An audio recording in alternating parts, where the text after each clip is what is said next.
再来啊！冷面煞神手一抬一挥，压在女子身上的男人就被掀飞了。南星别怕，对不起，是我来晚了。然后单手抱起他就往外走。路过趴在地上显然已昏迷不醒的男人时，傅九离左手一转，剑尖直指那个男人的咽喉。傅九离，别杀他！九千岁不要！一道娇小的身影从门外面扑了进来。九千岁，求您看在是我带您找到南星姐姐的份上，饶过我哥哥一命，行吗？我哥哥他不是故意的，他也是被人下了药。沈南星也轻轻拽了下男人袖口的衣裳，在男人的黑眸朝他看过来时，他果断将为胡林求情的话咽了回去。他有预感，他越是求情，胡林越是惨。这狗男人从来就不是讲道理的人。于是他吸了吸鼻子，两只手臂搂住了男人的脖子，将脑袋埋在男人胸口。傅九离，我想回去了。傅九离心口一紧，将长剑抛给跟在身后的凤卫，又将女子往怀里紧了紧，抬脚就往外走。只是还未走出外面的甬道，就被人拦住了。你们当我这里是什么地方了？想来就来，想走就走。话音刚落，猛地朝着二人拍出了一掌。傅九离，你快放我下来，这个人不能小觑，你抱着我打不过他。傅九离黑眸睨了怀中女子一眼。你不信我？不是，是他。话音未落，鬼面男人又是跟着一掌拍了过来。傅九离唇角溢出一丝冷笑，换成单手抱着女子，腾出一手豁然迎上了那一掌。可目光在落到那个男人脸上戴的青面獠牙的鬼面具时，他急急撤回了这一攻，抱着女子回旋一圈，落在了安全的角落。真是没想到啊，大名鼎鼎的9000岁竟是个孬种。说着话，又是一掌跟了过来。傅九离再次抱着沈南星躲了过去，循着空隙朝着鬼面男人大喊一声：师傅，师傅，你不认识我了？找死！他站在原地不躲不闪，一双黑眸只定定地看向鬼面男人。瞬息之间，那一掌天崩地裂般袭了过来，然后打偏了。一时间所有人都愣住了。鬼面男人看着自己的右手，神木！他抬手对着傅九离就是连续的几击。傅九离一直站在原地未动，可每一下都打偏了，竟未伤到他一分一毫。鬼面男人抱着头，仰天发出一声痛苦的嚎叫，跌跌撞撞地转身便走。师傅，你去哪儿啊？鬼面男人速度却更快了，但他却没能走掉。他的面前迎面走来了一个黑衣人。把人交出来！鬼面男人飞扑过去，两人便打在了一处。傅九离怀抱着沈南星，顷刻间便追了上来。别打了，人在这里。鬼面男人听到身后传来的声音，动作一顿，寻着机会就想离开。可也就在他正愣的这一瞬间，被黑衣人找着了机会，一刀朝着他的面颊挥去。鬼面男人急急后退一步，躲过了这一刀，可鬼面具却被打落了。天！迅速朝着黑衣人打出一掌，便立即飞身离开，瞬息之间便不见了踪影。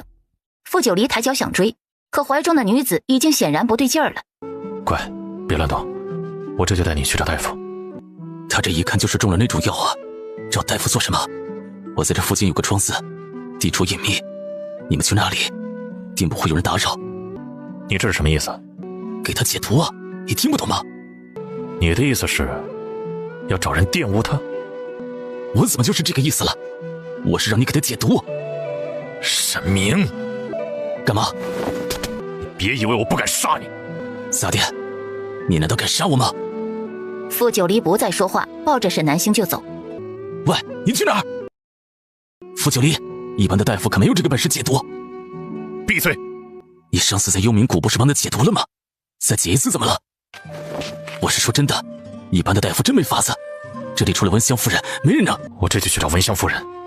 她出远门了，不在家。你不喜欢她？傅九离，我难受。喜欢。怎会不喜欢？怀中的女人比他自己的命更重要。那就帮她解毒啊！你没看到她有多难受啊？我都不介意了，你还在犹豫什么？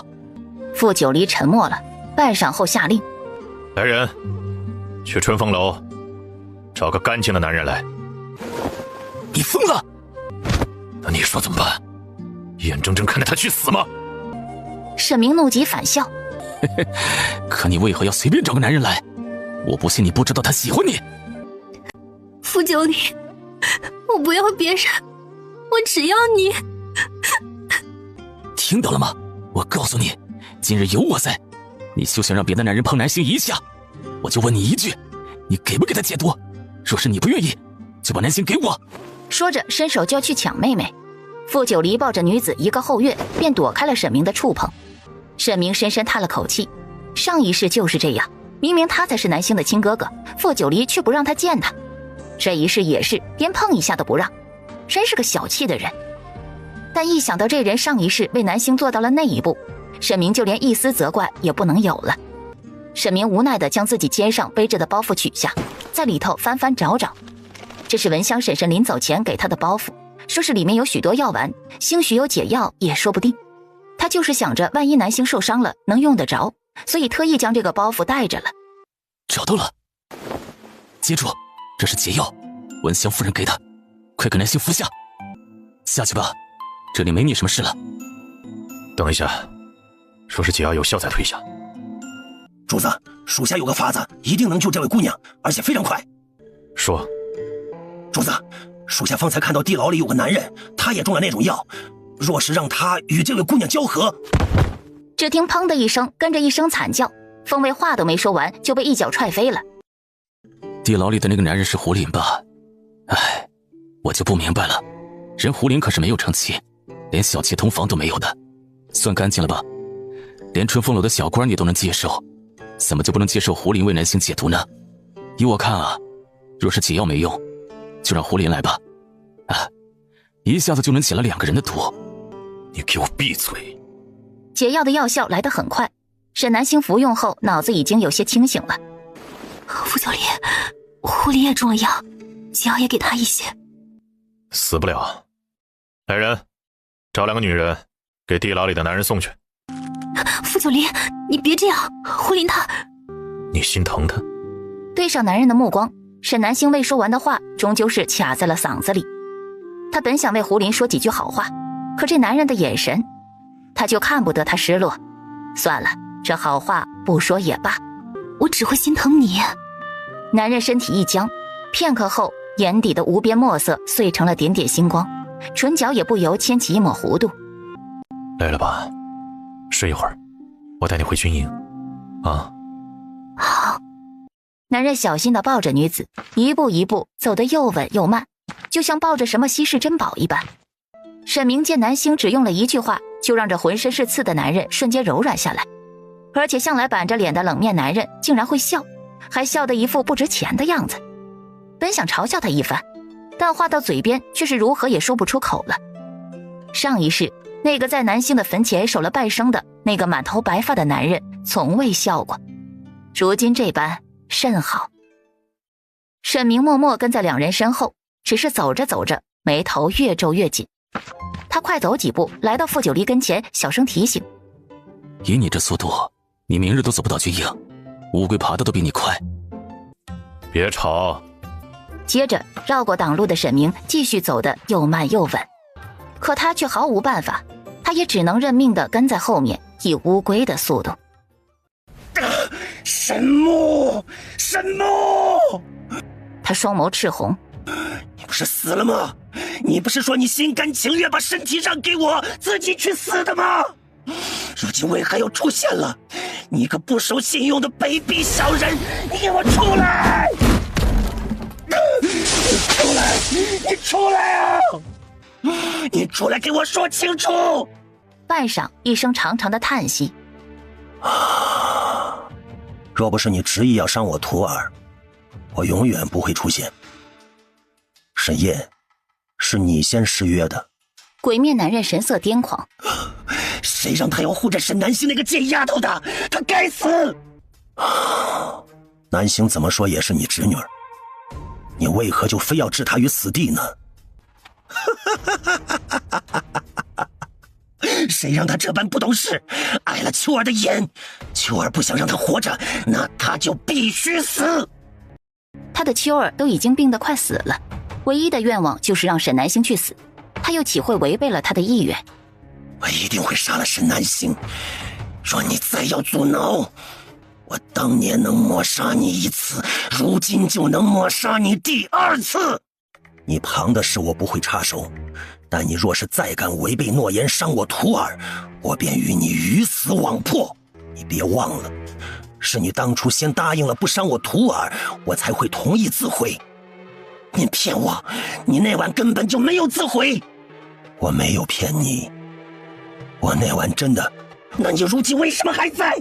鬼面男人猛然想到什么，神木，那晚你碰了他，是不是？啊，你在说什么？那晚我醒来时，他已经在与我。神木，我要杀了你！秋儿是我一个人的，神木，你怎么敢碰他的？你怎么敢？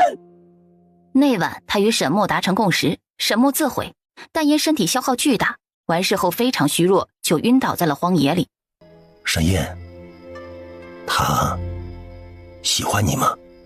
你觉得呢？我可是他的夫君，他不喜欢我，难道喜欢连身体都没有的你吗？既然你从未消散，应当也看到了我与他日日缠绵，他爱我爱到了骨子里，还为我育有1儿1女。别说了，沈燕，你闭嘴！我偏要说，你不要脸，竟日日偷窥我与秋儿鱼水之欢，你无耻！我没有。我自那晚自毁之后，再也没有苏醒过。直到今日，你要伤我徒儿，我才被唤醒。既然他喜欢你，那你好好待他。那个女孩曾数次与他巧遇，拦在他跟前，他总爱眯着眼，笑得跟个小狐狸似的。公子，好巧啊，咱们又遇见了。既然咱们这么有缘分，你便做我夫君如何？灰白的光影逐渐变得透明了。原来你叫秋儿啊，真好听。不要！一座富丽堂皇的宫殿里，鎏金床上，一个美丽的妇人猛然坐起，额头上渗着一层冷汗。陛下，您这是又梦见皇夫了。冯嬷嬷，我好想他，我真的好想他。您说一个人好端端的，怎会变成另一个人呢？唉，陛下，老奴曾听老巫师说过，有的人会有2种完全迥异的性格，端看哪个性格占了主导，那个人便是那个性格。此话当真？老巫师在哪儿？我要见他。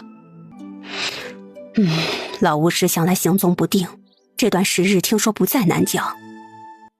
既然找不到老巫师，那我便去北岳寻皇夫，定要将皇夫找回来。可您若是离开了，南疆的诸多事务，芊芊如今已经这般大了，也该为身分忧了。女子说完，立刻下床走到书案旁，留下书信一封，交给老嬷嬷。冯嬷嬷，您将这封信交给芊芊，就说朕去找他爹了。话落，竟是一刻也被耽误，连夜收拾行装离开了南疆。傅九离抱着沈南星，身后跟着沈明，3人一路缓行，还真走了整整1晚，才回到了北岳大军所在的军营。看着傅九离将仍在熟睡的女子小心翼翼放在了床榻上，又轻轻为她掖好被角，沈明已经麻了。他都说了他在附近有个庄子，要不先去庄子休息1晚。傅九离不去，侍卫赶着马车来，让他们坐马车回军营，傅九离也拒绝了。4个轿夫弄了顶轿子来，让他们坐轿子，傅九离还是不答应，还将人给赶走了。就连他好意提出让他休息一下，自己替他抱一会儿，他也不干，反正就非要亲自抱着南星走回去。他这未来妹夫还真是一如既往的固执啊。沈明摇了摇头，退出了营帐。不一会儿，傅九离也掀开帘子走了出来。他瞥了站在一旁的沈明一眼。有事？我是想问你，你打算什么时候娶我妹妹？丞相该知道我的身份，我此生不会娶妻。既如此，那我为妹妹另择良婿，9000岁，该不会阻拦吧？自然不会。那便谢过9000岁了。无妨。沈明一甩袖子，扭头就走。装，他就看他能装到什么时候。等一下。怎么，9000岁可是后悔了？方才那个戴鬼面具的男人，你认识他？我听到你叫他爹，他是沈渊？他长得和我爹一模一样，但他应当不是我爹。既然长得一样，你为何觉得那不是你爹？京城里，你爹近日可是失踪了。这是我从他身上薅下来的，你可认得此物？傅九离伸手接过，仔细端详片刻后道：“这不是新月阁阁主的令牌吗？”看来这人不是师傅，师傅是凤卫首领，就绝不可能是星月阁阁主。毕竟师傅与星月阁阁主曾数次交手，是同一人的可能性为零。但他为何戴着与师傅一样的面具呢？莫非与师傅有什么关联？既然他不是师傅，那师傅这些年又去哪里了呢？还有，若他不是师傅，两人交手时，他为何故意多次出招打偏，不伤他？众所周知，新月阁阁主武艺极高，而我爹不通武艺，绝不可能是这个鬼面男人。至于他为何与我爹长得一样，我暂时还没有头绪。有没有可能，他戴了人皮面具？不可能，我这些年旁门左道接触不少，他若是戴了人皮面具，或者是易了容，我一眼就能认出来，绝不会出错。就比如你先前扮作小兵，我一眼就认出来了。总之我可以确定，今天那个鬼面男人就长得和我爹一模一样，没有易容。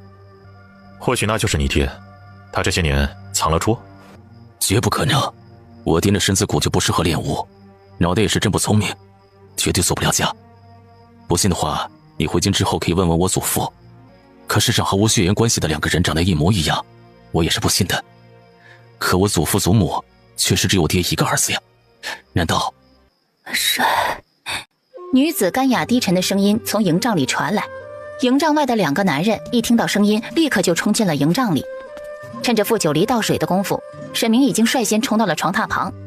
南星，你醒了，有没有哪里不舒服？你是？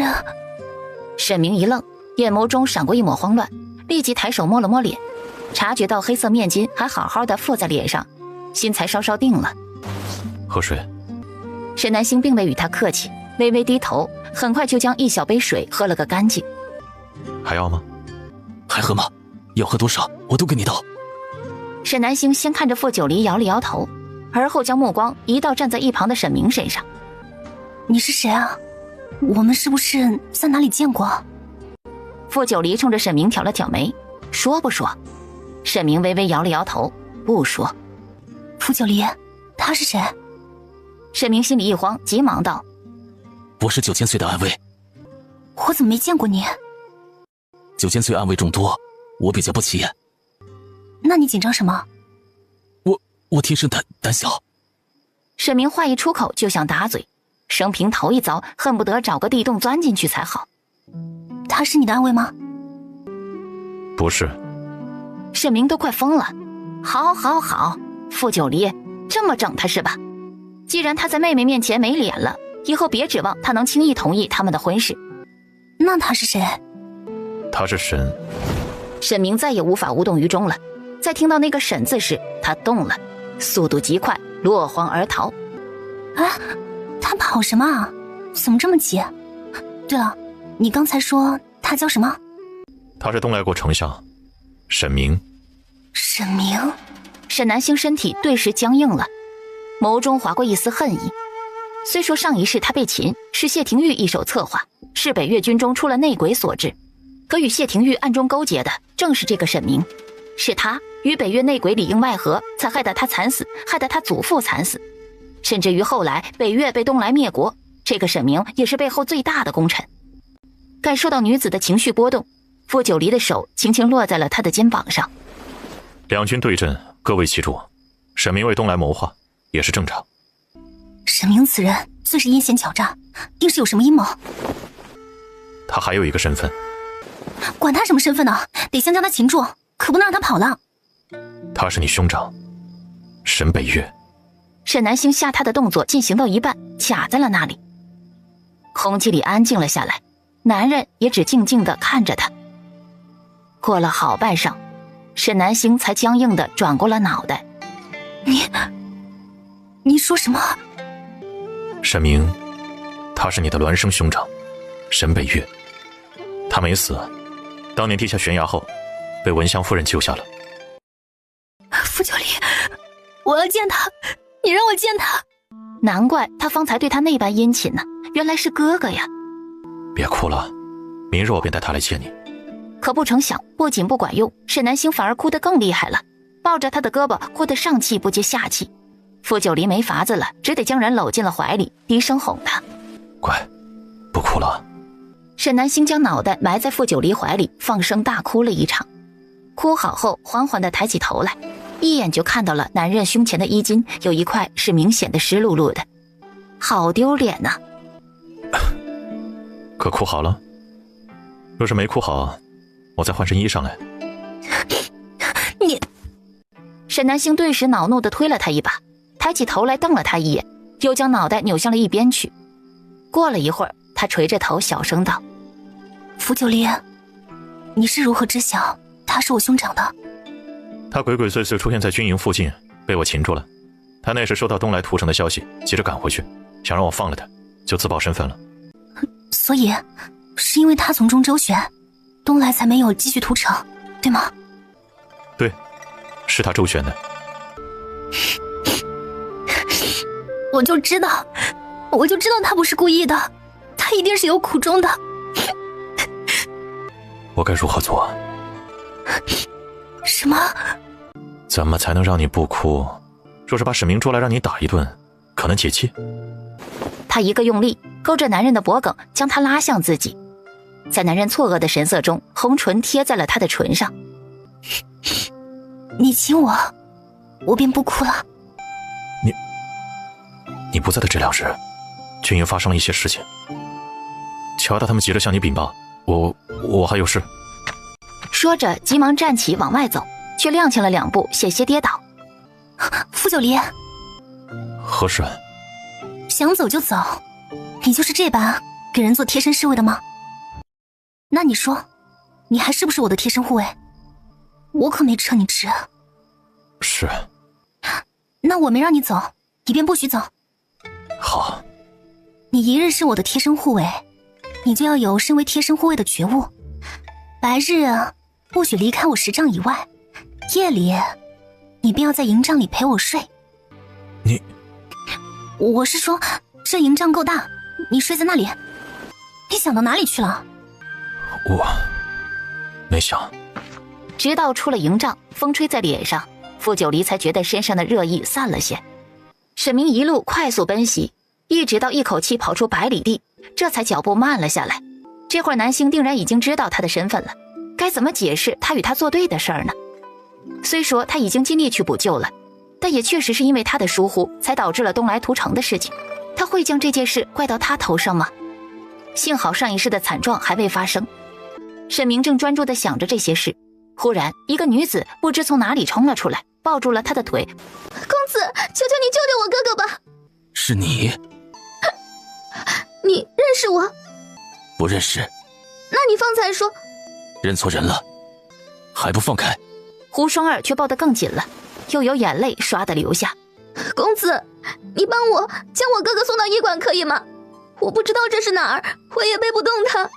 公子，求你了，我爹是当朝工部尚书胡安国，公子你若是帮了我，我会让我爹报答你的，就当我爹欠你一个人情，或者你想要银钱也可以，我爹在钱庄存了好多银子。这小姑娘还是和从前那般蠢，也不知是如何平安活到现在的。你哥哥怎么了？心里却暗暗惊讶，看胡林这样子，怕是就没碰他那未来妹夫派人送的2个女人呢。我哥哥他生病了。你不放开我，我怎么帮你送你哥哥去医馆？谢谢公子。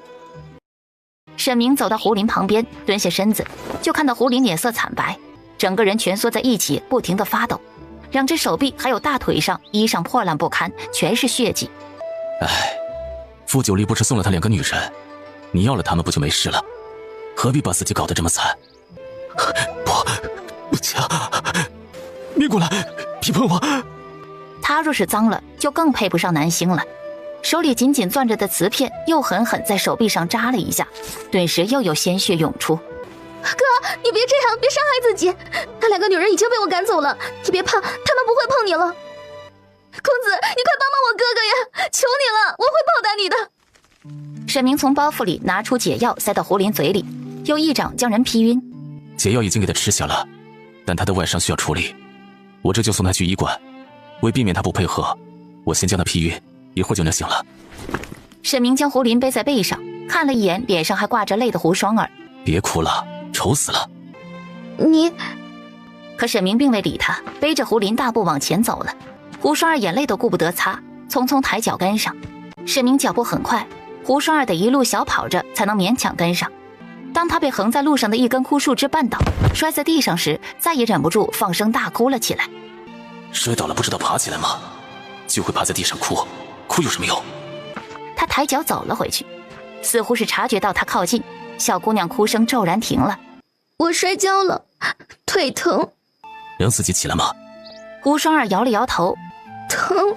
沈明没法子，只得将背上的胡林先放下来，然后扶着小姑娘坐起来，就看到小姑娘的裤腿处有一块布料已经被鲜血染红了。胡双儿咬了咬唇，湿润的双眼紧紧盯着男人的眉眼看着。怎么这般不小心，走个路也能摔了？你走得那么快，我追不上。沈明手一顿，很快又继续包扎，直到娴熟的打了个结。好了。你为何包扎伤口这般娴熟？这些年你是不是吃了很多苦？小丫头想象力挺丰富。可以让我看看你的脸吗？举手之劳而已，不必报答了。公子这话说的不对，在我小时候有个人跟我说过，滴水之恩当涌泉相报。公子今日救了我，我便该当以身相许。你说是吗，北岳哥哥？沈明的身体一瞬间紧绷了，那句软软的北岳哥哥从他嘴里喊出来，仿佛是跨越时光而来，几乎是瞬间就叫他湿了眼眶。那是一次皇家狩猎，大臣可以带着家眷同住，因着妹妹贪玩，祖父便带着他和妹妹同去了。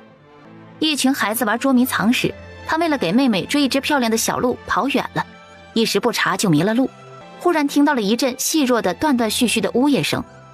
他好奇循着声音寻过去，就看到一个小姑娘独自一人坐在一个废弃的陷阱里哭。喂，你还好吗？哥哥，你能救救我吗？我好怕。你等一下，我去找根树枝把你拉上来。可他才刚走出一步，小姑娘就大声哭了起来。实在没法子了，眼看天也快黑了，他一咬牙，干脆也跳进了坑里。这下好了，我们两个都困在这里了。别哭了，愁死了。可他还哭，一直哭着，看他从腰上抽出一把匕首。他懒得理他，默默地用匕首在坑内挖土。待他终于将挖出的土堆成一个半人高的小土垛时，小姑娘已经靠在坑内睡着了。他将小姑娘抱着从坑内爬了出去，去附近找了一些枯树枝，生了火，才将小姑娘放下。他便是在这时候醒过来的，一双黑溜溜的眸子四处看，才发觉自己已经从坑内出来了。谢谢你救了我。那我救了你，你打算如何报答我？我滴水之恩当涌泉相报，更何况是救命之恩。你说的谢我，该不会只是说说而已吧？当然不是啦。你叫什么名字？我叫沈北岳。哪家的？南阳侯府家的。怎么，你要派人往我家送谢礼啊？我告诉你啊，那些个金银俗物我可看不上。才不是金银俗物。那是什么？救命之恩当以身相许，等我结姬了去你家提亲。后来每回在京城的公子小姐们的各种宴会上见了他，他总会来到他面前，红着脸喊一声北岳哥哥。对旁人他就从来不喊哥哥，想来已经将他当未婚夫了。他只热衷于习武，本就不喜参加这种无聊的宴会，也每回都去，就为了听小姑娘喊他一声北岳哥哥。再后来他与母亲和妹妹一起去了华山寺祈福，就再未见过他了。如今意外再次相逢，可他姑娘是北越国人吧？啊！胡双儿用手撑着地，艰难爬起。在下自小在东来国长大，从未见过姑娘，所以姑娘定是认错了人。原来你这些年是去东来国了，那你为何不回家？我还以为……他这些年真是白长了，怎么还是这般爱哭？哎，别哭了，他不值得。不许胡说，你值得，你是这世上最好的人。姑娘，在下真不是你说的那个人。听你的意思，那人可是个负心汉。姑娘莫要平白污蔑了在下的清誉。见小姑娘一双泪眼紧紧盯着自己不说话，你就这般喜欢他？是，我喜欢他，这辈子非他不嫁。这世上好男人多的是，何必要吊死这一棵树上？你不妨换个人喜欢。好，既然你不是他，那我以后喜欢你。你方才救了我，我该以身相许的。我救的是你兄长，不是你。都一样，我兄长是男子，自然不能对你以身相许了。我是他的妹妹，换我来正合适。走吧，先送我哥哥去医馆，然后我们就回京城去成亲。不是，姑娘。我叫胡双儿，你以后就唤我双儿吧，叫姑娘也太生分了。姑娘，在下。你看不上我？姑娘自是极好的，只是我已经……你方才已经与我有了肌肤之亲，你这是想始乱终弃？我与你何事？在胡双儿灼灼的目光下，沈明终于想起方才给他的腿上药时，确实看到了他的腿，也碰了。先送你兄长去医馆吧，他的伤需要处理。你腿不方便，我扶你。他搀着他，两人逆着光，一步一步走了很远。一路无话，将胡林安置在医馆。老大夫为他处理伤口时，两人在外面等着。你就这般不愿与我在一起，还是说你已有心悦之人？沈明沉默了一会儿，早已编好，在心里盘旋了许久的瞎话。我已有未婚妻了，他还在东来等我，等他及笄，我们就会成亲。既然你兄长已经没事了，我还有要事要处理，就先走了。说罢也不去看他，转身就走。你是要去见你的未婚妻吗？他加快了脚步，步履凌乱。他如今一条残命，能再与他并肩走这一段路，已经是天赐大恩，不能苛求。北越军中将军营帐内，乔大将这2日军营发生的大小事务事无巨细一一禀报给了沈南星。你是说，知道我失踪，东来不仅没有对咱们趁机下手，还为咱们区区一个千人队夜袭烧了粮草，咱们还一举夺回了衡水城？是，都是按照您的意思办的。我确实是安排了夜袭来着，可我那夜失踪，东来得到消息后该对我们下手才是，怎么他们不仅没对我们下手，反而被我们给烧了粮草？张副将这2日可有什么动静？主子，那个张副将果然不是个好的，他与东来勾结，趁着您不在，偷了咱们的布防图给东来人。然后呢？然后被东来人连人带土给送回来了，说两军对阵就该堂堂正正打，他们不屑于用这种阴险手段。可谁不知道东来人向来阴险狡诈，何时这般光明磊落了？咱们本就一直盯着张副将呢，他一举一动都在咱们的掌控之中，他偷的布防图就是个假的，本就对我军造不成威胁。本来打算对他来个人赃并获，可现在被东来人连人带土送回来，显得我军好像很无能一样。张副将人呢？在地牢关着呢，老家伙肯定还有同党，现在还嘴硬不肯招，属下就看他能撑到什么时候。主子，9000岁如今来了军中，您可以让他去逼问张副将啊。9000岁最擅长干这事了，他手段可厉害了，只要他出马，就没有撬不开嘴的人。是吗？当然了，9000岁掌管东厂，800种刑罚可残忍了，他又听您的话，您让他往东，他肯定不敢往。当他的余光瞥到营帐门口那道浑身散发冷意的黑色人影时，顿时闭了嘴，双腿一软就跪了下去。完了，他定是被乔二影响了，否则他向来最是沉稳，何曾这般多嘴过？说完，你主子让本王往东，本王不敢往哪儿去？属下知错了，请9000岁责罚。9000岁可会责罚我的人？不会。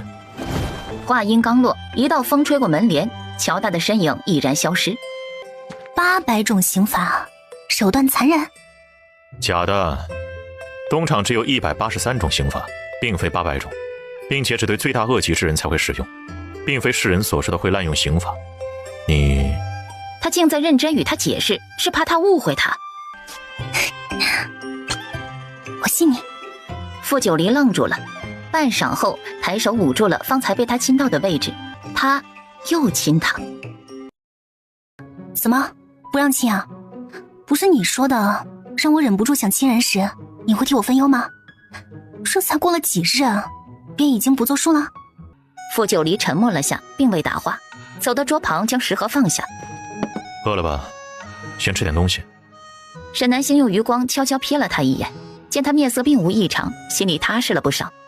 上回将他拉上了床榻，他可是好几日都没见他，他再缠他也还得徐徐图之才是。你先吃，我有事要处理。说着就往外走。作数。啊？什么？男人却抿了抿唇，什么也没说，大步离开了。作数，作数，他是在回答他先前的问题。啊！他准他亲他，日后他想亲便能亲。沈南星兴奋了好一阵，待情绪稍稍平稳下来后，便将4个乔喊来议事，还是按照先前与胡林商议好的打法，兵分4路，一队人马抄小路，从东来军营后面突袭，2队人马从2边侧翼包围，还有一个最精锐的100人队提前埋伏，由沈南星亲自带队，趁乱去刺杀东来将领。4个乔对完作战的具体细节后，又说起了张副将。张副将还是不肯开口吗？他应当是有什么把柄在靖王手里，被打得遍体鳞伤了，还是不愿意供出靖王来。供不供出靖王倒还是次要的，我主要是担心他在军营里面还有同伙，若是真有同伙，咱们又没查出来，那可就麻烦了。他一定有同伙，这些事情他一个人定然完不成，还是必须得撬开他的嘴巴才行。一会儿我去看看。他依稀记得上一世张副将确实是有同伙的，好像是一个年轻小兵，但长什么模样他实在是想不起来了。哎，主子，9000岁如今不是在咱们军营吗？您可以让他去帮您审张副将啊，属下还没见过9000岁审不出来的人呢。是啊，主子，此事事关重大，你让9000岁去吧。对，9000岁一定能审出来。主子，你不必再劝了，我亲自去。谁在里面？回将军，是9000岁在里面。沈南星面色一白，抬脚快步往里面走。傅九离，你这个阉人，你不得好死！男人背对着他，暗色里那道黑色身影几乎要与上一世的那道血色身影重合。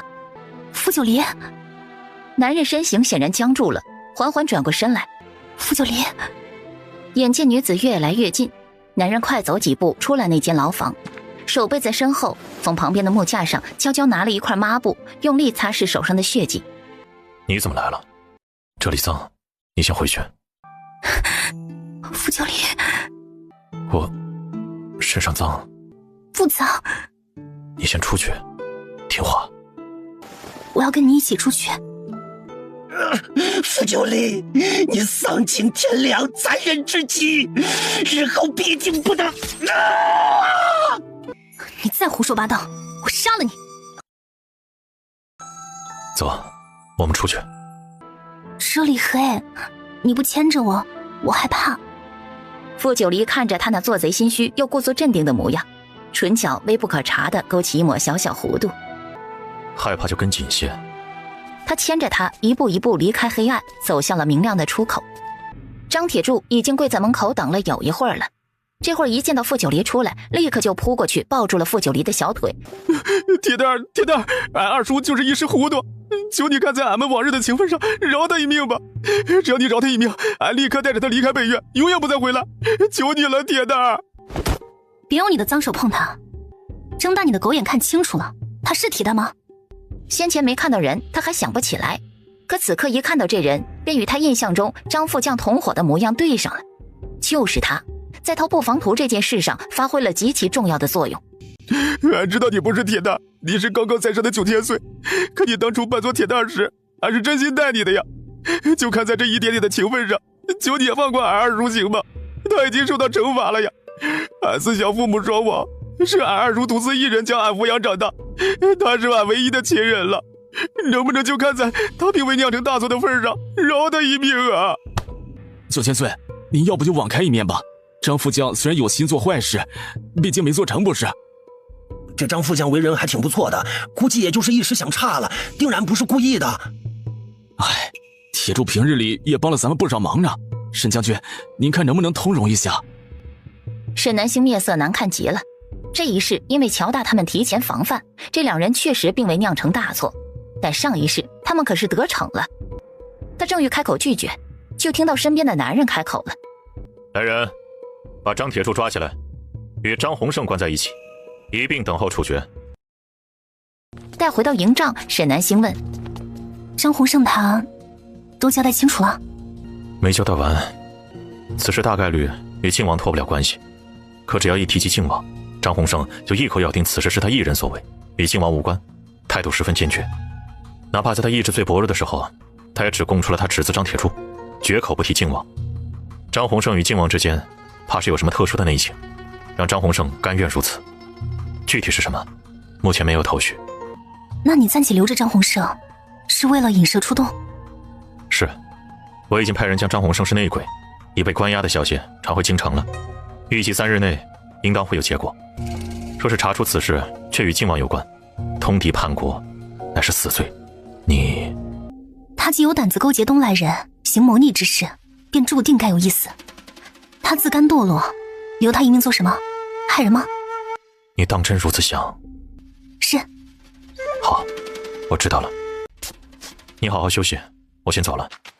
你去忙吧，记得夜里来陪我睡觉。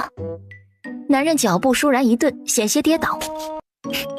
你既是我的贴身护卫，那你得来保护我呀，听到了吗？听到了。快走几步出了营帐，向来冷静自持的9000岁脚步错乱，落荒而逃。沈南星坐在桌旁，细细揣摩着明日出兵的一应安排。如无意外，明日便可一举夺回被东来抢走的剩下的2座城池，将东来人彻底赶出北岳。就是不知会不会与兄长对上，若是对上，他会如上一世一般与他为敌吗？越想越乱，沈南星将杯中茶水一饮而尽，又听着营帐外面来来回回不断踱步的脚步声。别走来走去了，找我有什么事儿进来说。走。将军，属下站着就好。怎么到我这儿罚站来了？是做错了事？没有，也算是那个张铁柱他为张铁柱求情来了。你跟他关系很好？张铁柱与张副将勾结东来人一同谋反，自然是罪该万死，属下断然不会为他求情。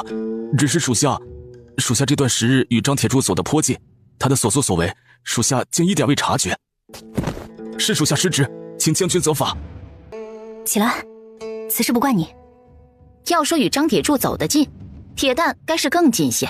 精明如傅九黎都没察觉出异常来，他又怎会因此事去责怪旁人？将军，那没别的事，属下就先下去了。等一下，可有军师的消息？他现下如何了？军师自从那日与您一块失踪，就未曾回来过，属下不曾听到他的消息。去查，要快。是。暗中查探，不要让人知道。话音刚落，石头忽然变了脸色。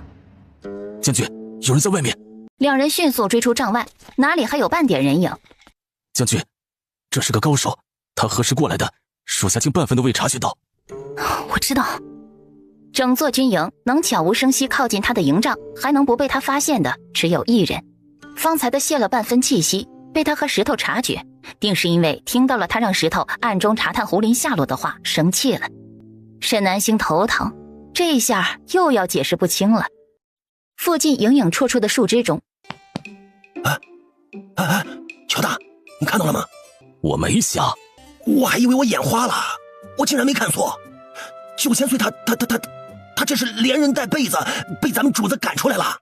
有时候我真宁愿你也是个瞎子，最好这嘴也别要了。啊，乔大，你什么意思？有你这么诅咒人的吗？你是不是想打架？我平时是让着你，别以为我是怕了你啊！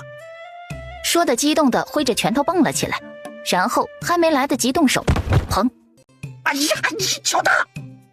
乔二呲牙咧嘴一抬头，恶狠狠的目光就对上了一双危险恐怖的眼。啊，9000岁，您什么时候来的？在你说本王连人带被子被你家主子赶出来的时候。乔二两眼一黑，晕了过去。乔大，出来。9000岁有何吩咐？你说，如今正逢两军交战，会不会有人趁夜偷袭？回9000岁，属下认为这是有可能的。咱们前2日不是还趁夜偷袭了东来吗？你说的有道理。那将军一人独自……咱们军营安排了士兵12个时辰轮班值守呢。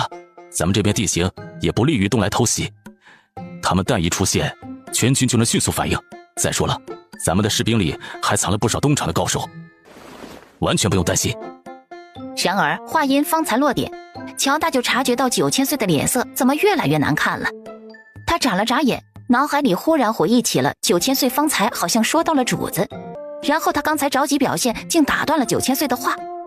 乔大脑袋飞速运转，顷刻间便明白了9000岁的用意。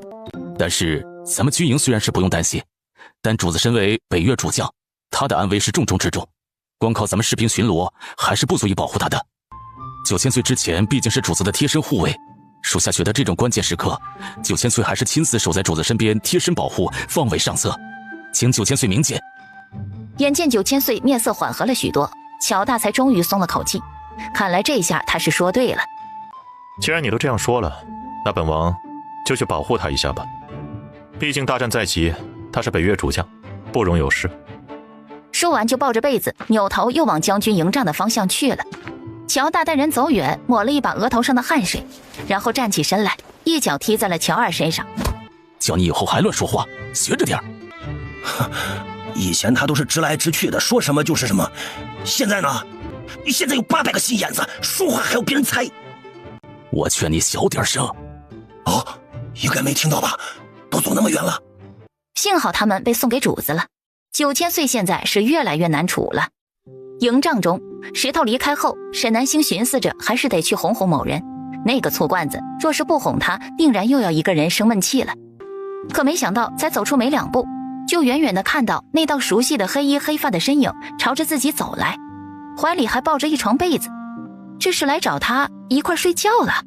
来不及多想，沈南星唇角扬起一抹灿烂的笑容，两手提起裙摆就朝他跑了过去。他也加快了步子，很快2人便迎面撞上了。你这是来……我以为很明显了。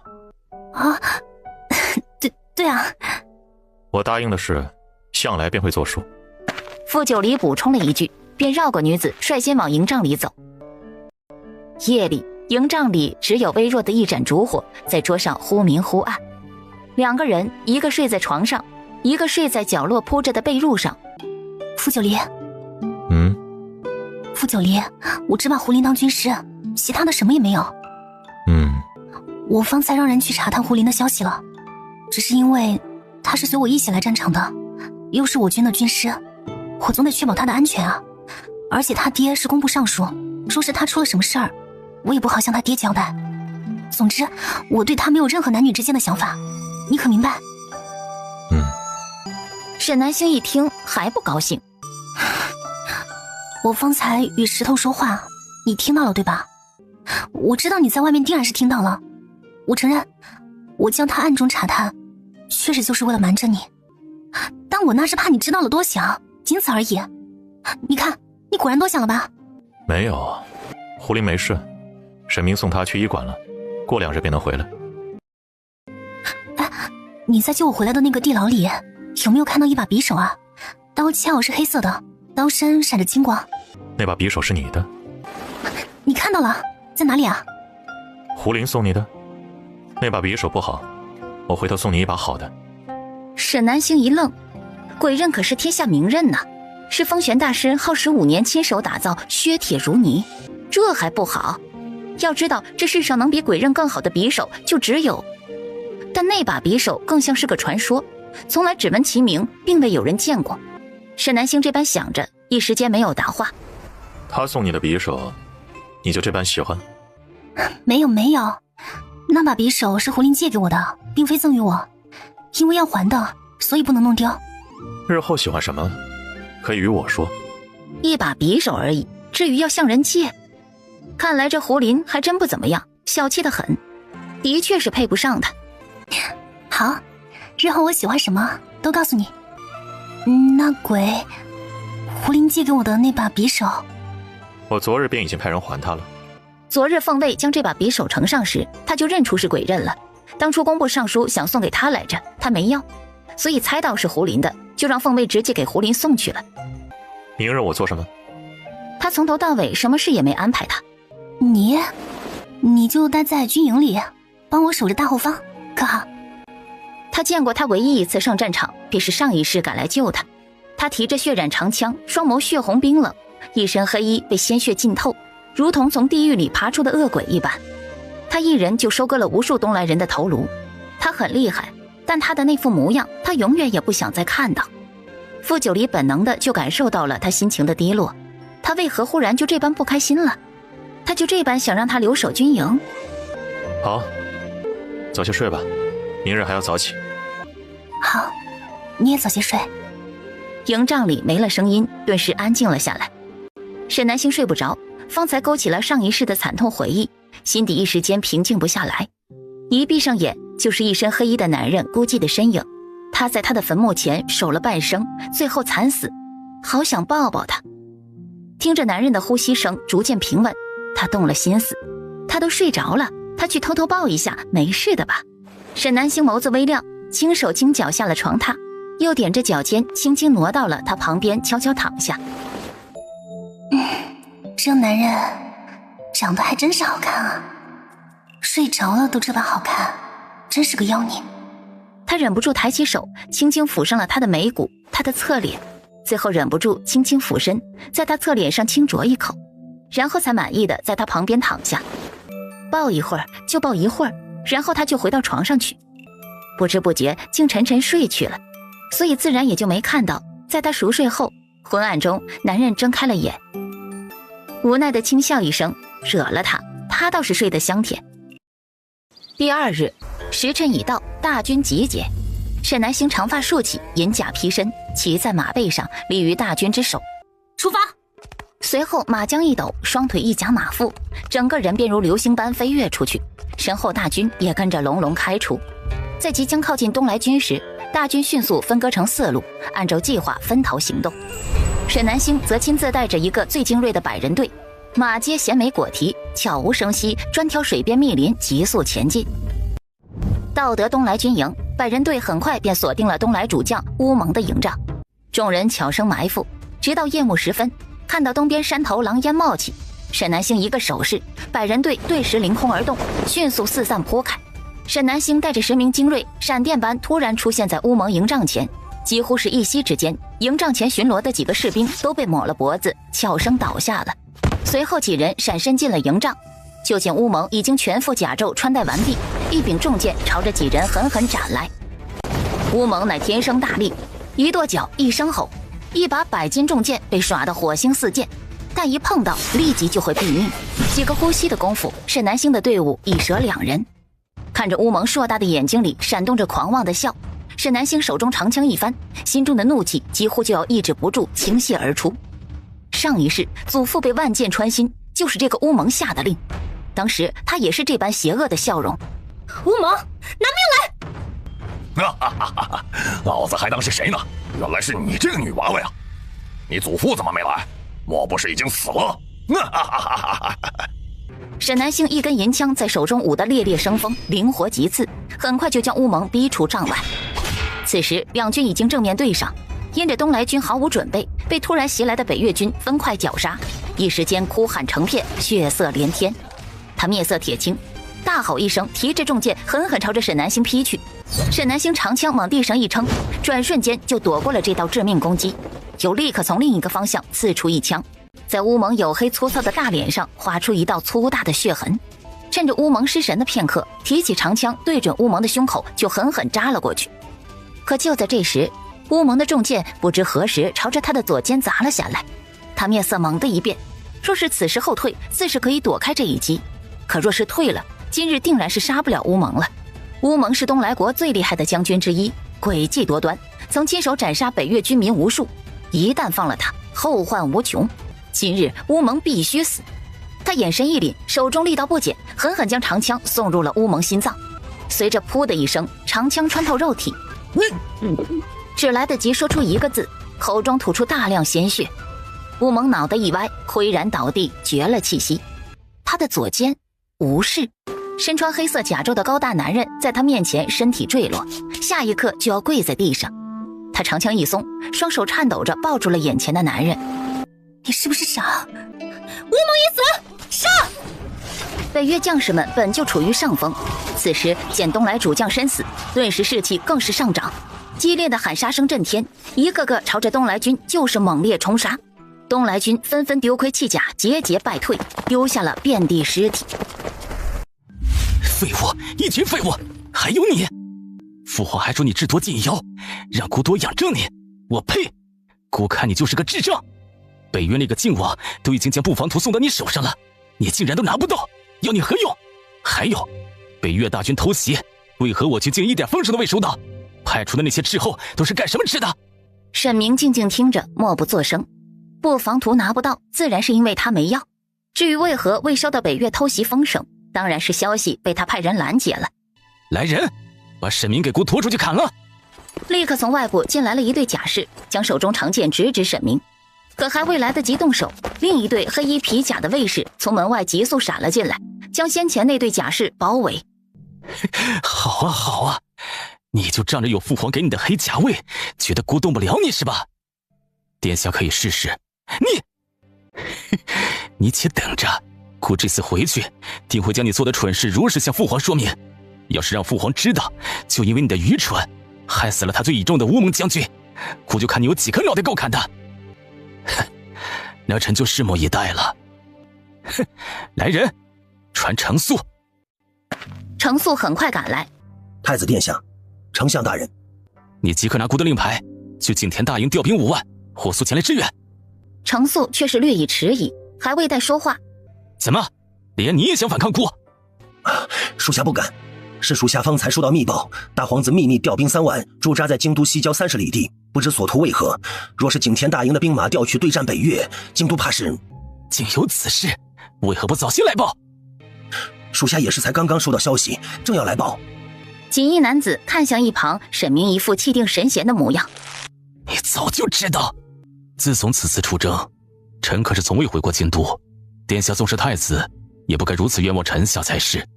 锦衣男子沉默良久，终于下令：传令全军回援京都。陛下英明。此战持续了整整一夜，一直到次日清晨，沈南星才浑身浴血地回到了军营。一回到营帐，连甲胄都来不及换下，就匆匆来到了傅九黎所在的营帐中。你不是答应了我要留守后方的吗？你堂堂9000岁，竟说话不算话，丢不丢人？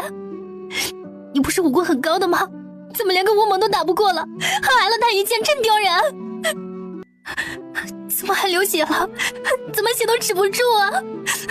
别流了，求求你别流血了！可他说了再多，床上的男人却丝毫反应也无。沈南星心里慌得厉害。军医呢？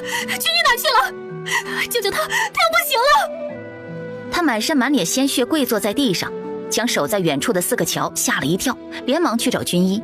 白胡子老军医被从床上拽起来，急急忙忙拎着药箱奔过来，跑得气喘吁吁。怎么回事？9000岁伤势不是稳住了吗？可是伤情又恶化了。不知道啊，估计是恶化了，把沈将军都吓哭了。两人用了生平最快的速度，终于赶到了9000岁的营帐里。老军医喘着粗气，终于看到床上的人时，将药箱放在地上。将军，老朽为您看看吧。大夫，您别管我了，我身上都是东来人的血，您快看看9000岁。将军别担心，9000岁已经无事了。他还在流血，怎么会没事呢？9000岁虽然看起来伤得重，但其实都是外伤，并未伤及要害。加之9000岁体质强健，休养几个月就能大好。至于血，乃是体内淤血，流出来并无害处。只是什么？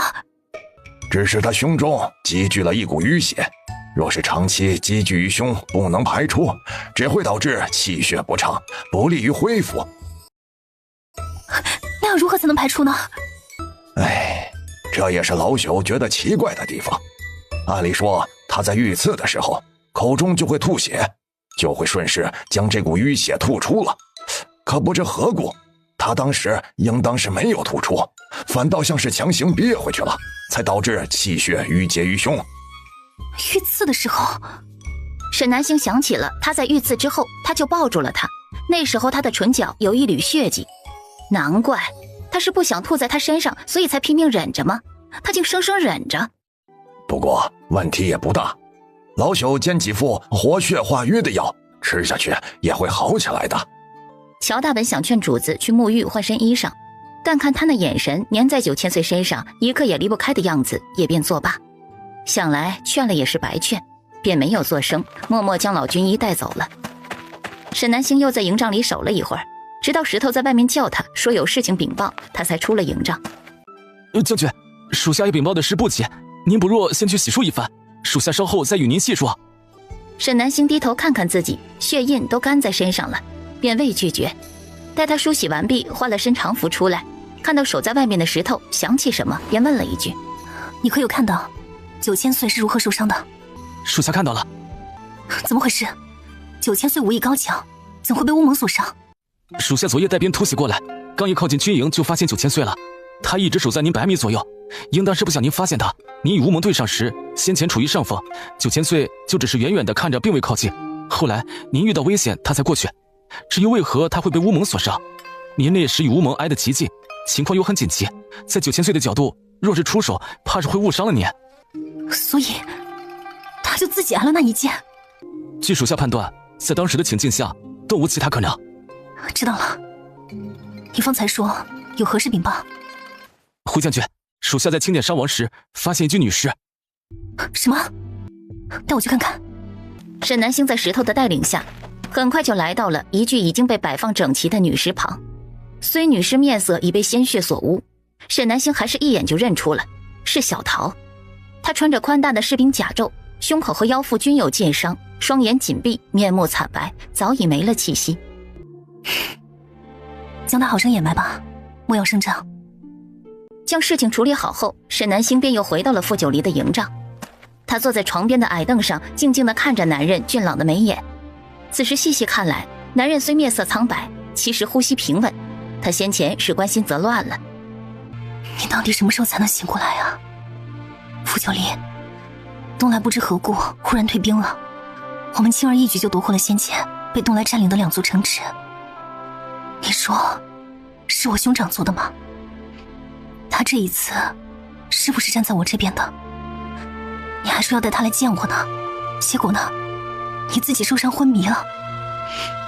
你又食言了，你还说我怪会胡说八道，我看你才是怪会骗人。明明答应了我要守在后方的，结果又悄悄跟着我。你是不是以为你小心一些就不会被我知道？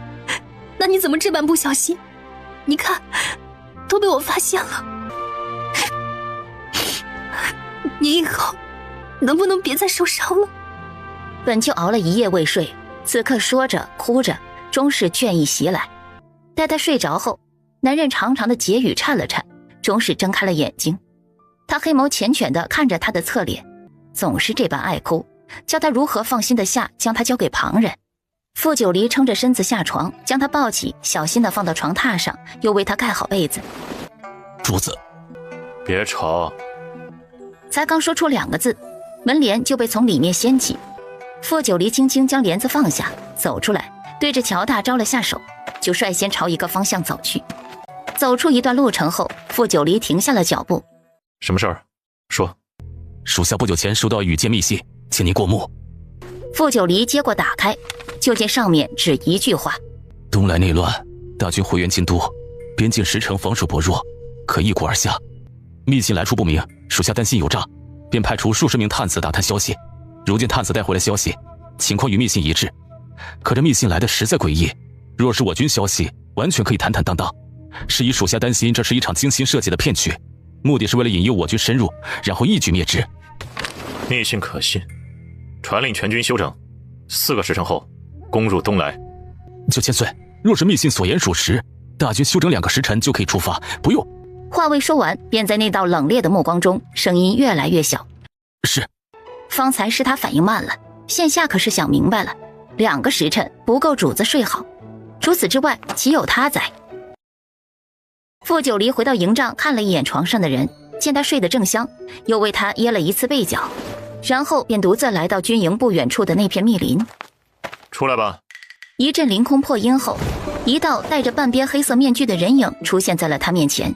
你怎知我在此处？傅九离未回答他的话。他想见你。你告诉了他我的身份。不然，你也指望我为你骗他？切，你骗他的事还少吗？你明明心里喜欢他，喜欢的要命，又不敢承认。大名鼎鼎的9000岁，实际上就是一个胆小鬼。本王不喜欢他。沈明看着他身上包扎的鼓鼓囊囊的绷带，抽了抽嘴角。他与乌蒙决斗时，以你的身手，只需用内力将两人震开就行了，何至于自己去挡一剑，被伤成这样？你是一丁点都舍不得伤到他吧？哪怕一点点内伤，大概还存着想让他亲手杀了乌蒙报仇的心思。都为他考虑到这般了，还说不喜欢？那比有人明明弓箭在手，却冷眼旁观自己国家的大将被杀来的光明磊落吧？甚至差一点就要亲手射穿乌蒙了，连送个信也不敢堂堂正正送，人也不敢去见，又舍不得离开，只会躲在林子里偷看。原来东来国的丞相大人私下里竟是这般窝囊。两个男人之间剑拔弩张，几乎就要拔刀相向时，傅九离，沈明面色一变，纵身一跃，只听得树枝哗哗几声作响，便顿时不见了人影。沈南星小跑着过来，傅九离，你受伤了不好好休息，跑到这里来做什么？对了，方才离开的那人是？哦，是沈明，他听到你的声音就跑了。沈南星眸子一亮，松开男人的手，就朝着树枝摇晃的方向追了出去。哥哥，是你吗？哥哥，你在哪儿啊？你快出来！沈北月，你别跑！傅九离看着自己被毫不犹豫松开的手，面色沉了沉，迈步跟在沈南星后面。远远的看到傅九离黑了脸，沈明得意的笑容才刚刚绽放，就猛然意识到沈南星已经快要接近他的藏身之地了。沈北月，你给我下来！沈明却溜得更快了，一转眼又不见了人影。他怕是做了亏心事，不敢见你。沈南星眸色深了几分，他确实是做了亏心事没错，但那是上一世的事了。那些最可怕的事，这一世还并未发生，也不会发生了，就当作不存在吧。哥哥逃走的动静已经越来越小，眼见着这一回又要见不着人了，沈南星咬了咬牙，狠狠在自己大腿上掐了一把。哥哥，你是不打算认我了吗？哥哥，你出来，你别走！他这一生行事洒脱，唯独拿两个女人毫无办法。几个呼吸的功夫，沈明一鼓作气飞了回去，站在了抹着眼泪的妹妹跟前。别哭了，我回来了。沈南星看着眼前的人，他就站在距他咫尺之间，声音还是如小时候哄他一般温柔。你这些年为什么不回来？我们都以为你死了，你不在，他们都欺负我。对不起，是哥哥的错，谁欺负你了？告诉哥哥，哥哥给你报仇。谢廷玉欺负我，他喜欢上别人了，还想杀了我。爹也欺负我，还有他那个女儿沈之意，就是他跟谢廷玉无媒苟合。还有娘，他眼里只有爹，他还凶我。南星，是哥哥不好，你受委屈了。这一世尚且如此，上一世欺负他最狠的，甚至取了他性命的，正是自己呀。日后哥哥回来了，我就什么也不怕了。你会跟我回北岳吗？见沈明不说话，沈南星接着道：祖父也很想你。好，那你现在就跟我回军营，走。刚走出2步，就看见那个一身黑衣的男人，目光看着两人拉着的手，薄唇紧抿，显然是不高兴了。沈南星无语，这是他亲哥喂，这也能吃醋？走，你也跟我回去。沈南星一手一个将人牵回了他的营帐。你们坐。那你呢？我坐这里。两个男人目光又对上了。我和我妹妹有话要说，9000岁还不走？主人都没赶我走，你有资格赶我？这是我妹妹的营帐，我是沈将军的贴身护卫，理应寸步不离。主子要和家人说提几话，护卫硬要旁听。你见过这般不懂事的护卫？沈南星头疼地按了下太阳穴，目光从两个男人身上划过。哥，傅九离受伤了，你欺负他做什么？傅九离冲着沈明挑了挑眉，便利落地在一把椅子上坐下来。沈明失笑，这两人，哥，傅九离不是外人，他不必解释，我知道。当年在华山寺后山，咱们跌落悬崖后，陛下派人在崖下搜寻了许久，都没有找到你。当年到底发生了什么？你是如何活下来的？既然活下来了，又为何不回家呢？我当年跌下悬崖后，正好掉进了河里，水流湍急，我被河水冲走了，所以你们才找不到我。后来我被冲到了一片河岸上，正巧遇到文香夫人出来采药，她见我还活着，就将我带了回去。但我不知是撞到了哪里，伤了脑子。我醒了之后就什么也不记得了。文香夫人说我是得了失忆症，这个病症她也治不好，只能等我哪天自己恢复记忆，也有可能永远恢复不了。原来你是失忆了，难怪。这些天一直在心里解不开的结，一下子便解开了。既是失忆了，那他不怪他。那你后来是何时恢复记忆的？上一世南星死后被傅九离带走，世人皆知傅九离有一软肋，便是被吊在城墙流血而死的北越将军沈南星。他便瞅准时机，带兵深入，准备偷走尸体，以此为诱饵，诱傅九离入局而后取他性命。可他在看到女子尸身的那一刻，看到红衣女子安安静静地躺在那儿，不会动也不会笑，而那女子长得与他一般模样。前些日子我去了一趟北越京城，无意间看到了你，就想起来了。幸好记忆恢复得及时，险些就要与你为敌了。那当初在屋顶硬是不许我看沈渊洗澡的黑衣人是你吧？你难道该洗澡？沈南星无语，他将沈渊不是他爹的怀疑原原本本告知了二人。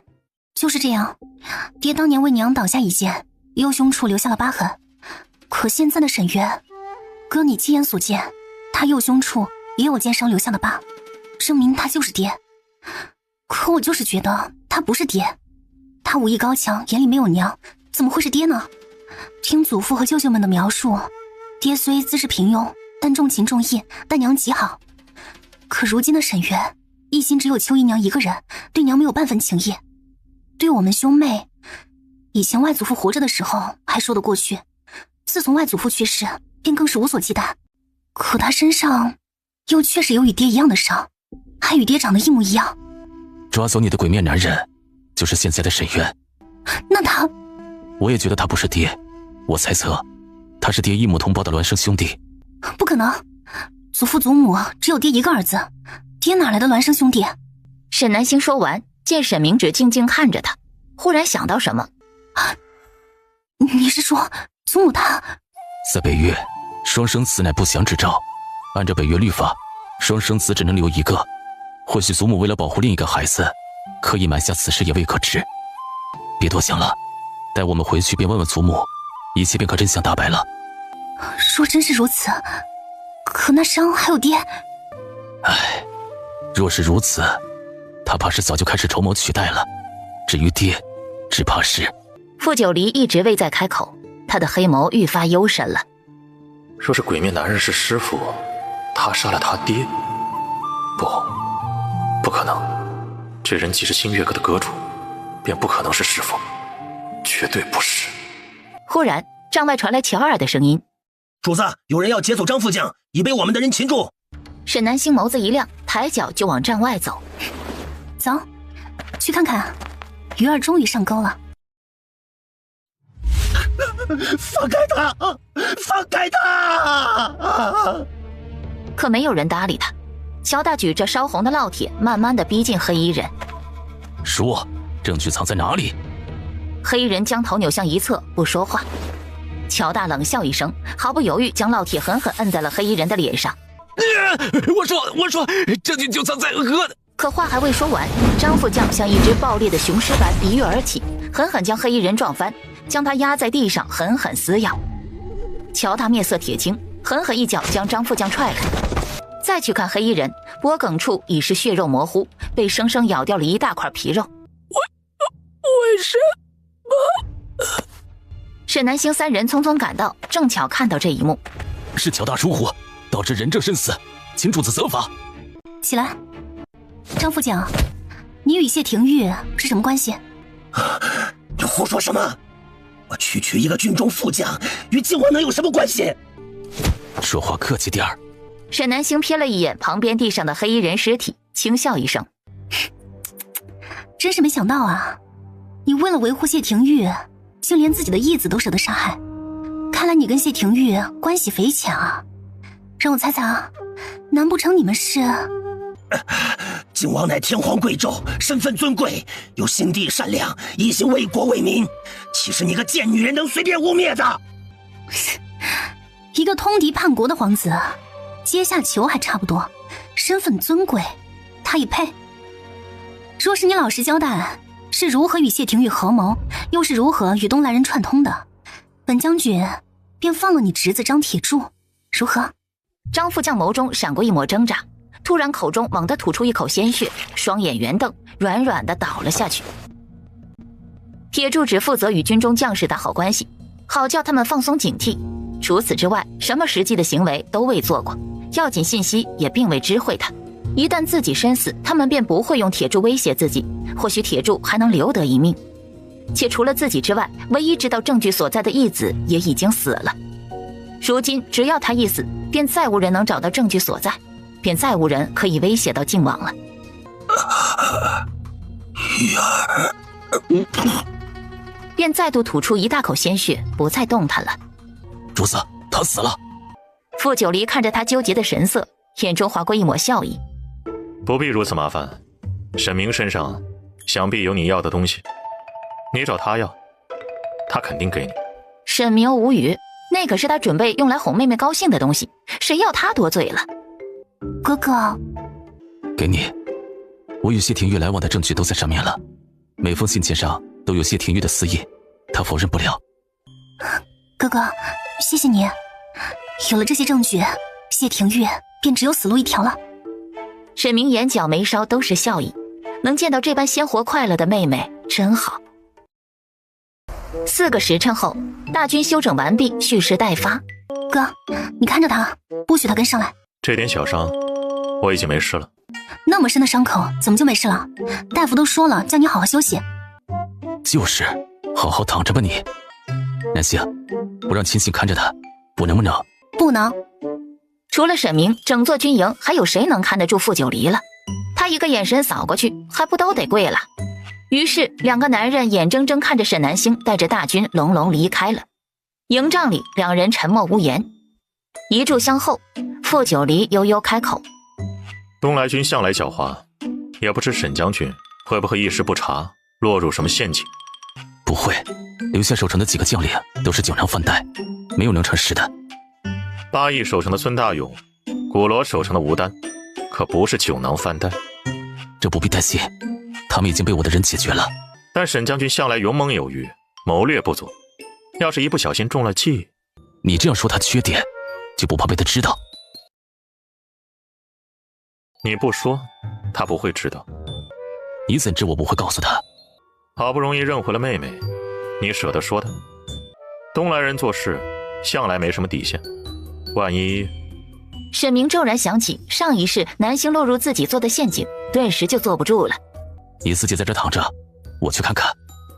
话音未落，人已经火速出了营帐。傅九离迅速翻身下床，换了一身衣裳，也出了营帐。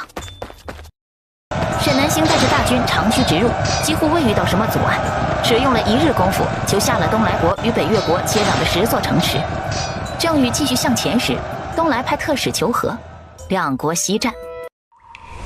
沈南星留下部分人马驻扎在新攻下的城池，接着便带着剩余兵马回到了营地。他一回到营地，便先去了傅九离养伤的营帐。一进去就见2个男人，一个老老实实躺在床上休息，还有一个坐在一旁的书案旁看兵书。2人见他进来，纷纷看了过来。妹妹，你可真厉害，一举拿下了东来10座城池。你回来了？你们这段时间没有离开军营吧？没有。沈南星无语，若不是看到地上隐隐沾着的红泥，他说不定就信了。这红泥可是东来国特有的。真是奇怪了，这次攻下的10座城池，其中有4座城池的守城将领都在前一日暴毙了，剩下的6座城池的守城将领都是草包。你们知道是怎么回事吗？是吗？那妹妹你的运气还挺……是沈明派人做了他们。妹妹，你不在时，傅九离他偷偷跑出去了。那哥哥你怎么没看着他？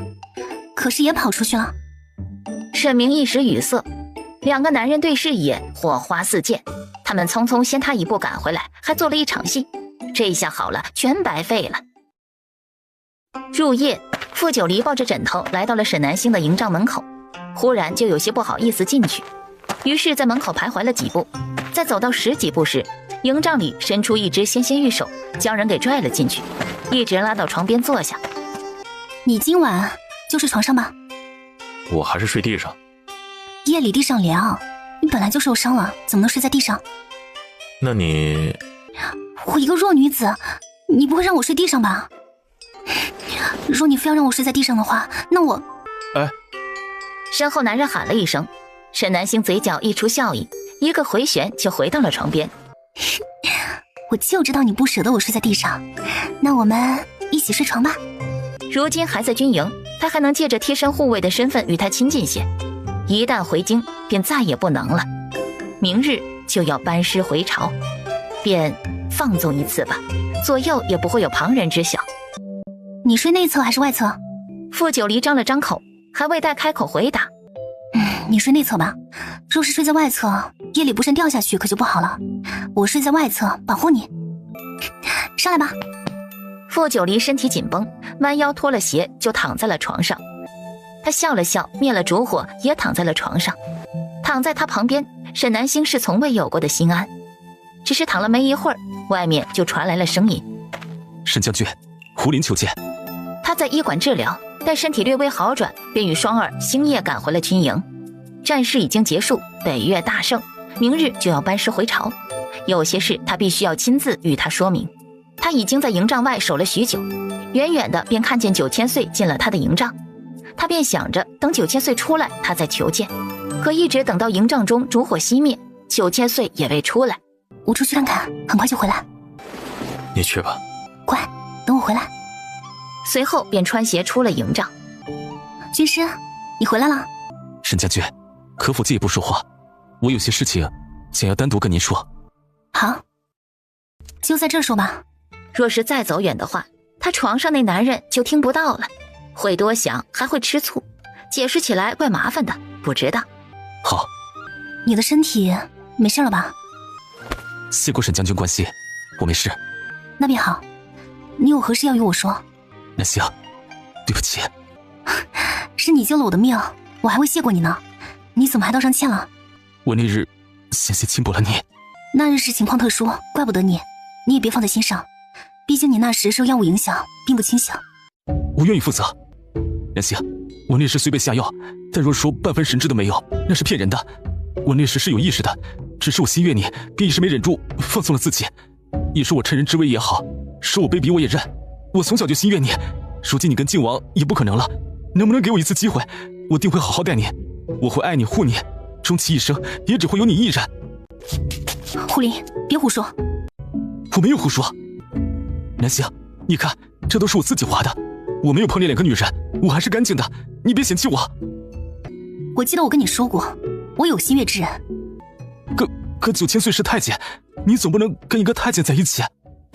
啪，清脆的巴掌声响起。南希，你无论他是不是太监，我此生只会认他一人。若你再说他一句，休怪我翻脸不认人。说罢也不再停留，转身就走。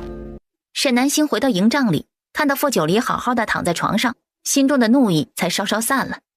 他轻手轻脚脱鞋上床，又轻轻躺下。过了一会儿，他往他那边挪了一下，又挪了一下，又挪了一下，终于靠近了男人温热的身体。傅九离，抱我。女子软糯的声音从耳侧响起。傅九离手指轻轻捻了捻，未作声。傅九离，你是不是不愿抱我？没有。没有什么？没有不愿。那你抱我。傅九离的手终究是松开了垫子，微微侧过身子，将手松松地搭在了女子身上。傅九离，你亲我一下。睡觉。你亲我一下我就睡觉。傅九离无奈，他的唇缓缓靠近，轻吻了一下她的发顶，正欲退开，却不料怀中女子突然抬头，快速在他的唇上啄了一口。待他反应过来，那罪魁祸首已经将脸埋在他怀里，半点看不着了。北岳皇宫，西岳宫。玉儿，你今日怎的又来了？3日前母妃不是刚给了你300两银票吗？这般快就又用完了。母妃，儿臣今日不要银子，是有要事跟您说。说完，眼睛瞟了一眼侍奉端妃的2个丫鬟。你们先下去守住门口，不许任何人靠近。是。待2个丫鬟离开，殿中只剩下母子2人时，发生何事了？张洪胜托布防图给东来人，事情败露了。那他人呢？他怎么样了？就因为他失败了，沈南星不仅没死，还夺回了咱们被东来夺去的3座城池，又攻下了东来的10座城池，立下了大功。大军不日就会班师回朝，到时等他一回来，就会将和离书拿到官府盖章。到时不仅名为铁骑我拿不到，就连他的嫁妆我也一文都拿不到了。张洪胜就是个废物。你住口！他难道不是废物吗？当时那般信誓旦旦担保，说此事一定能成，我们那么信任他，可结果呢？一点小事都办不好。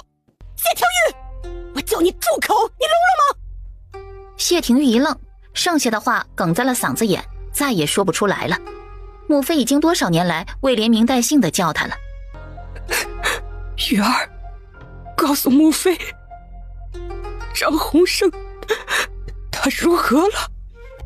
他被擒了，然后如何？算的还有点良心，为了帮我隐瞒证据，要杀自尽了。这样一来，这件事便牵扯不到我头上了。他正说着，就察觉到了母妃的异样。母妃您怎么了？此事不会查到我身上的，您不用担心。可端妃只看了他一眼，眼睛一眨，眼泪就大颗大颗落下。母妃您别哭啊，儿臣不会有事的，真的。玉儿，你想想办法把他的尸身带回来，行吗？谢廷玉便是再迟钝，此刻也察觉出不对劲了。张洪胜不过就是个低贱的下人而已，他因无能被擒，死了也是活该。我们为何要替他受尸？你与他是什么关系？值得你为他做到如此地步？玉儿，他是……够了！我的处境已经够艰难了，你能不能给我省点心？你与表舅不清不楚也就算了，如今怎么又出了一个野男人？你就这般耐不住寂寞吗？啊！他，端妃一抬手就狠狠甩了他一巴掌。母妃，您打我！您竟然为了一个野男人打我！玉儿，母妃不是有意要打你的，可你怎能这般说话？我怎么说话了？我那句话说错了吗？若不是您不守妇道，儿臣何至于落到如此地步？你知道我有多羡慕谢恒吗？他母妃死了，都能为他博一个好前程，就因为父皇喜欢他母妃，他便什么都不用做，就能深受父皇宠爱。可我呢？我都已经这么努力了，父皇却连多看我一眼都不愿。就是因为你不受宠，所以父皇才连带着也不喜欢我。您身为后妃，不争宠也便罢了，还成天想着外面的野男人。您自己说，您做的对吗？谢廷玉说完，狠狠一甩袖子，转身就逃也似的大步离去了。玉儿，你回来！不是这样的，不是这样的！他无力地捶打着地面。谢廷玉在酒楼喝得酩酊大醉，踉跄着脚步回到了靖王府。本想去新兰院，可走到半途，想到义儿想要的百花楼的胭脂，他还没给他买。今日去宫里找母妃，也是想说完事之后顺便再要一些银两，可未曾想竟落了个不欢而散。此时若是见了义儿，他空着手，他定要与他闹了。想到此，他脚步一转，就去了海棠院。王爷，妾身听说王妃姐姐又打了个大胜仗，再过2日就要回来了。您可是王妃姐姐喜欢什么？妾身想提前准备，到时候可不能让王妃姐姐觉得妾身不懂事。若是王妃姐姐因此讨厌了妾身，那可就不好了。你管她做什么？本王喜欢你还不够吗？王爷喜欢妾身，妾身自是心中欢喜。可王妃姐姐是王爷的正室夫人，靖王府的当家主母，妾身自然要与她处好关系了，否则不是让王爷难做吗？妾身可舍不得。谢廷玉神色一怔，随即便按住了女子的后脑勺，将浑身赤裸的女子压向自己，又亲上了她的唇。真是个小妖精。又大战了一个回合后，两人累极，便相拥着沉沉睡去了。梦里，锣鼓喧天，十里红妆，满目喜庆的红。谢廷玉一身大红锦衣，意气风发地骑在扎着大红花的高头大马上，喜气洋洋地将他的新娘迎回了府邸。三拜天地后，他嘴角噙着笑，小心翼翼地牵着盖着红盖头的新娘入了洞房。他拿着喜秤，紧张的手心发汗，颤抖着手一点点挑开了大红的盖头，露出了新娘明艳漂亮的脸庞。夫君，娘子，他终于娶到了他最爱的女子。他闭着眼，一点点靠近，循着她娇软水润的唇，可还未触碰到，倏忽画面一转，他一袭红色戎装，眼神冰冷，一杆长枪直指他的脖颈。谢廷玉，去死吧！星儿不要！谢廷玉猛地从床上坐起，大口大口喘着粗气。王爷您怎么了？可是做噩梦了？谢廷玉浑身一震，一把将女子掀开，起身慌忙穿上衣裳，就急急跑了出去。若是让星儿知道他与别的女子待在一处，会不高兴的。对，星儿呢？他的星儿呢？谢廷玉双腿一软，跪在了冰冷的青石板上。他的脑海中一幕幕闪过了自从沈南星女子身份暴露之后，他待她的种种不耐。大婚之夜让他独守空房，为了另一个女人将她抛在身后，他还企图骗取她的嫁妆，还与旁人合谋设计取她性命。星儿，那是他的命啊，他怎会做出这些事情？星儿连他与旁的女子多说两句话都会生气不理他，如今他竟与旁的女子，他永远都不会原谅他了，也定然不会再要他了。不止如此，这些年他还与他最讨厌的庶妹成日厮混在一起，他怎么可以这般下贱？又骤然想起自己亲手写了和离书给他，一时间气血上涌，喉头腥甜，哇地吐出了一大口血来。玉哥哥！他面色巨变，提起裙角就要冲过去，可还未到近前，他就被一道女子手臂挡住了去路。让开！那可是我夫君，让你过去做什么？你在胡说八道什么？你就是个下贱的画舫侍女而已，你也配？说着一巴掌甩了过去。那又如何？至少我如今是夫君正经的姨娘，而你呢？你充其量只能算个外室，无名无分来在王府里住着，真不要脸。我没赶你走都是我仁慈。你……沈之意气得眼眶发红，他想说玉哥哥很快就会娶她做靖王妃，可如今沈南星打了胜场，即将班师回朝，就算明知沈南星一回来就会将和离书拿到官府盖章，可现在沈南星名义上还是靖王妃，若他今日说了这种话，一旦被传出去，后果恐怕不是他愿意看到的。你给我等着！然后抬脚就要往谢廷玉那边冲，却再次被挡住。你没看到他的吐血了吗？请大夫呀！芷柔愣住了，他方才看到谢廷玉冲出去，便急忙也穿上衣裳跟了出来，自然是看到他吐血了，只是他的模样好可怕，他便不敢过去。青枝，去请个大夫到海棠院来。是，姨娘。玉芝，随我将王爷扶回屋里。谢廷玉不知何时已经晕倒在地上，芷柔自然便不怕了。沈之意咬着唇，眼中的嫉恨几乎要溢出来。如今王府已经这般艰难，便是他都已经没了丫鬟伺候，凭什么这个下贱的画舫女竟还有2个丫鬟？他跟在2人身后，也朝着谢廷玉过去了。只见谢廷玉面色惨白，眼睛紧闭着，嘴角还挂着一丝血迹。玉哥哥，你怎么了？你醒醒啊！可才刚靠近，就被芷柔一脚踹开了。芷柔和玉芝2人将谢廷玉搀着就朝海棠院走去。沈之意此刻心里惦记着谢廷玉的伤，顾不得身上被踹疼了，爬起来就快步跟上。姨娘，他跟上来了，要不要奴婢去把他赶走？随他去吧。沈之意一路跟到了海棠院的厢房，他一眼就看到了凌乱的床榻，还有空气中熟悉的欢爱后的气味，不用动脑子都知道这里不久前才发生了什么。沈小姐，这是怎么了？我夫君又没死，你哭什么？沈小姐该不会是见不得我夫君与我云雨吧？沈之意面色青白一片，他牙关紧咬，心里恨极了，却拿这个低贱的画舫侍女一点办法也没有，打又打不过，他如今又没了丫鬟小厮，也没人能帮着他。前些日子他倒是回了一趟南阳侯府，可娘不知为何生了好严重的病，每日醒着的时间还不足2个时辰，且即便醒着，人也是浑浑噩噩的，一点都不清醒。爹也不知去了何处，已经许久没回侯府了。至于祖父，他连面都见不着。想到偌大的南阳侯府竟无一人可以帮衬他，沈之意委屈极了，眼泪吧嗒吧嗒往下掉。哟，这就委屈上了。你既做得出上赶着给人做外事的事儿，便是有多少委屈你也该低声下气受着。谁让你不要脸缠别人的男人呢？不管你怎么说，我都是玉哥哥最爱的女人，玉哥哥是我的，不然为何我住在王府里最好的新兰苑，你却住在这偏远的海棠苑呢？是啊，既然你住的那般好又那般近，为何你的玉哥哥却舍近求远，专程来我这海棠苑与我欢好呢？说起来，王爷在房事上好生不知足，一个半天便要了人家4次呢。想来你这个外室，平日里是没能叫王爷满足的，大概是身子不惹王爷喜欢吧。你给我等着，等玉哥哥醒来，我定让他将你发卖了。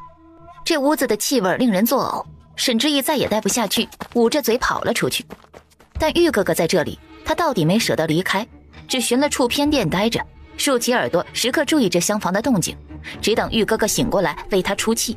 一想到玉哥哥如今跟那个贱女人共处一室，他的眼泪便忍不住一直往外涌。玉哥哥原先喜欢沈南星，他也就认了，毕竟2人自小便一起长大。上回在画舫上被沈南星下了药，不得已将这个画舫侍女睡了，他也认了。可如今为何玉哥哥回府了不去找他，宁愿跑这般远去找这个画舫侍女呢？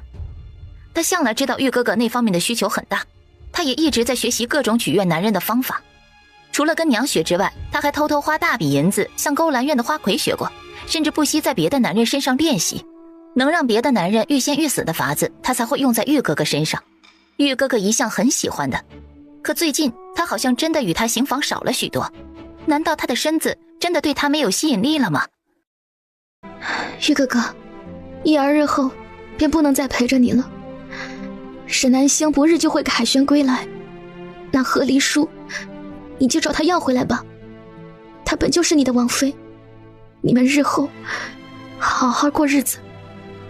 是一儿搅了你们的大婚，一儿让你与心上人分离，一儿这边拿这条命来陪你。沈之一咬牙，手一用力，匕首往胸口刺了进去，鲜血顺着刀身流出，一滴滴滴进了碗里。玉哥哥，你可曾真心喜欢过一儿，哪怕一丁点儿？谢廷玉被喂下血液后，面色肉眼可见地恢复了红润，心绪也随之逐渐平稳了。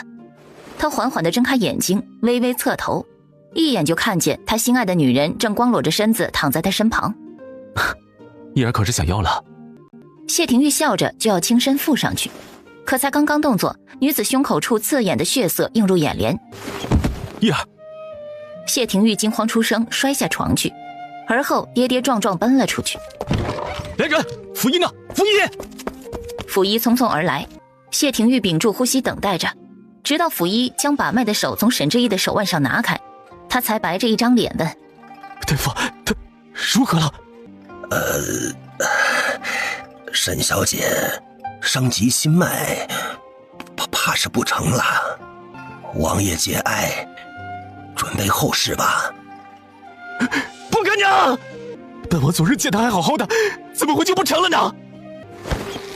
你给本王救活他，若是救不活，你便给他陪葬。啊！放开老夫！有法子！有什么法子？快说！老夫可用血灵芝吊住沈小姐的命，然后王爷可去幽冥谷寻沈南强老神医。如此严重的伤势，这世间唯有老神医或可一试。好，晚些本王就派人去幽冥谷，你先给一儿用血灵芝。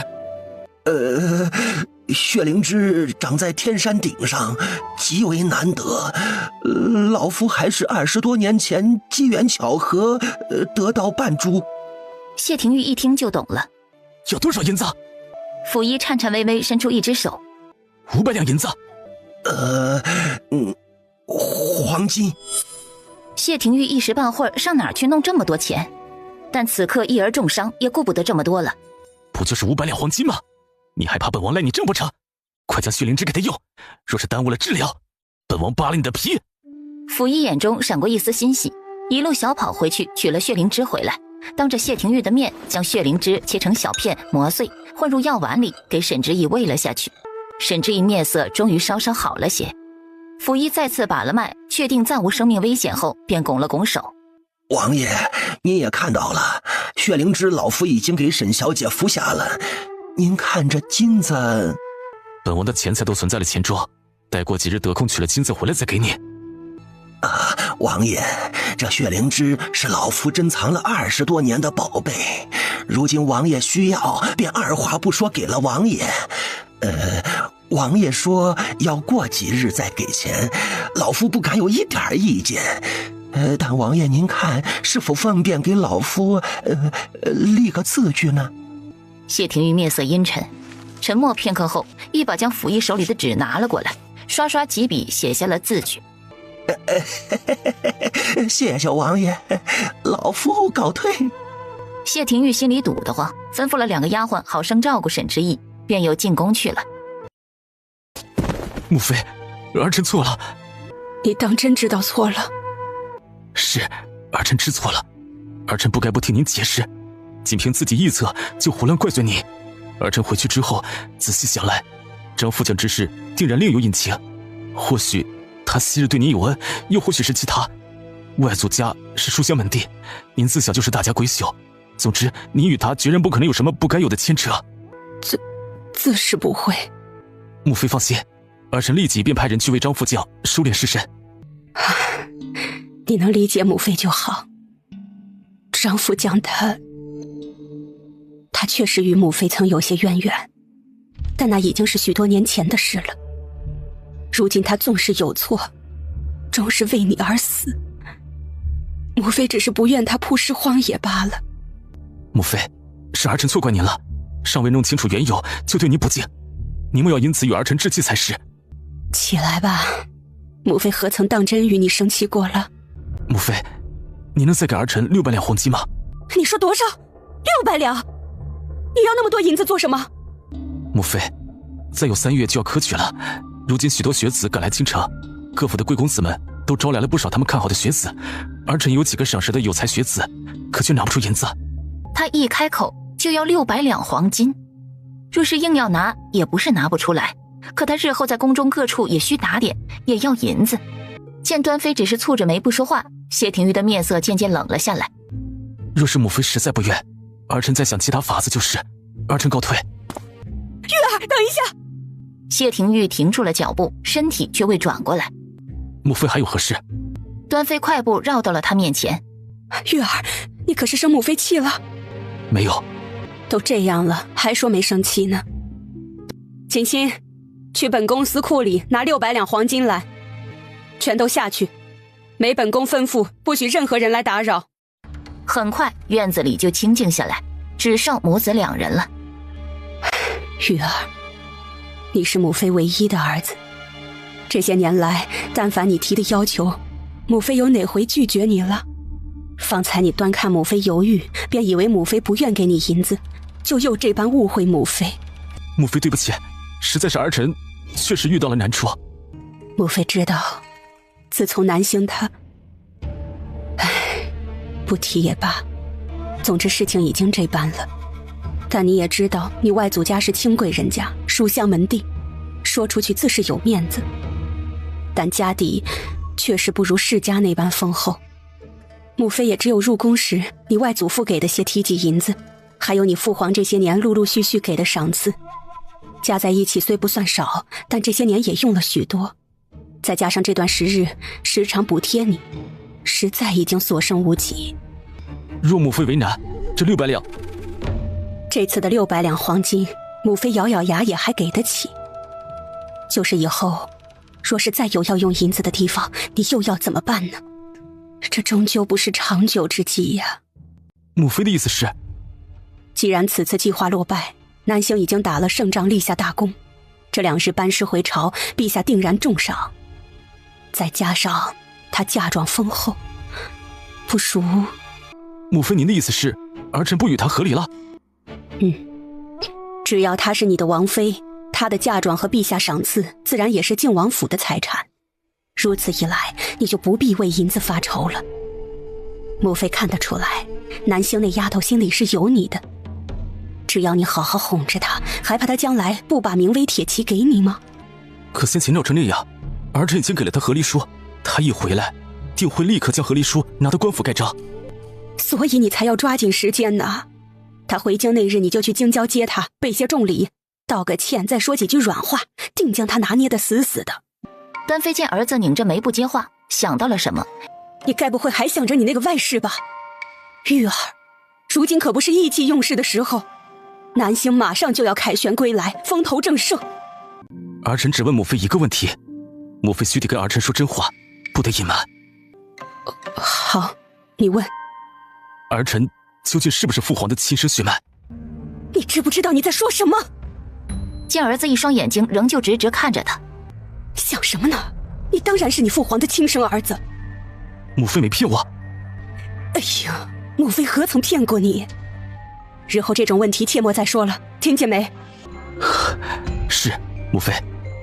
那南星那边，儿臣今日便去准备礼物。谢廷玉带着600两黄金和端妃多给的100两银票出了宫。傅九黎那个阉狗手里有母妃与表舅年少时来往的书信，还以此威胁他写下了和离书。他其实很害怕那个龌龊的可能性，担心此事真被父皇知道了，而自己若不是父皇的儿子，下场定然凄惨无比。去问母后吧，这种事叫他如何能问得出口？未曾想今日倒是阴差阳错问出了，幸好答案是他想要的。沈南星一身红色戎装，骑着通身雪白的踏雪，远远的就看到了祖父和2个舅舅的身影。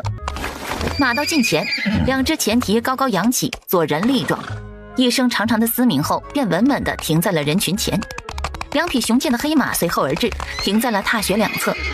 沈南星利落地翻身下马，2个男人也几乎同时跳下了马背，一左一右，稍稍落后半步，跟在他身后。祖父。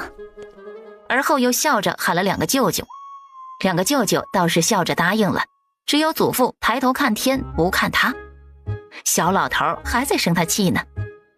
沈南星无奈地笑了一下，抬脚就要朝着祖父走过去，未曾想才踏出1步就被从中拦截了。你来做什么？夫人凯旋归来，为夫自是来接夫人回家。靖王别忘了，在出征之前你已写下和离书。你我夫妻之间闹着玩，怎能当真？谢廷玉，你脑子怕不是进水了？你见过谁家夫妻闲着没事写和离书玩？南星，你看，这是为夫亲手为你做的银子，为夫这就帮你带上。都是我不好，你就别生我的气了，好不好？你看和离书又没有拿去官府盖章，做不得数的。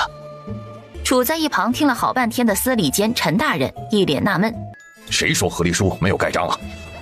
陈大人这一插嘴，2个当事人都愣住了，围观的众人也齐刷刷将目光聚集到了陈大人身上。怎么都看我做什么？和离书何时盖章了？此事事关本王与王妃生育，陈大人莫要胡说。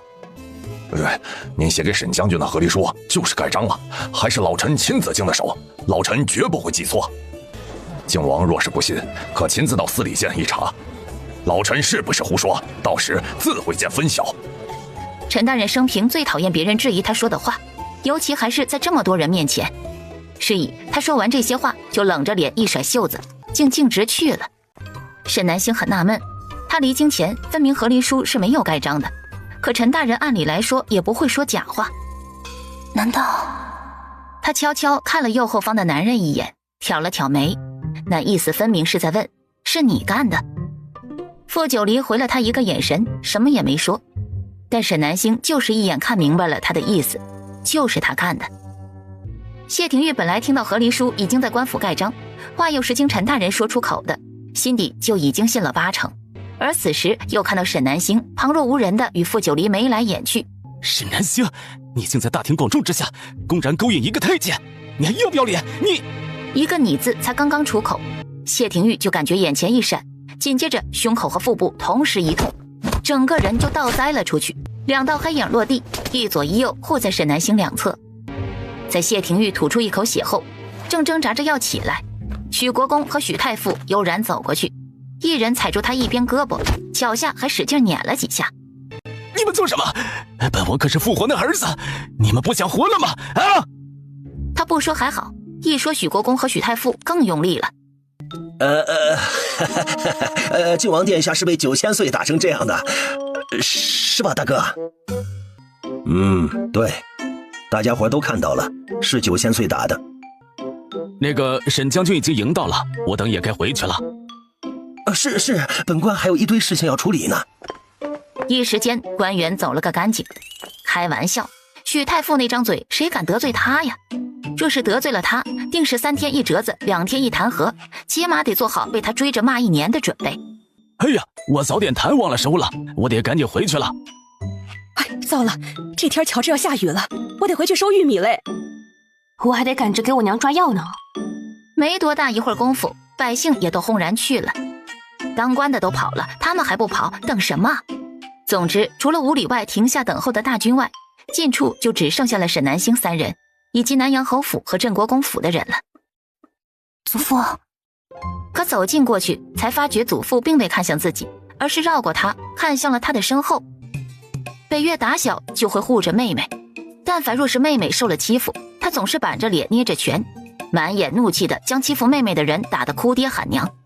甭管谁对谁错，反正就是妹妹对。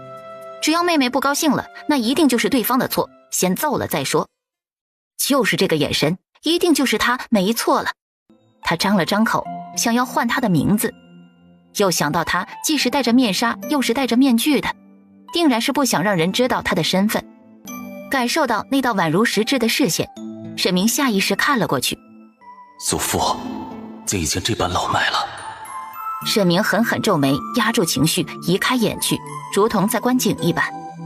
现在还不能相认，还要再等等。沈南星看了看祖父，又回头看了一眼兄长。祖父这是认出兄长了？兄长已经做这般打扮了，祖父竟还能一眼认出。祖父，哥哥还活着，但现在不能暴露身份。在陛下同意不追究兄长曾为敌国效命前，都不能暴露兄长的身份。听到自己的猜测被证实，沈老侯爷整个身子都忍不住晃了晃，老泪纵横。他忍不住又看了沈明一眼，又看了一眼，接连看了好几眼。您再看就露馅了。沈老侯爷一顿，强忍着自己不再往那边看，忍了一小会儿，又干脆背过了身子去。祖父，您别伤心了，我这不是平安回来了吗？众人本还在疑惑沈老侯爷怎么了，此刻一听沈南星如此说，立即就明白了，原来是担心孙女，便未再多想了。众人寒暄一番后，队伍继续启程了。远远的山岗上站着胡林和胡双儿兄妹俩。临近京城，他们便与大军分开了，准备直接回府。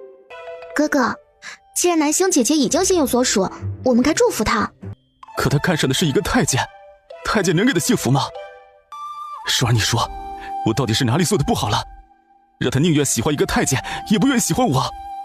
喜欢哪里是由得人的，他就是不喜欢你，你不接受还能怎样啊？双儿，你没有喜欢过人，你不懂。胡双儿眼里闪过一抹痛楚，目光看向大军远去的方向，陷入了怔中。怎会不懂呢？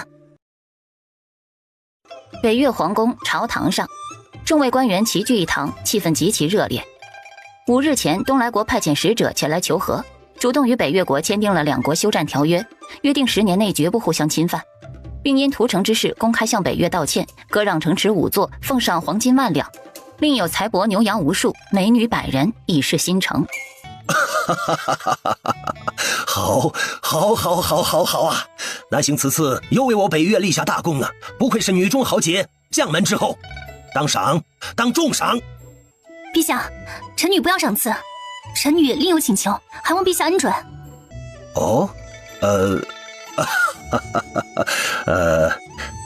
朕本欲封你为郡主的，倒是可惜了。说说看，你想求什么？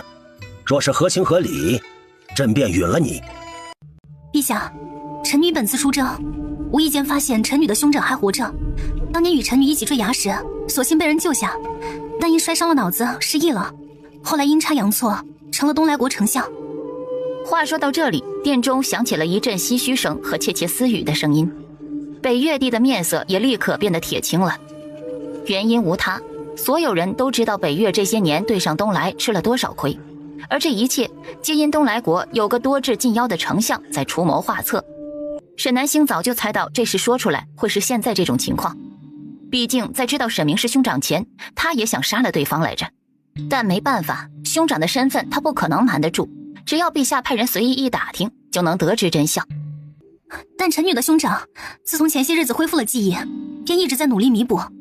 此次咱们能一举拿下东来10座城池，臣女的兄长功不可没。臣女不要任何赏赐，只求陛下能看在臣女与兄长这次的战功上，饶过臣女的兄长一命。臣女的兄长也不会承袭南阳侯府的爵位，只求做个闲散庶人，求陛下恩准。沈将军的请求，众爱卿以为如何？陛下，老臣认为不妥。哦，怎么说？咱们与东来打过那么多场仗，折损在里头的北越将士不计其数，这其中大半原因就是出在这东来丞相身上。如此重大的罪孽，绝不是一次小小的胜利就能抵消的，望陛下明察。望陛下明察。一群官员齐声附和。沈老侯也很想站出来帮孙女说话，可依着他对当今陛下的了解，他如今若是站出来，只怕会将事情弄得更糟。于是便是心里再焦急，他也只能暂时静观其变了。南星，听到了，我北越国向来赏罚分明，此战你立下功劳不错，但你兄长却……陛下，一道声音从群臣首位响起，直接打断了北越帝的发言。傅爱卿想说什么？陛下，臣听闻沈明此人能力极强，在他的辅助下，东来国在不到10年的时间里国力大涨，国土面积亦有大幅增加。臣认为他以前能帮助东来国强大至此，如今他恢复记忆回到北越，陛下当重用他才是。如此这般，假以时日，北越必定能成为超越其他3国的存在。他毕竟为东来效力这么多年，东来皇帝又一直重用他，万一……沈明此等大才，弃之可惜了。臣愿监督他，一旦发现他有不轨的苗头，必会将之一举拿下。如此，陛下可放心。陛下，刘御史刚刚开口，又想说些什么，就被一道淡漠的视线随意扫了一眼。刘御史本能的浑身颤了颤，牢牢闭上了嘴。刘御史可是要说什么？臣觉得9000岁说得对。要命了，方才一时嘴瓢，竟险些跟9000岁顶嘴去了。还好他醒悟得及时。众爱卿可有异议？群臣沉默。这哪里是有没有意义的问题？9000岁都这般说了，他们敢有异议吗？便是有，憋也得憋回去呀。9000岁此法甚好，臣无异议。于是全体朝臣一致通过。北越帝又沉思了下，若是有傅九黎看着，谅他沈明也翻不出什么风浪来。沈将军，你的请求朕准了，便饶你兄长一命。谢陛下。但你兄长毕竟曾为东来效力，朕欲给他一个机会戴罪立功，便封他为客卿如何？客卿者，无官无爵，亦无俸禄，虚衔而已。这是既要他兄长为国出谋划策，又不想给任何好处了。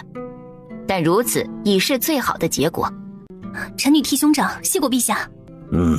你兄长如今在何处？可回了京城？回陛下，臣女的兄长已随臣女一起回了京城。好，沈爱卿，明日便将北越带到宫里给朕见见吧。朕也有许多年未见到这孩子了。朕记得这孩子少时就风采过人。是。老天有眼，如今北越还活着，又被陛下饶恕了罪行，可真是太好了。起来吧。沈南星却并未站起，忽然双手一拱，沉声道：“陛下，臣女要状告靖王谢廷玉通敌叛国，意图谋反，证据确凿，还请陛下定夺。”你说什么？此乃靖王谢廷玉与东来人私下往来的信件，请陛下过目。北越帝深呼吸几口气后，朝一侧略点了一下头，贵公公便走到沈南星面前，将他手里的信件拿过，呈到了御前。北越帝伸手拿过一封信，一眼就看到了落款处独属于谢廷玉的那方私印。畜生！来人，把那个畜生给朕抓过来！禁卫军正要听令出动，大殿门口的光影里就出现了3个人影。许国公、许太傅一人一边，将谢廷玉给搀了进来。一到堂下，两人手一松，谢廷玉就颓然地跌坐在地上，心如死灰。他方才在殿外已经什么都听到了。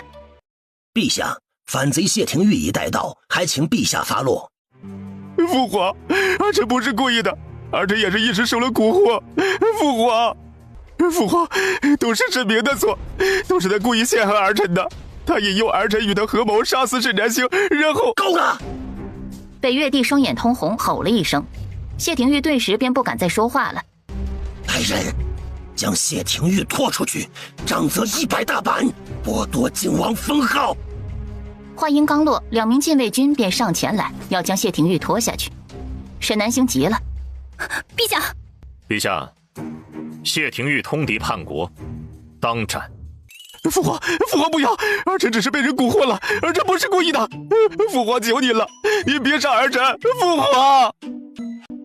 北越帝瞥了一眼傅九黎，虽说他向来倚重对方，也知对方说的是实话，却多少生了些许怨气。此事，众爱卿怎么看？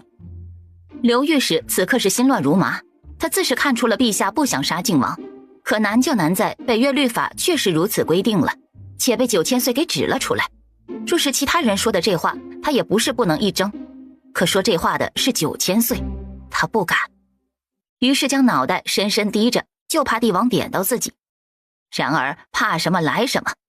刘御史，你来说。陛下，臣以为……怎么办？陛下与9000岁，他一个都不敢得罪。父皇，都是沈明故意引诱儿臣犯错的。陛下，靖王犯了此等大错，按照北越律法，自是当斩。但念在靖王并未真的铸成大错，又是被沈明引诱犯错，臣以为，既然对沈明都可以网开一面，靖王也罪不至死，或可从轻发落。如此既未反驳9000岁的话，又顾全了陛下的心思，总可以了吧？爱卿请起。然而刘御史刚刚站起，许太傅就走了出来。陛下，臣以为刘御史此言差矣，靖王并非是沈明引诱犯罪。据臣所知，沈明恢复记忆后，便一心为着北越国，此番不过是使了一个计，便抓出了心怀不轨之人，只是这人恰好是靖王罢了。许太傅不悦地睨了刘御史一眼，他的外甥好不容易才找回来，就想往他外甥头上扣帽子，当他是死的吗？臣附议。才刚刚站起的刘御史心里一凉，糟了，怎么就忘了沈明是这2位的外甥了？这一下就得罪了2个。老臣附议。刘御史心里一咯噔，得罪3个了。陛下，此番若非靖王与东来暗通款曲，东来太子又怎会有机会途经我北越2成百姓？求陛下还2成百姓一个公道。说到2成无辜的百姓，朝中一些正直的臣子也大胆地走了出来。求陛下还2成百姓一个公道。一时间满朝大臣跪下去了大半，北越帝的心在这一瞬也彻底沉了下去。他这个儿子终究是保不住了。来人，将谢廷玉打入大牢，秋后问斩。陛下英明。谢廷玉跌坐在地上，双眼灰暗，彻底失了希望，如一条死鱼般任由禁卫军将他拖走。娘娘您不能进去，娘娘您别再走了，刀剑无眼。端妃不顾架在脖子上的刀，步步前进，如此这般，竟真叫端妃给闯进了朝堂。他一眼看到2个禁卫军拖着儿子，你们放手！你们弄疼他了！玉儿，娘的玉儿！端妃住手！陛下，玉儿是您亲生儿子呀，糊涂还不识字，你怎能杀他？放肆！他通敌叛国的时候，怎么没想过是朕的亲生儿子？带走！事已至此，说什么都没用了。如今处死靖王是众望所归，他纵然是皇帝，却也并不能为所欲为。母妃，你救救儿臣，儿臣不想死，母妃。然而他很快就被拖出了大殿，哭喊声逐渐远去。陛下，玉儿是臣妾唯一的儿子，您这是要臣妾的命啊！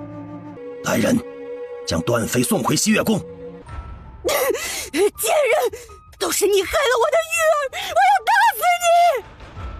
啊，南星小心！沈南星冷眼看着扑过来的端妃，虽不能还手，但躲开一个疯女人的攻击而已，并非什么难事。然他才刚提气，一道黑影闪了过来，立在他跟前，毫不犹豫一脚踹出。朝臣们都惊呆了，这将端妃带下去。陛下，你身为一国皇帝，竟然怕一个阉人之词，难怪你连自己的儿子都保不住。端妃娘娘，您儿子通敌叛国，害死北越数万百姓，本就该死。陛下明断，判您儿子秋后问斩，乃是众望所归。至于您，身为后妃，擅闯朝堂，干涉朝政，应当重罚。尤其是您还意欲谋杀朝廷命官，若是成功，便是死罪。如今9000岁好心阻止您犯下死罪，您还血口喷人，甚至污蔑当今陛下，当真是猪狗不如。北越帝方才被端妃2句话气得变了颜色的脸色，此刻也恢复了些许。他看着端妃的眸子，再不复以往的温情，一甩袖子，将端妃押下去，杖责30大板。慢着，陛下，既然玉儿被判了秋后问斩，那沈南星身为靖王妃，理应连坐。请陛下将沈南星一并打入大牢。北越帝闻言面色难看了几分，许太傅和许国公还有沈老侯爷则是一点都不慌。别人不知道，他们可是知道，南星可是已经跟靖王和离了，怕什么？你们什么意思？你们不是自诩清流吗？怎么，我儿犯了死罪，沈南星身为儿媳，难道不应连坐？你们惧怕9000岁，不敢得罪了他，所以才一个个不愿说句公道话，是吗？我偌大的北越国，竟被一个阉人把持，北越威仪！北越帝实在是忍不住了，亲自走下来，一脚踹在端妃的臀上，端妃便又一次跌在了地上。我说错了吗？不然你为何不处置沈南星啊？满嘴胡言！沈南星与靖王早已和离，连做什么？这次朝会在满朝大臣的唏嘘以及一脸绝望的端妃被拖走而宣告落幕。南星，你没事吧？南星，膝盖跪疼了吧？快起来！祖父、大舅舅、小舅舅，我没事。他口中说着话，眼睛却透过几人之间的缝隙，落在某个一袭黑衣的男人身上。本以为那人也会过来关心一下自己，再不济也会等自己一起走，却没想到那人却连朝他这边看一眼也不曾，竟径直出了大殿。沈南星匆匆对几位长辈说了一句有急事，顾不得膝盖上残留的酸疼，就拔腿追了出去。你跑那么快做什么啊？我没跑。那你为何不等我？说不是我跑得快，险些就追不上你了。沈将军凯旋归来，又认回了兄长，该回侯府与家人团聚才是。几个意思啊？一回京就翻脸不认人了是吗？傅九离，我腿疼。沈将军腿疼，该去医馆才是。唇线紧抿，暗自想到，还能跑这么远都没事，方才也并未表现出痛苦模样，他定是装的应当无事。你躲什么？怕我亲你啊？如今沈将军已与靖王和离，北越也与东莱签下了和平条约，国内无战事，沈将军也可寻一良人，相濡以沫，共度此生。沈南星惊愕地瞪大了眼，他以为在此次征战途中，两人已经互通心意，只待他回京与谢廷玉和离，两人便可名正言顺。可万万没想到，他一回来便要将他往外推。是我自作多情了。看到男人仍是一脸冷漠的模样，他用袖子一抹眼泪，转身就跑走了。傅九离看着女子离去的方向，轻扯了一下唇角。陛下的妃子说得对，她终究是个阉人。方才在朝堂上，那个妃子不过是说了一句南星与他有染，朝臣们看向南星的眼神就是那般不善，充满恶意。若是他真的不顾伦常与他在一起，不，他怎能为了一己之私就让他活在世人不堪的眼里？方才他对他说了那样的话，他该对他失望了吧？这样也好，就当这次征途是一场美梦吧。如今梦醒了，自是不该再做不该有的期待。南阳侯府，暖安、暖宁和春杏都在大门口候着。与几个丫鬟寒暄一番后，沈南星径直也去了祖父的院子。沈南星调整好情绪，扬起灿烂的笑容走进去，一眼就看到祖父和兄长正坐在石桌两端对弈。祖父，哥哥。南星回来了。妹妹。笑着招呼妹妹一同坐下，又亲自给妹妹倒了一杯茶水。温度正好，可以直接入口。谢谢哥哥。一杯茶而已，谢什么？沈老侯爷看着兄妹俩的互动，心里郁贴极了。可惜你们爹不在，否则若是知晓北岳平安归来，不知得高兴成什么样。祖父，爹去哪儿了？在你带大军出征后没几天，你们爹就离开了，也没留下句话。若不是小厮说是他自己离开的，我还当他被谁掳走了呢。不过想来也没人会掳走他，他一向老实，也没什么本事，得罪不了什么人。兄妹俩对视一眼，他们这个爹本事可大了，但事情未真相大白之前，他们并不打算向祖父透露，否则除了惹祖父担心外，并没什么好处。不过我猜测他该是为他的妾室寻药去了。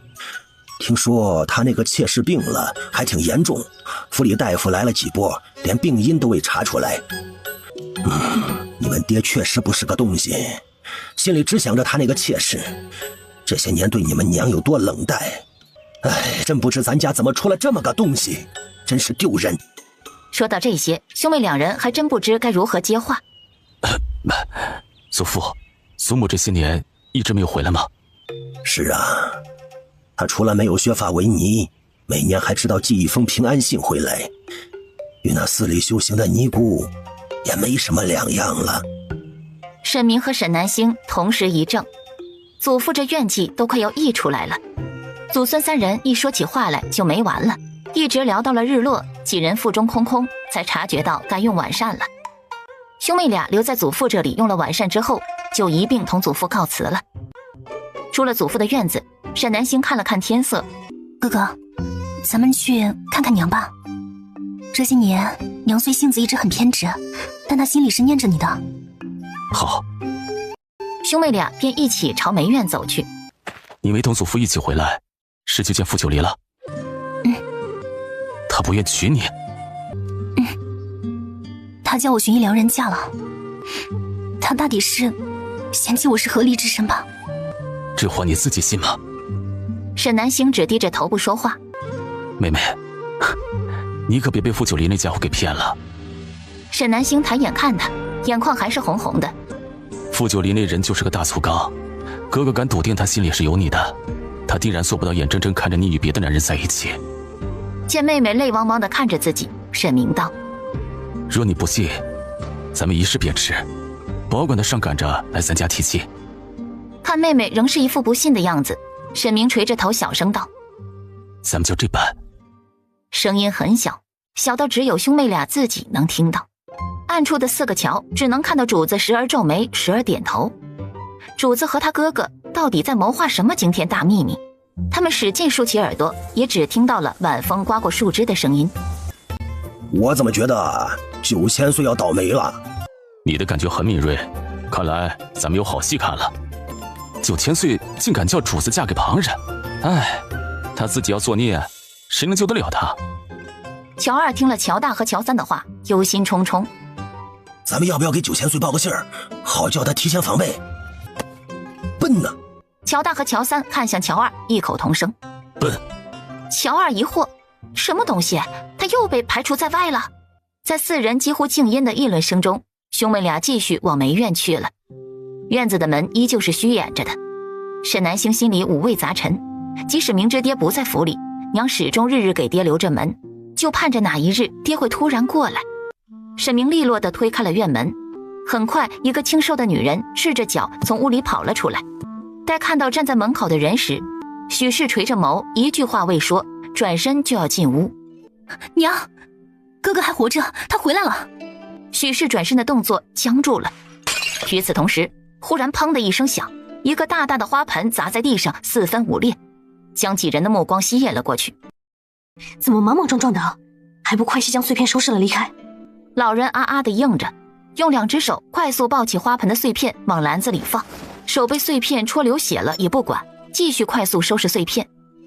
沈南星不知为何心一提，下意识就想朝老人走过去。王妃，这是咱们院子里的老花匠，以前在外院干杂活的，这里有点问题。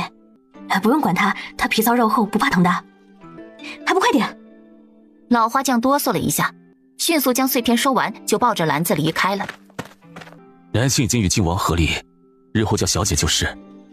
夏荷一愣，随即看向沈明，这是少爷，北岳少爷。夫人，是少爷回来了，小姐带着少爷一起回来了。北岳，娘叫你呢，快去。娘，儿子回来了。许氏眼里的泪忽的就落了下来，她轻轻抬手抚上儿子的脸。北岳，北岳，是娘的北岳，回来就好，回来就好。脸怎么了？怎么戴上面具了？是不是受伤了？给娘看看。受了一点小伤，无事。娘，儿子不孝，回来晚了。他对不起妹妹，也对不起娘。上一世在妹妹死后，他无法接受自己亲手害死妹妹的事实，浑浑噩噩了许久，也就疏忽了还在北岳京城的娘。待他清醒过来想起娘时，娘已经被爹的妾室一家摩搓致死。老天眷顾，如今重来一世，妹妹、祖父、娘都还活着，真的很好。男儿膝下有黄金，怎能轻易下跪？快起来！娘，儿子犯了杀头的大错，是妹妹打了胜仗，用军功救了儿子一命。许氏这才看向站在一旁的沈南星。南星，谢谢你救了北岳。我救我兄长，本是应该。若是没别的事，我就先走了。妹妹。又扭头看许氏。娘，你怎么这么跟妹妹说话？他之前悄悄潜在府中时，就已经察觉到妹妹与娘关系不好，是以方才刻意提到是妹妹救了自己。可没想到娘竟对妹妹这般生分了。许氏未回答儿子的话。南星，你该向你爹道歉。为何道歉？你口口声声说是你爹害死了北岳，可北岳如今还好好活着，你冤枉了你爹，难道不该道歉吗？这事日夜折磨着他，让他这么多日没睡过一个好觉，却原来这一切根本就是南星杜撰的。哥哥还能活着，是哥哥命大，不代表爹就没有害人。说罢不再停留，挣开哥哥的手，抬脚就快步往外走。沈南星，你就非要给你爹扣这么大个帽子？他实至名归。夫人，您别生气，仔细气坏了身子。沈明担忧地看了看离去的妹妹，又看了一眼身边的娘，终究还是脚步一抬去追妹妹了。北岳，你留下用了晚膳再走啊！用过了。沈明很快就追上了气冲冲在前面走的妹妹。妹妹，你等等我。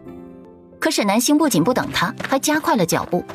沈明无奈，妹妹这耍小脾气的倔强样子还跟小时候一模一样。妹妹，是哥哥错了，你别生气了好不好？要不哥哥给你打一套拳，这可是哥哥最近新学的，可厉害了，以一敌百呢。或者哥哥给你讲个笑话怎么样？若不然给你买百花楼的胭脂可好？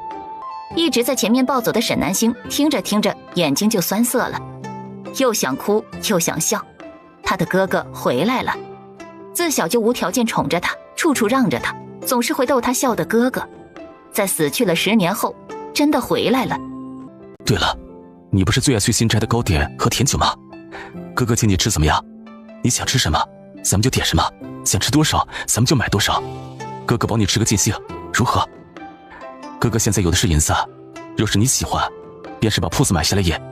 话未尽，前面的女子忽然回过了头来。好。我就知道你好这一口。走，哥哥带你去吃宵夜。沈南星乖乖跟着走，然后走着走着便察觉出不对劲来。这，咱们怎么出去啊？当然是翻墙出去了，不然这么晚了，你还偷偷溜出去吃甜食，若是让祖父知晓了，定要骂你了。好，咱们便翻墙出去。好。沈明高兴地应了一声，就蹲在了墙根下，冲他招手。妹妹，快上来。沈南星笑着走了过去，像小时候一样踩在了哥哥的肩膀上。武艺高强的兄妹俩携手合作，用狗爬的法子翻过了一堵并不高的墙。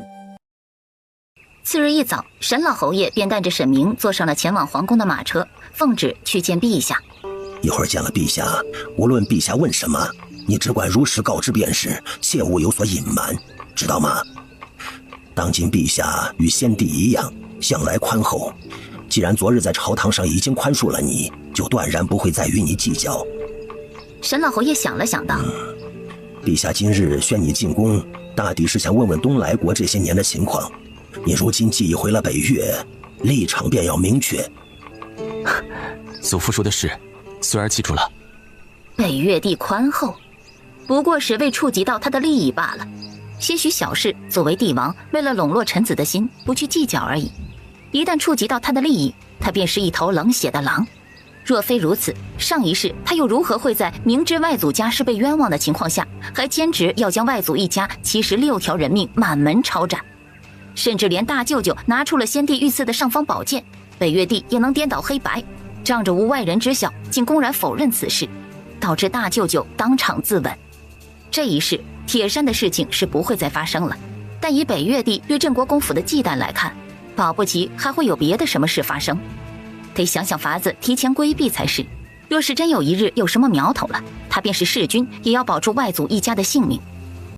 哈哈哈，北越啊，你如今年岁也不小了，你的亲事也该提上日程了。你喜欢什么样的女子啊？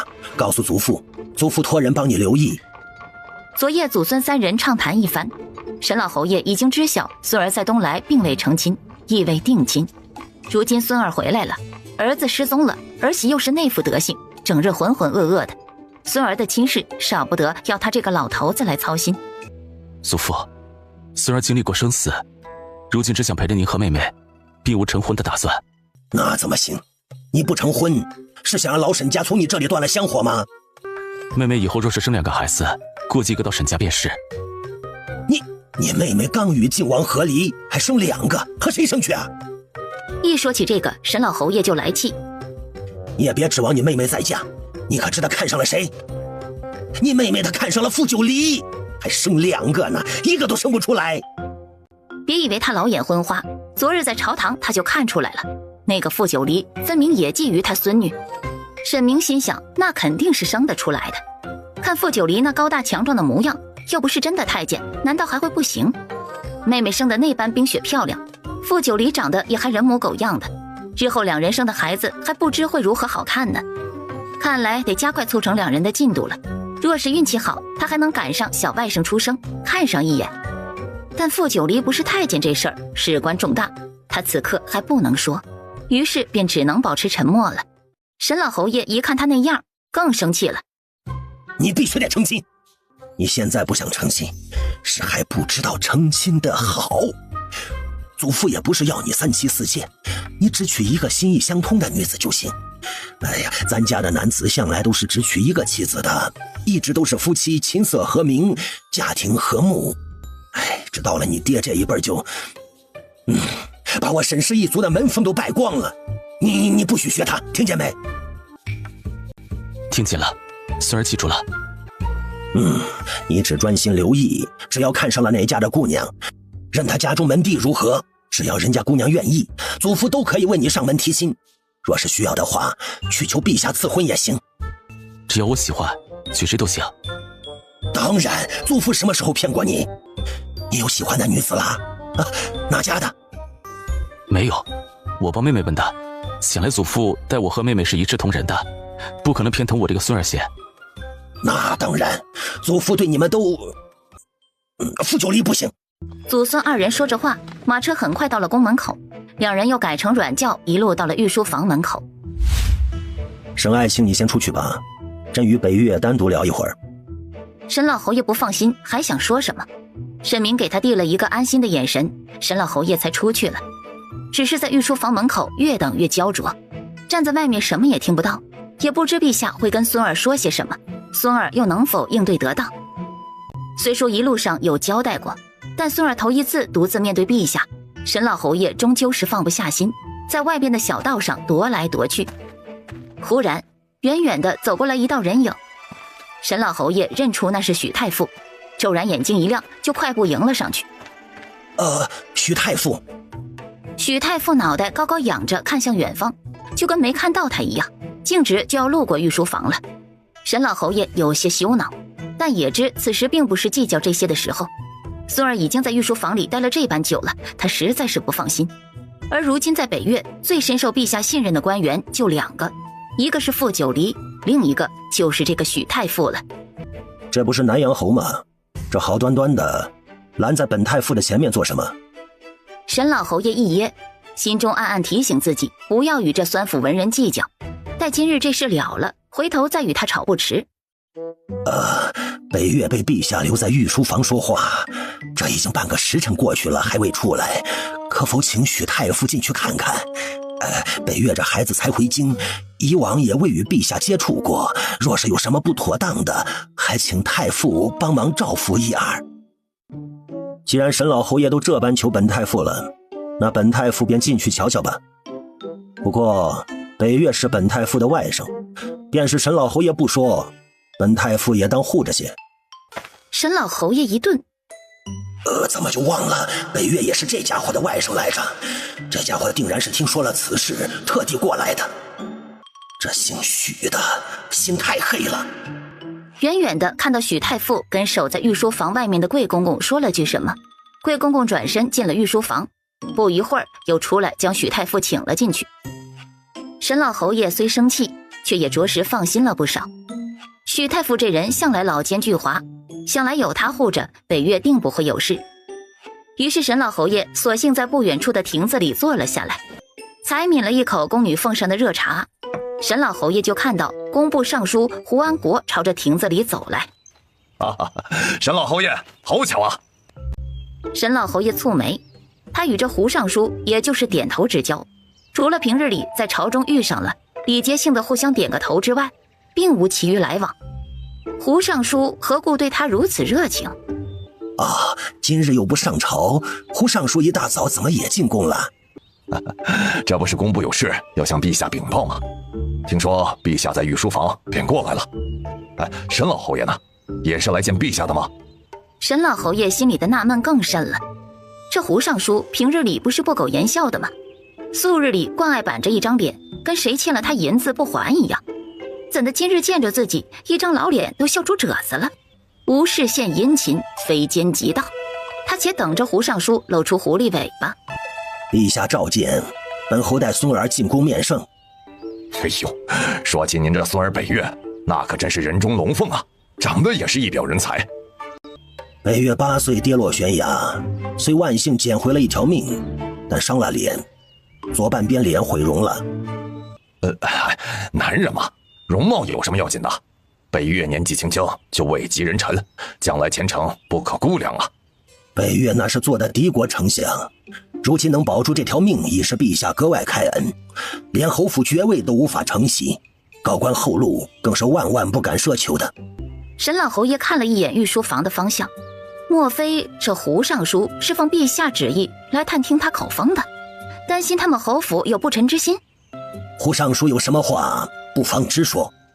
胡尚书的笑容僵在了脸上，自己都已经舔着一张老脸这般讨好了，这沈老侯爷怎么还生气了？若不是为了自己的爱女，他何苦这般低声下气？沈老侯爷，既然您让微臣直说，那微臣就直说了。果然，他早年跟着先皇打天下，就率兵东征西讨，戎马一生，保卫了北越国多少百姓。如今到头来，竟落得这般被猜忌的境地，还真是让人心寒。说，北越可有定亲啊？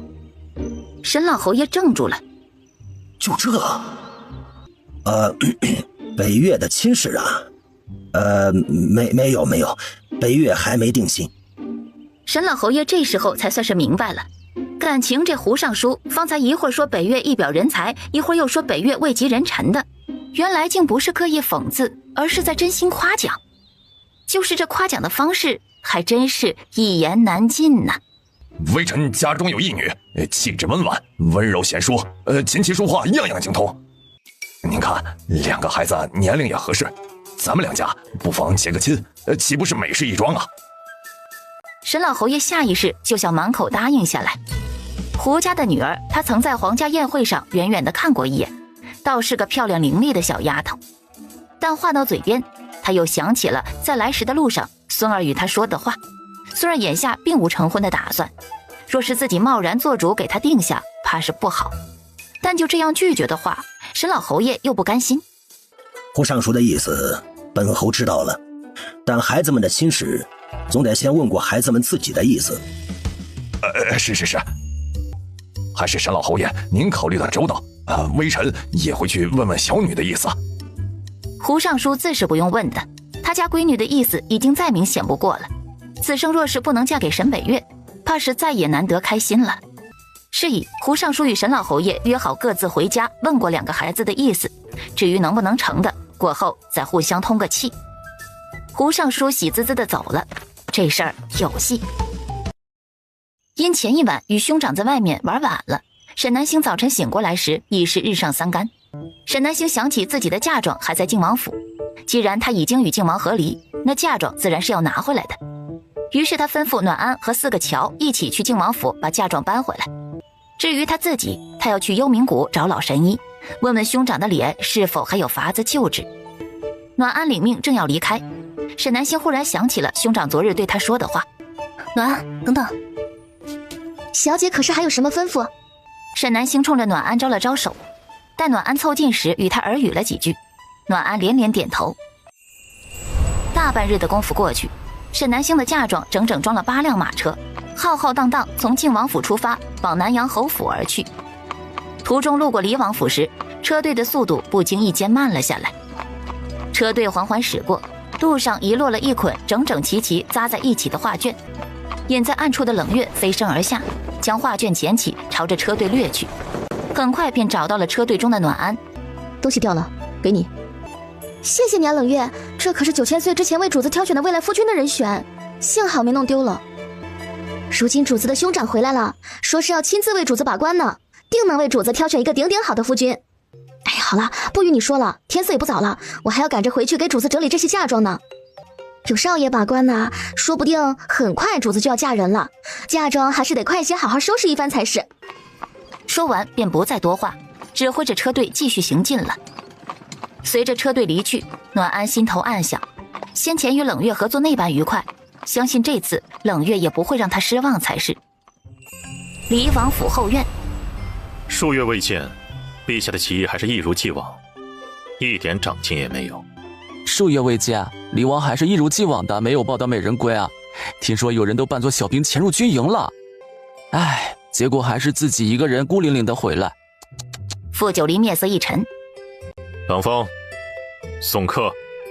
冷风立刻出现了，熟练地朝着院门伸出一只手，恭敬道：“六皇子殿下，请。”离我，你！见傅九离不为所动，他又跺了跺脚，哼，不听本皇子言，吃亏在眼前。说罢，黑着脸甩袖离开。傅九离刚坐下，随手捏起了一颗黑色棋子。冷月来了，主子，南阳侯府准备给沈小姐奏序了，还专程派人回靖王府拿走了您给沈小姐选的金钟贵公子的画像。日后这些不重要的事，就不必来禀报了。是。下去吧。是。冷月疏忽消失不见，原地便只剩下了一个人，一盘乱棋。一袭黑衣的男人，指尖的黑棋越捏越紧，在棋子即将被捏碎时，他松了力道，轻轻地在棋盘上落下一子。尘埃落定，本该如此。你做什么？你为何要自作主张？我禀报主子关心的事，如何就叫自作主张了？主子都说了，那是不重要的事，叫你以后不必禀报了，你没听见吗？听见了，我以后不会再说。你能想清楚就好，主子根本就不喜欢那个女人。你看你每次给主子说她的消息，主子就没一次高兴的。冷月无语，有时候真想爆粗口。他深吸了一口气，转身就走。哎，冷月，你等等我。冷月，你怎么不理我？我又惹你生气了吗？我道歉还不行吗？我请你喝酒怎么样？就喝你最喜欢的那家桃花酿。一个冷着脸在前面头也不回的走，还有一个死皮赖脸在后面跟着跑。南阳侯府，沈燕在外面藏了整整一夜，待沈南星也带着暖宁离府，府里只剩下普通的丫鬟小厮时，才悄然从后门潜了进去。他一路偷摸着来到秋堂院，正要推门进去，就听到里面传来瓷器花廊被摔碎的声音。没用的东西，真是没用的东西！走之前信誓旦旦的说要杀了沈南星，还让我放心，结果呢？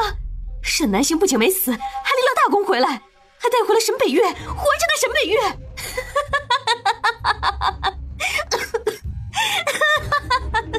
夫人，你怎么又咳血了？沈燕心里一痛，一把推开门就闯了进去。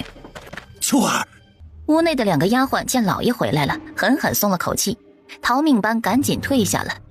沈燕冲上前去，将赤着脚站在地上的女子紧紧抱在怀里，任由她如何对她拳打脚踢，强硬地将人抱到床上放下。秋儿，都是为父没用，既请不到神医帮你治病，又没能杀掉沈南星。哎呀，对不起夫君，方才秋儿刚得知消息，一时气急，才骂了你。秋儿，你别这么说，为父不怪你，你也没说错，本就是为父做的不好，是为父没用。夫君别这么说，秋儿知自己命不久矣，能死在夫君怀里，此生足矣，不敢奢求其他。秋儿，别说了，别说了，你一定能长长久久活着。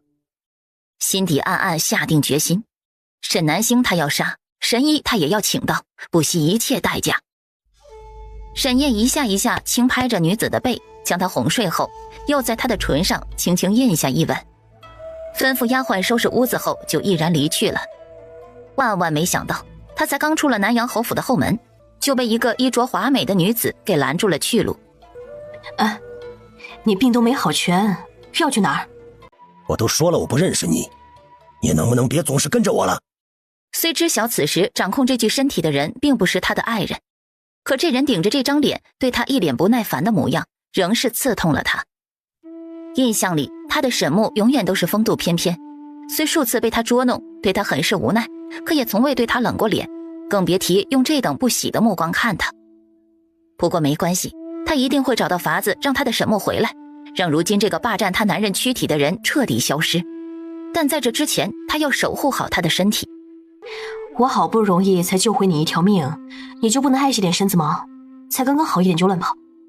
慕容嫣真是无比庆幸自己来北岳寻他了，否则前阵子他身受重伤，若不是恰好被自己遇见了，后果他简直不敢想象。你救了我，我很感激你，但我现在有很重要的事情要去做，你就别跟着我了，行吗？我就要跟着你，你去哪我就去哪，你休想甩开我。虽是同一张脸，可他一眼就能认出这人不是他的沈木，那眼神、那表情还有细微的动作全都不一样。自己当年为何单看到他与别的女子在一起就负气回南疆了呢？说是当年不那般冲动离开，定能发现他的异样，也就能早些想到法子，而不是一错过就是这么多年独自抚养女儿长大。我早先便与你说过了，我已有家室，也没有纳妾的打算。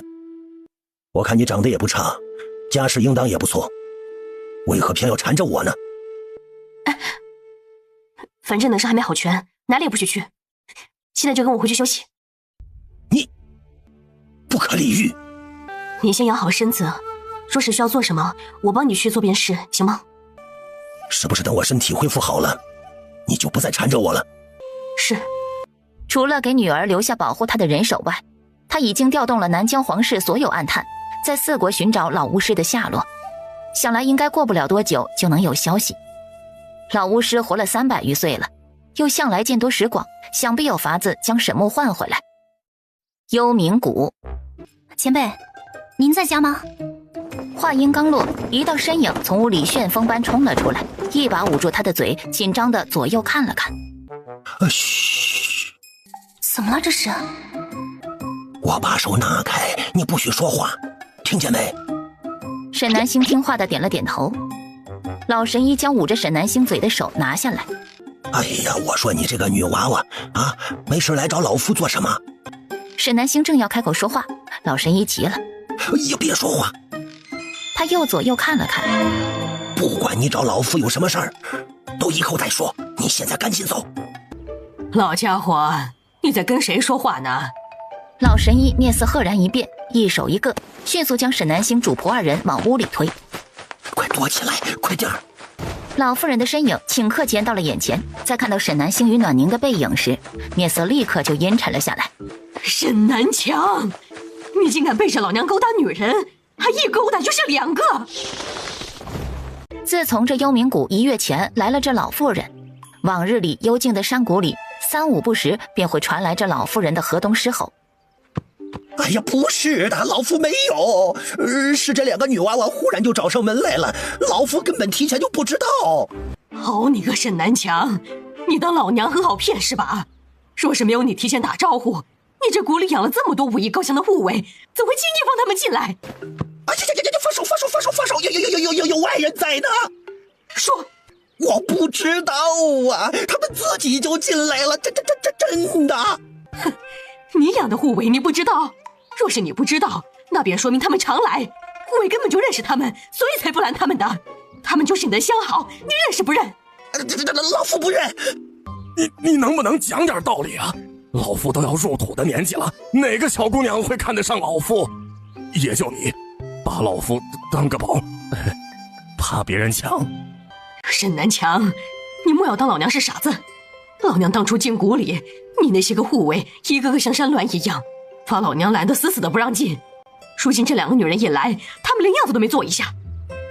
老娘今日就当着你的面杀了这2个女人。沈南星方才一时间被震惊了，也不知该不该插嘴，如何插嘴，好像也插不进去嘴。怎么一犹豫的功夫，火就烧到自个儿身上了？哎，你别冲动，不能杀呀！哼，怎么就心疼了？老娘今日非杀了他们不可！说着，招式愈发凌厉，直冲着沈南星的后脑勺就拍了过去。啊，前辈，晚辈是来求药的，绝不是你想的那样。而老妇人在看到沈南星脸的那一瞬间就愣住了，攻势也停了下来。明小子，不对，你是谁？怎么与明小子长得一样？老神医见老妇人不打了，连忙趁机将她拉得远远的。方才可是把她急坏了，又想去阻止，又担心伤了老婆子。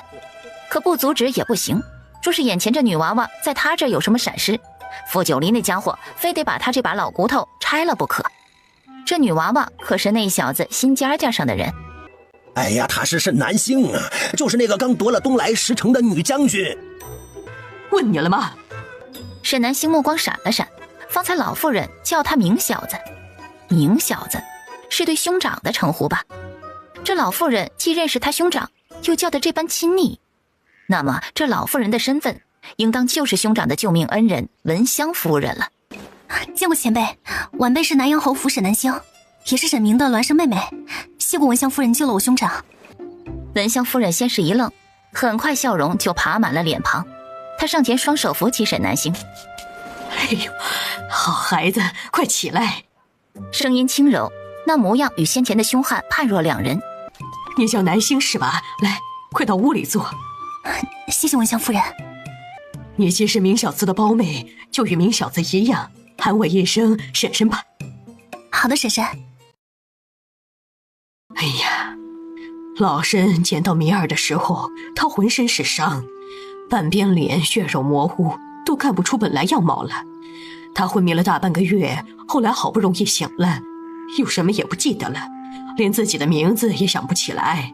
后来他问老身姓什么，说要跟老身姓，给自己起个名字，说出来不怕你笑话。老身这一辈子爱折腾毒，年轻时没少以身试毒，早已把身子给折腾坏了，一直也没有个孩子。当初遇见这孩子可怜，又忘了一切无处可去，便将他呀当亲儿子一样养在身边，不让他随了家父姓沈。说来也是巧了，这孩子竟原本也是姓沈的。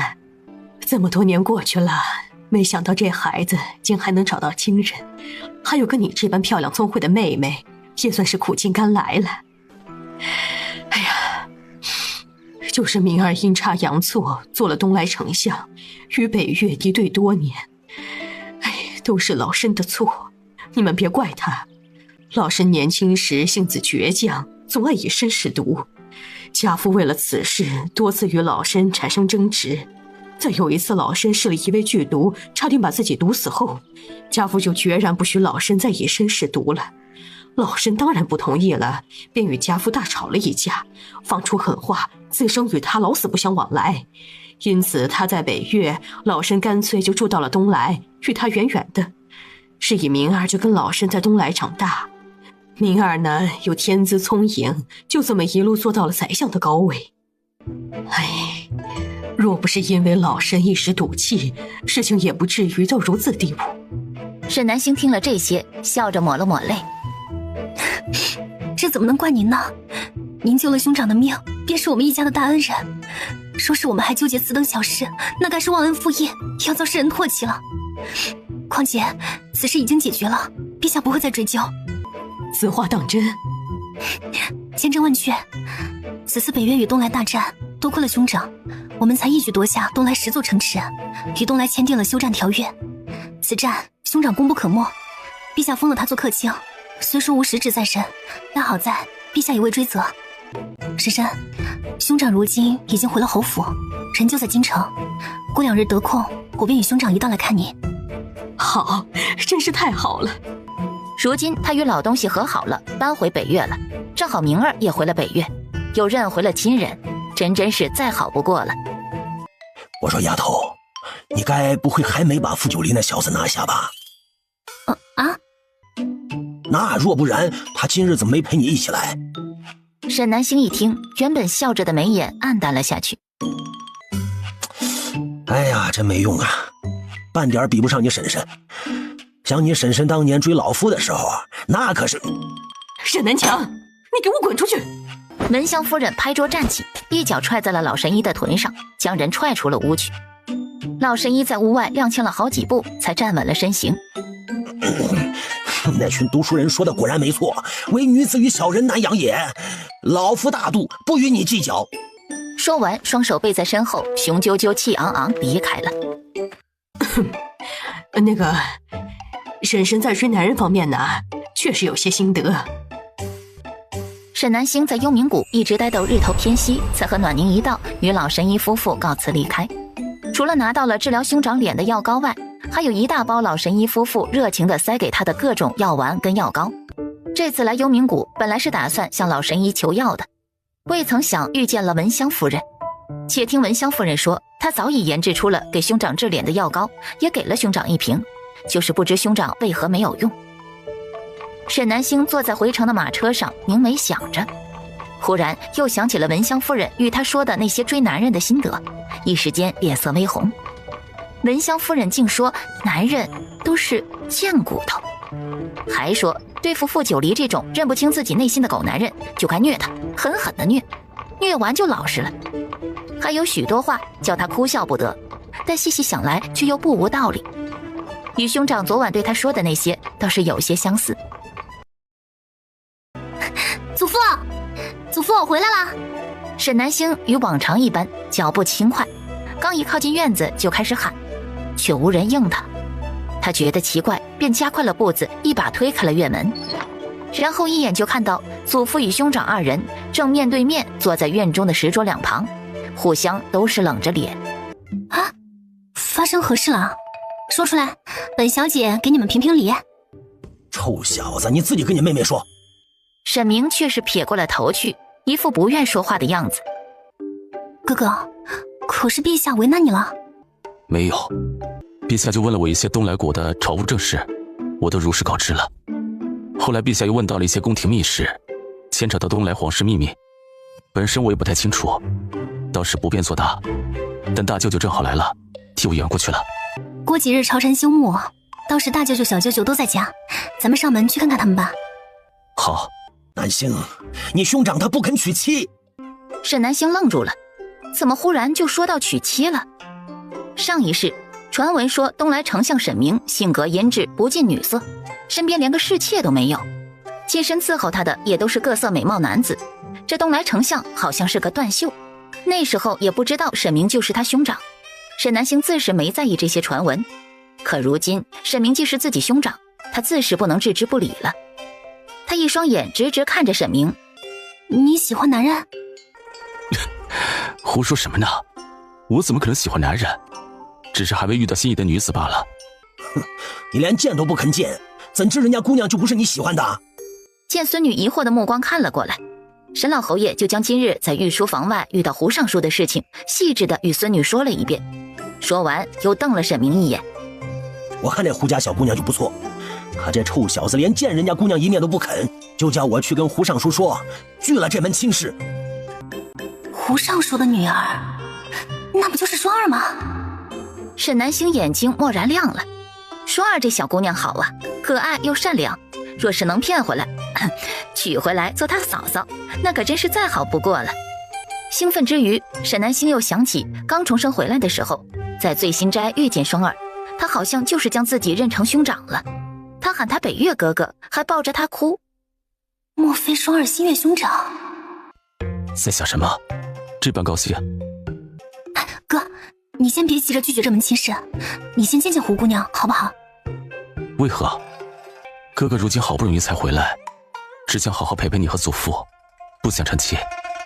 哎呀哥，你就先见见胡姑娘嘛，若是看对眼了也可以先定亲啊，就算定亲了离成亲也还早呢，准备都起码要半年时间的。见沈明只凝眉不说话，沈南星继续摇。哥哥，你就先见一见然后再做决定嘛，胡家姑娘真的是很好很好的，而且她对我有恩。什么恩？救命之恩。沈南星在心底默默道，反正就是有恩，你就说答不答应见她一面吧。若是见了面，我还是不想成亲呢。先见见再说，你肯定会喜欢的。说实在不喜欢的话，那也不能勉强。在沈南星的软磨硬泡下，沈明最终同意了，同意先与胡家姑娘见一面，但他有个条件，那便是要等他的脸好了之后。若是此生还能再见他一面，他想要以最好的模样去见他。祖孙三人又说了一会儿话，兄妹俩就一起离开了祖父的院子。待走出一段距离后，沈南星想起什么，忽然道：哥哥，你去我院子里一趟，我有东西给你。什么东西？去了你就知道了。于是沈明又跟着沈南星去了他的院子，在厅中等了片刻，就见他从卧房里捧出了一个精致的小木匣。给我的？那，打开看看。沈明好奇地将盖子揭开，就见小木匣里面赫然摆着整整齐齐的12个荷包，绣工非常精致，一看就是花了心思的。这是你一针一线专门给哥哥做的吧？哥哥记得你向来不爱摆弄这些，做这些荷包定然吃了不少苦头。一想到一向活泼好动只爱贪玩的妹妹一针一线给她缝制这些荷包，沈明就控制不住泪意上涌。这些不是我做的。我是说呢，你才没这个耐心折腾这些。只要是你送的便是买的，哥哥也喜欢。哥哥日后每日佩戴一个，可以12天不重样。哎呀哥，你再仔细看看，就看那荷包右下角用红色丝线绣的是什么字，每个荷包都有。你还绣了个字，让哥哥看看。然而一看之下就愣住了，是双字。那个小姑娘的手笔，只有她绣的双字目字两边是朝两边翘起的。他曾捡过他一条帕子，上面的霜就是这般的。他还给他时曾问过他缘由，小姑娘一脸天真与他解释，霜要长脚才站得稳呢。这是……沈南星便将曾经自己扮作兄长时，每回打了胜仗回来路过长安大街，都有个小姑娘使劲给自己砸荷包的故事说给了兄长听。那个小姑娘就是胡尚书家的小女儿胡双儿，也是祖父想要给你定亲的对象。双儿真的是个特别可爱的姑娘，她这次还随我一起去战场了，帮了我不少忙呢。哥哥你见了她就知道了，一定会喜欢的。沈南星说起胡双儿来，笑意止都止不住，眸子晶亮。沈明不由也跟着笑了起来。若是自己娶了双儿，双儿定能与妹妹相处得很好，祖父也满意双儿这样的孙媳，自己更是得偿所愿。既是人小姑娘送给你的，你就说好了，怎能转送给我呢？可她是把我当成你了才给我的，如今你回来了，当然要物归原主了。你若是不要，我明日就拿去还她，就说你不要。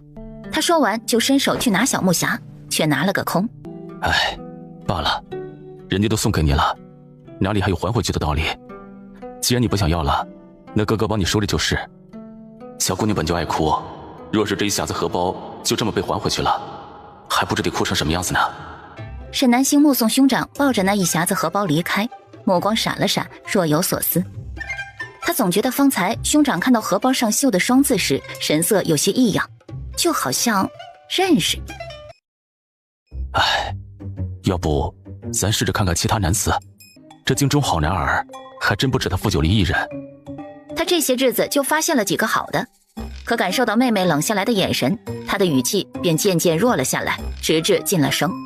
过了一会儿，沈南星忽然开口：暖安、暖宁。候在门外的暖安、暖宁闻声便走了进来。乔大、乔二、乔三、乔四。下一刻，4个乔也闪了进来，齐齐站成一排。主子。沈南星看着眼前的6人，沉默了片刻，随后就将脖子上戴的阴阳铜管取了下来，又将手腕上的银镯退下。主子，您这是做什么？这2样物石是9000岁曾赠予我的，我可能要不了多久就要嫁人了，再留着他送的东西总归是不合适，帮我还给他吧。主子。暖宁的眼泪疏忽落了下来，不愿伸手去接。暖宁，听令。沈南星语气变得严肃，暖宁双腿一屈就跪了下来。是。你们6人也是9000岁赠予我。主子不要！随着砰的一声，4个乔和暖安齐齐跪了下去。主子，东西属下帮您还给9000岁，您不要赶我们走，求您了。沈南星却撇过了头，不去看他们，眉头紧蹙，死死忍住眼泪。9000岁先前派你们来我身边，是为护我，如今我也没有危险，你们本该回到他身边。主子，您赶轿夫们走就行了，让他们回去给9000岁抬轿子，您别赶属下和暖宁走啊，我们还能伺候您。4个乔唰地看向哭得泣不成声的暖安，欺负他们不会哭是吧？乔大、乔三、乔四对了一下眼神，忽然同时出手，暗中从不同方位用力掐了一把乔二身上的软肉。乔二疼得浑身一激灵，才刚反应过来，余光就瞥到他们又要来第2下，哇的一下哭出了声。现场一度非常混乱，哭成了一片。眼见妹妹也要哭了，沈明站起大声说了一句：你们6个跟我出来，我有话与你们说。说完率先走了出去。6人哭声止住，互相看了看彼此，终是一同起身跟了出去。沈明一路带着6人来到了僻静处，才停了下来，转身面对6人道：你们必须回到9000岁身边。话一出口，暖安、暖宁方才憋了一路的眼泪又落了下来。我们得留下来保护主子，那你们先打赢我。乔大一噎，再说不出一句话来。他们打不赢。4个乔都低下了头，谁不知道这人跟9000岁一般厉害，谁打得过他呀？你们连我都打不赢，有我在你们主子身边，还留你们在身边做什么？为了好看吗？4个乔默默摇了摇头，他们也不好看。所以有我在你们主子身边，你们就放心回厉王府吧。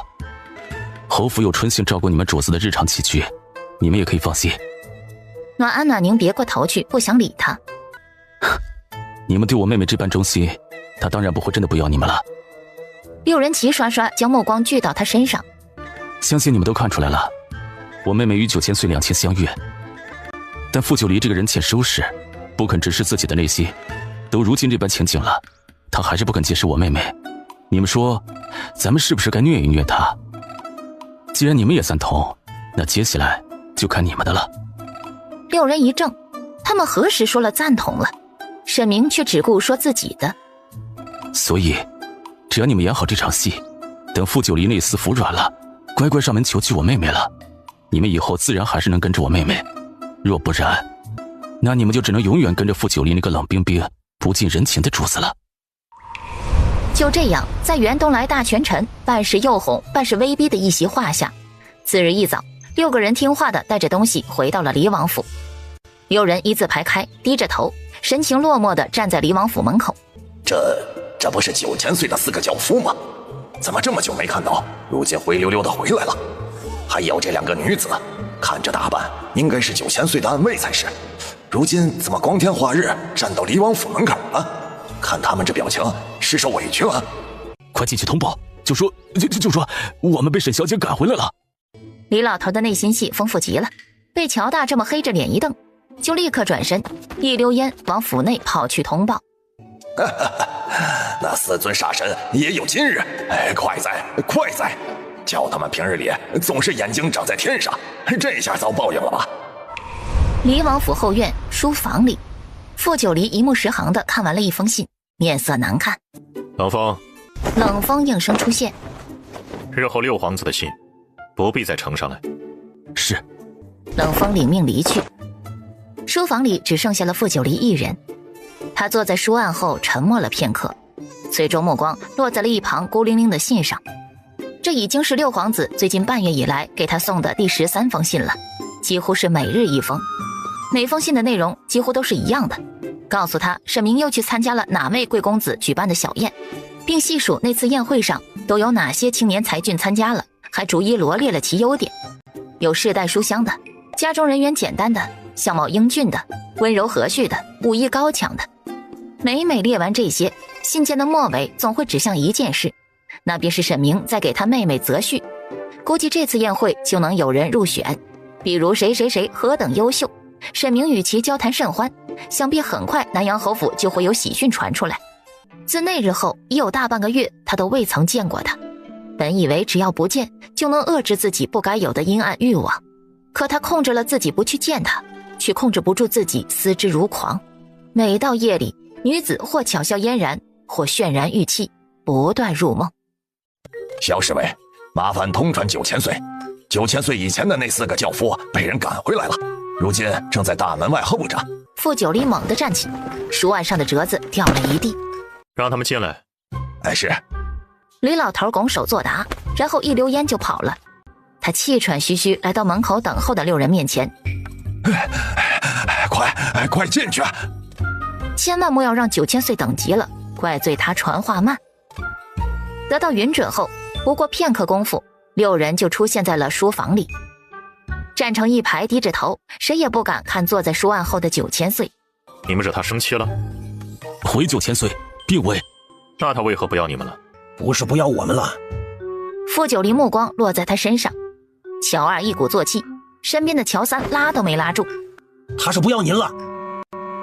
一句话落，整个书房的气息不止冷了一点点，所有人眼观鼻，鼻观心，大气也不敢出。乔二终究是没扛住，身体一颤，跪下了。9000岁，属下知错，请9000岁责罚。你错在何处？他眼中含着一丝极轻微的希冀。乔二可是说谎了。属下不该说实话。乔二，别胡说。9000岁，您知道的，乔二向来不靠谱，您别跟他一般见识。傅九离的一颗心直直坠落了下去，深不见底。乔二是不靠谱没错，但乔二从不说谎。他的目光在眼前6人身上扫过，最后落在跪在最边上的暖宁身上。你也来说。主子说他要不了多久就要嫁人了，再留着您送的人不合适，所以就让我们回来了。还有，这也是您先前送给主子的物品，他也让属下一并还给您。您既要主子嫁人，他也听您的话准备嫁了。若是还留着您送的东西和人，本就与理不合，否则叫他未来夫君该如何想他，旁旁人又会如何看他？9000岁就是铁石心肠，就会惹主子伤心。主子兄长说的对，就该虐一虐他，叫他也伤心难过一回。他面色隐隐发白，顿了几个呼吸的功夫后，微垂眼眸，掩住了眸底寸寸冰封。东西呈上，人退下吧。暖宁咬着唇站起，双手微微颤抖着，将颈部包裹的东西轻轻放到书案上，又退回原处跪下。书房内又是一阵默然，直到傅九离再次开口：“都退下吧，去找冷风安排。”是主子。6人齐齐应声，同时也松了口气。9000岁并未赶他们离开，但也没惩罚他们。6人离开书房后，一个个低着头，安静地走出去了很远。我今日是不是太过分了？我说话这般难听，是不是让主子伤心了？他还从未在主子身上看到过这般死寂的模样，压抑的他快要喘不过气来。他该重重罚我，可他没有。哎，你那时候就跟头犟驴一样，拉都拉不住，有什么办法？我就是想让主子认清楚他的心。他明明就那么喜欢沈小姐，沈小姐也喜欢他，这多好啊！可他偏偏就要推开沈小姐，不要沈小姐。我不想看他折磨自己，可主子现在好像更伤心了。我还是喜欢他扮作铁蛋儿的时候。那时候主子可没少打你。打我也喜欢。那时候主子每日与沈小姐在一起，他身边的风都是快乐的。乔大沉默了。是啊，那般鲜活的主子也是他从未见过的。那时候主子才活得像个正常人，有喜有怒。暖宁也伏在暖安的肩膀上哭了起来。他方才在书房里说的话与乔二比起来不遑多让，本该重罚，可却什么也没有。主子一直都清楚他自己的心，他也知道沈小姐的心意，之所以不选择与沈小姐在一起，不过是觉得自己不配。我们都在逼他。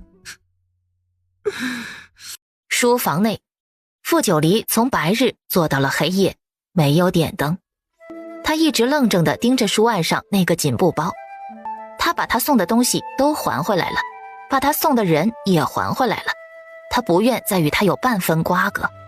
夜半时分，不知几更，冷夜，一道极其轻微的破空声后，书房的门无声地开了又合上。去他身边，护他周全，莫要让他发现。冷夜懵了，原以为趁着夜半无人，主子暗中召唤自己是要与他商议大事，如何却竟让他堂堂一个暗卫首领去保护一个女人？主子莫不是喊错人了？其实是要喊冷风来着。主子，属下是冷夜。所以是。冷夜不敢再多言，一阵风过，人已消失不见。冷夜功夫极高，只隐在暗处的话，只要不靠得太近，就是沈明也发现不了，他与他未来夫君也都不会知道。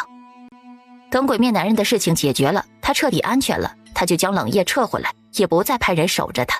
若不然，哪天他若是知晓了，该不高兴了。就是不知他会选择一个什么样的人做夫君。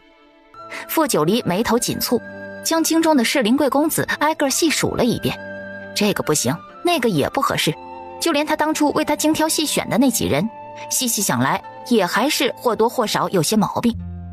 至于谢恒信中所说沈明这些日子结交看好的那些人就更不行了，尤其是那个胡林，之前因为被下了药竟妄图染指他，这些人都配不上他。傅九离想着这些，不知不觉在书房坐了一整晚，直到天色破晓，阳光透过木质窗柩照了进来。跟你说了几遍了，主子吩咐过了，以后六皇子的信不要再传给他，你怎么就是不听呢？我也说了几遍了，今日这封信对主子很重要，我必须要亲手交给他。你就那么喜欢挨罚，就非要受点伤你才满意是吗？见冷月无动于衷，还径直往前走，冷风干脆快走2步，两手一张就拦在了他跟前。我不许你去。我挨不挨罚是我的事，你若是再拦我，别怪我不客气。说罢一把推开他，就大步往前去了。你去，等你挨了罚，谁心疼谁是王八蛋。冷月并未理会他，3两步就来到了书房门口，正准备抬手敲门，门就被从里面拉开了。拿来。主子，这是冷柱亲自送来的信，说是10万火急，请您立刻过目。主子，六皇子的来信不再呈给您的事，属下还未来得及告知冷月，冷月并不知情，此事全因属下疏忽所致，请主子责罚。此事冷风已经多次告知属下，是属下一意孤行，若主子要处罚，属下甘愿受罚。退下。退下？是要让他退下，然后处罚冷月？主子，冷月他不是。回应他的是忽然合上的书房大门。冷月无语地睨了他一眼，傻子。书房内，傅九离捏着信，怔怔地站了片刻。冷柱是他放在谢恒身边保护谢恒的，轻易不会离身。如今亲自前来送信，莫非真有什么要紧事？他不再犹豫，迅速将信拆开。胡家今日上门提亲，他要嫁给胡林了。傅九离心里就像被堵了一团浸满了水的棉花，呼吸困难。难怪昨日他急着要把他送的人和东西都退回来，原来是要嫁人了，还是嫁给胡林。傅九离在书房里坐立不安了1刻钟之后，终是待不住了，从书房中的密道离开了。南阳侯府，沈南星昨日将4个乔和暖安暖宁打发回了离王府，又将傅九离送给自己的阴阳铜管和银镯还了回去，心中很是忐忑不安，整夜都在辗转反侧，忍不住不停地去想他的反应。他会在乎吗？会伤心难过吗？会来找他吗？春杏，我兄长在何处？胡爷和少爷在前厅呢。沈南星收拾妥当后，就匆匆往前厅去了，想叫他去帮他打听一下傅九离如今是何态度。未曾想路过花园时，一道黑影掠过，竟将他掳走了。被人掳走还如此配合的，本王倒是头一回见。青天白日强抢民女的9000岁，民女也是头一回见。都要嫁人了，沈小姐还抱着别的男人，似有不妥。嫁人？我何时要嫁人了？说话间，抱着男人腰身的手不仅未松，还更紧了几分。半月未见了，他很想他。胡林配不上你。又顿了片刻，你别嫁给他，好吗？他这是何意？他何时说过要嫁给胡林了？他怎么可能嫁给除了他以外别的男人？但既然他都如此说了，沈南星松开手，从他怀中退出，又后退了几步，与他隔着一段不远不近的距离。胡林很好啊，他长相英俊，聪慧过人，也没有妾室通房，还救过我的命。要说配不上，那也该是我配不上他。我一介合离之身，他都没嫌弃我，我有什么可嫌弃他的？他心底沉甸甸的，面上却仍是一派淡漠的模样。你现在成亲不妥，西宁那边不太平，南疆也一直蠢蠢欲动，陛下可能随时要你带兵出征。你西宁有吴将军在，不会出乱子。南疆近来也不会有大动作，且我兄长回来了，他武功比我好，怎么也不会再让我一个女子去冲锋陷阵。我祖父已经年迈了，我年龄也不小了，总归要嫁了人，我祖父才能安心。其实胡林已经很不错了，当初还是你为我精心挑选的，不是吗？反正你又不愿娶我，我嫁给谁不是嫁？若是嫁给他，你会快乐吗？不会。那你又何必？那你说怎么办？如今这世道对女子并不那么友好，我和离回娘家，时日一久，必然会遭受诸多非议。纵使我自己不在意，可我祖父和我兄长定会在意。我不想让他们身处流言之中，这是其一。其二，我祖父已经年迈，我一日不嫁人，他就一日放心不下我。我不想让他一把年纪了，还要为我操心这些事。而且胡林是你为我挑选的，我相信你的眼光。可他曾经……那次他是被下了药，我不怪他。9000岁若是没有其他事情，我就先回去了。说完转身就走，看起来毫不留恋，实则步伐很慢，心底在默默计数，1步、2步、3步，连光天化日之下入府抢人这种事情都做出来了，人都抢出来了，他才不信他会就这般容易放他离开。4步、5步、6步，身后依然静悄悄的。沈南星越走越没有自信，心底控制不住的忐忑起来，步子也越迈越小，就很生气，狗男人这般孬种的吗？若是他就是不叫住他，他该如何是好？总不能真的离开，他好不容易才见到他。7步8步9步，沈南星。他先是一怔，随后心中一喜，很快那股欣喜就蔓延到了全身，化作星光跳跃到了漂亮的眸中。沈南星。那道声音稍稍拔高，又喊了他一次。他立即转身，两只手提起裙角，像一只欢快的小鸟儿般，朝着远处那道魂牵梦萦的黑色身影飞奔了过去。他像一个火红的小太阳，扬起灿烂的笑脸，一头扎进了他怀里。他稳稳地接住了他。傅九离，傅九离，我能问你一个问题吗？啊。那你要如实回答，不许说谎。你问。你是不是心悦我？傅九离下意识就想要否认，可对上他漆黑明媚的眼眸，那已迅速杜撰好的瞎话便哽在了喉中，如何也说不出来了。你其实根本就不喜欢我，是不是？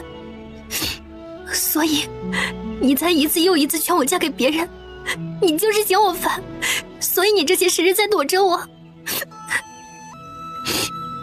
你放心，我日后不会再烦你了。他抬手狠狠抹了一把泪，转身就要跑，却被人一把拽住手臂，一个旋身就被扯进一个坚实冷硬的怀抱里。紧接着他的后脑勺被一只大手扣住，还未反应过来，男人的俊脸骤然在他眼前放大，下一瞬他的唇被一抹温热堵住了，双唇紧贴。沈南星含着泪的双眼睁大，满是错愕，但也只愣了一瞬，他的一双玉臂就攀上了男人的脖颈，主动回应起来。两人热烈地亲吻对方，似是要把心底压抑许久的思念全都倾泻出来。澄澈的碧空下，一对璧人吻了许久。傅九离，你就是个王八蛋！你不是让我嫁给别人吗？你这又是在做什么？你凭什么亲我？你又不喜欢我，你就会欺负我。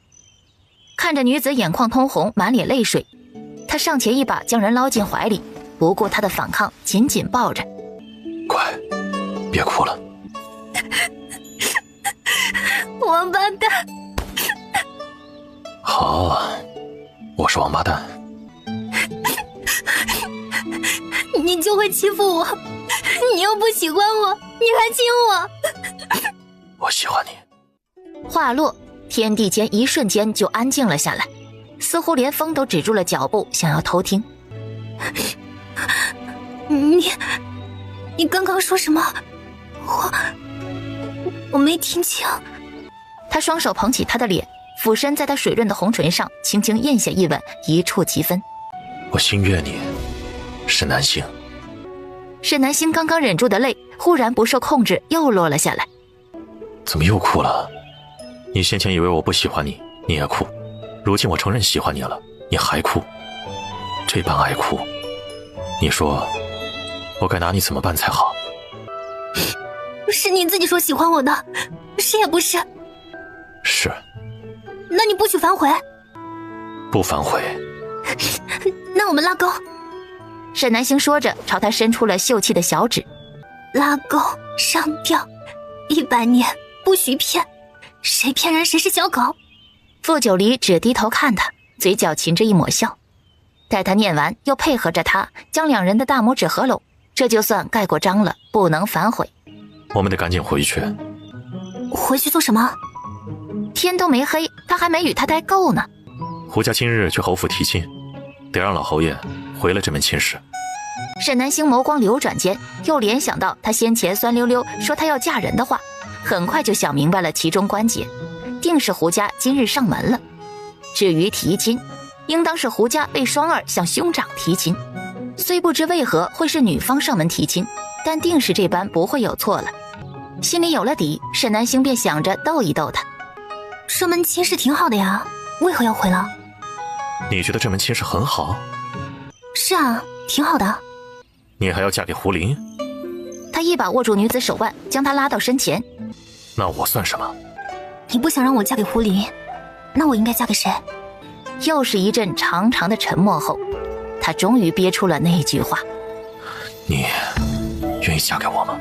沈南星眉眼一弯，唇角扬起，白净漂亮的脸庞倏然绽开了一抹笑容。我愿意嫁给你，傅九离。看着女子熠熠生光的璀璨笑脸，他荒芜黑暗的心底洒进了耀眼的阳光。他不自觉微微俯身，缓缓靠近她的脸庞，感受到她的气息弥进，他闭上了眼睛，长而浓密的睫羽轻轻颤动，他嫣红水润的唇近在咫尺。他终于克制不住，纵容着自己靠近，最后将那诱人的红唇擒住。原本轻柔而克制的吻，随着女子的回应逐渐加深，也逐渐疯狂。不知何时，也不知是谁先领的头，两人亲吻着倒在了干净柔软的草地上，气息急促，难舍难分，直到灼热的气息扑上了纤细的脖颈，沈南星混沌的脑子才有了片刻清明。他双手撑住男人的胸膛，将他推开些许。南星，傅九离，声音又慈又郁。沈南星面色一僵，他再这么说话，他就要把持不住了呀。傅九离，你又轻薄我。傅九离一愣，很快就意识到了他们当下的模样有多不像话。广袤的草地上，以天为被，以地为席，他竟将他压在了身下。一向冷静自持的男人蓦然慌乱了，他连忙从他身上翻身下来，又将人抱起，手忙脚乱地为他整理头发和衣衫。南星，对不起，我不是……傅九离，我知道你心悦我，却没想到你竟如此急不可耐了。你还未去我家下聘呢。南星，你别解释了，我知道你不是故意的。1个月后，我去侯府下聘。傅九离说完这句话，便没来由的有些紧张，静静的等着女子的回应。可他等了好一会儿，也没听到任何动静。你不愿意吗？不愿意。既然沈小姐不愿意，那我……怎奈话还未说完，他就被一道火红的身影猛地扑倒在草地上。我说你这人怎么喜怒无常的？方才还柔情蜜意的，这才多大一会儿就翻脸不认人了是吧？你还凶不凶我了？我何时凶你了？你刚才就凶我了，你冷冰冰的，你还叫我沈小姐，哪有你这样的？高兴喊南星，不高兴就喊沈小姐。是你说不愿意。我说不愿意，有什么问题吗？你就不能明日就去我家下聘吗？为何还要等1个月？1个月就是30日，为何还要等那么久啊？你明明都已那般急不可耐了。你说不愿意，事情1个月太久？那不然呢？聘礼还要时间准备，没那么快。你说1个月，是因为要准备聘礼？傅九离脸颊有些微微发烫，轻轻嗯了一声，算是认了。聘礼不用那么麻烦的，我不在意，你就随便拿点什么来，我都嫁。你明日就来下聘。可我在意。嫁给他已是委屈了他，他不愿在旁的地方再叫他受一丝委屈。30日也太久了，你要么10日？10日太短了，诸般筹备来不及。你是要去天上摘月亮吗？要买什么东西10日还不够？傅九离眼中划过一丝无奈，在心中重新和气了一下。20日，如何？再短的话就太仓促了，如何也来不及的。15日。南星。沈南星抽了抽嘴角，干脆别叫傅九离了，叫傅小狗好了。在他的这种小狗一样的求怜爱眼神下，沈南星败下了阵来。好，就20日。两人一番讨价还价，定下了下聘的日子后，才想起来是时候该回去了。我被人掳走这么久，祖父该着急了。是得回去了，得让沈老侯爷回了胡家的提亲才是。乖，你该叫他祖父。傅九离将沈南星送回了南阳侯府的后花园，先前将他掳走的地方。你先回去休息，我去找沈明，让他去周旋，退了胡家这门亲事。胡家是为双儿妹妹向我兄长提亲，你这么急着让我兄长退亲，莫非你也看上了双儿妹妹？不是胡家为胡林向你提亲吗？你听谁说的啊？我可没这么说过。怎么，你今日忽然跑来将我掳走，是以为胡家要向我提亲，怕我被胡林抢走了？傅九离此时此刻如何还不明白自己是会错意了，是自己关心则乱了。一方面羞恼于六皇子那封不明不白的信，一方面又觉得庆幸，若是没有今日这一遭，他与他也不会如此这般。你好好休息，我先回去了。说完，他熬夜似的离开了。待原地只剩他一人，沈南星眉眼弯弯，勾着唇，心情极好的往前厅去了。不知兄长答应了与双儿妹妹这门亲事没有？藏在暗处的冷夜，先前没想明白的事情，这会儿也算是看明白了。主子这般安排，哪里是有什么深意，分明就是情意。还有主子那破了道口子的嘴唇。冷夜眸中闪过一丝兴奋，瞧他发现了什么了不得的事情，小主子有望了。沈南星一路轻快地来到前厅外面，还没进去，就看到一个白发人影鬼鬼祟祟地躲在窗沿边上，探头探脑的。他眉头一皱，稍稍运气，闪电般出现在了那道人影身后，一把按住了他的肩膀。你是谁？在这做什么？那道白发人影俨然吓了一大跳，身体猛地一抖，一只手冲他咿咿呀呀地比划着。沈南星一眼就认出来了，这是他前些日子在梅院看到过的老花匠。夏荷说他脑子有点问题，他上次被夏荷挡住，没看清他的脸，今日才看到他的脸，只是不知是受过怎样的伤，已经完全看不出本来面目了。老伯，你不是梅院的花匠吗？怎么到这来了？老人用手比划着，一会儿指指窗檐下，一会儿又指指外面，还做出一些奇怪的动作。沈南星明白过来，这老人是个哑巴。老伯，我那里有治疗脸上疤痕的药，效果很好的，晚些我让人给你送过去。没想到老人却似乎有些着急，连连摆手，一会儿又指指自己的脸，指指自己的喉咙，啊啊的，不知道想要说什么。你是说你的脸不用治？老人冲着他连连点头，喉咙里发出咕噜声。你是觉得我的药太珍贵了，不值得吗？老人又是一阵点头。不用担心，这个药我那里还有好几瓶呢，你放心用就是。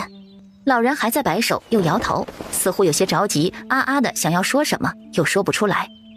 这时，沈南星听到身后传来一阵脚步声，下意识回过头去看。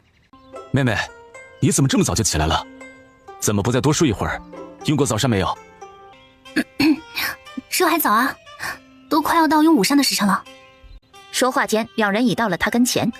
沈老侯爷问：来了怎么不进去？站在外面做什么？小心吹了风，染了风寒就不好了。我方才看到这位老伯，话到一半就止住了。他身后的老花匠不知何时已经不在了。沈老侯爷看向已经出现在远处的老花匠，皱了皱眉。哦，你说他呀，总是神神叨叨的，好像脑子有些问题。他养花很有一套，也没什么坏心眼儿，索性侯府也不缺这点银子，就养着他了。沈南星听后点了点头，并未将此事放在心上。他伸长脖子往两人身后看了看。啊，胡家的人呢？他们不是来提亲的吗？这就已经走了？他不提还好，一提起这事，沈老侯爷因为见到孙女儿摆出的和颜悦色的面容，顿时又冷了下去。沈北月，你自己做的事，你自己跟你妹妹说。祖父竟喊兄长全名了。哥，你做了什么啊？怎么把祖父气成这样了？要知道，祖父平日里都是亲昵的喊他们北岳和南星的，只有非常生气的时候才会喊他们全名。印象中，上一次祖父喊兄长全名，还是在许多年前的一次皇家狩猎中，兄长贪玩在林子里走丢了。哥，你做了什么？妹妹，这事你就别问了。哼，你妹妹怎么就不能问了？你还知道丢人呢？你可知道你这般做，胡家姑娘该如何接受？旁人又会如何说她？我本就没有同意娶她，谁让您擅自同意胡家来提亲了？我前些日子就有胡尚书说过了，等你的脸好了，再安排你与他闺女相看。他当着面答应的好好的，谁知道他怎么今日忽然就带人抬着礼上门了？他说他家闺女不看重男子的外貌，只要品行好就行了。这些你不是听到了吗？你不就是觉得自己脸没好，怕人家姑娘看不上你吗？人家姑娘都说了不嫌弃你的脸了，怎么你还不识好歹，嫌弃人家姑娘长得不好看？这事他不是这么看的。你什么你？不管怎么看，你今日当着胡尚书的面立誓说你这辈子都不会成亲，他就是不对。你前面才答应了要与胡家姑娘相看，后面胡家来提亲了，你又说你不成亲，你这不是把人当猴耍吗？哪有你这样的？人胡家只会觉得你是看不上他们家姑娘，宁愿说出这种胡扯的瞎话，也要拒了这门亲事。胡家丫头长得水灵灵的，哪里差了？让你这般羞辱啊！啊！你让老夫日后怎么面对胡尚书，怎么面对同僚？看到祖父气得满面通红，直喘粗气，沈明一句话都不敢还嘴了，老老实实站在那里，低着头挨骂，生怕把老爷子气出个好歹来。沈南星一头雾水，听了半天，总算是搞清楚了事情的来龙去脉。他无语地看了沈明一眼，又好声好气将祖父哄回去休息。待祖父心情平复下来，他才又折回来找兄长。兄长已不在前厅，他在府中找了一圈，最后在池塘边把人找到了。你若是在位，这一池子的锦鲤今日都得撑死。妹妹，你来了。不想笑就不笑，丑死了。叔叔，你为何要拒绝这门亲事？你不是答应了要与双儿妹妹相看的吗？这不还没相看吗？他只是想借着相看的机会，好好与她见上一面，如此便好。双儿妹妹长得很好看的，性子也软，你八成会喜欢。哦，对了，咱们小时候你不是见过她吗？她小时候就生得冰雪可爱，如今比小时候出落的又更好看了。没见过。见过的呀，好多次宴会上都有她，就是那个特别乖巧的小姑娘，总喜欢自己一个人待着。没印象。尚书府，胡夫人坐在桌边，端起一杯热茶，看着已经在自己跟前来来回回走了不下100余趟的女儿，又是气又是笑。你可别再晃来晃去了，小心把娘的眼睛晃花了。赶明儿你与那沈北月大婚，娘可就不能亲手给你绣喜被了啊！娘，你胡说什么呢？娘，这都1个时辰过去了，你说爹怎么还没有回来呀？该不会是出什么意外了吧？这才1个时辰，急什么？这也快到用午膳的时候了。沈老侯爷向来礼数周到，定会留你爹用膳，哪有这么快回来？你日后可是要做当家主母的，还总这般沉不下气，怎么行？眼见着女儿一张脸耷拉下来，胡夫人话锋一转：哎，也是娘连累了你，女儿哪有不像娘的？娘年轻的时候也如你这般恨嫁呢。你别看娘如今总欺负你爹，当年也是对你爹一日不见如隔3秋，巴不得你爹一加官就立刻娶了我回去。喏，就跟你现在一个样。经过胡夫人一番开解，胡双儿焦虑的心绪算是平静了些。终于等到一个小厮过来禀报：夫人，小姐，老爷回来了。胡双儿面露惊喜，唰的从椅子上跳了起来，一溜烟就跑远了。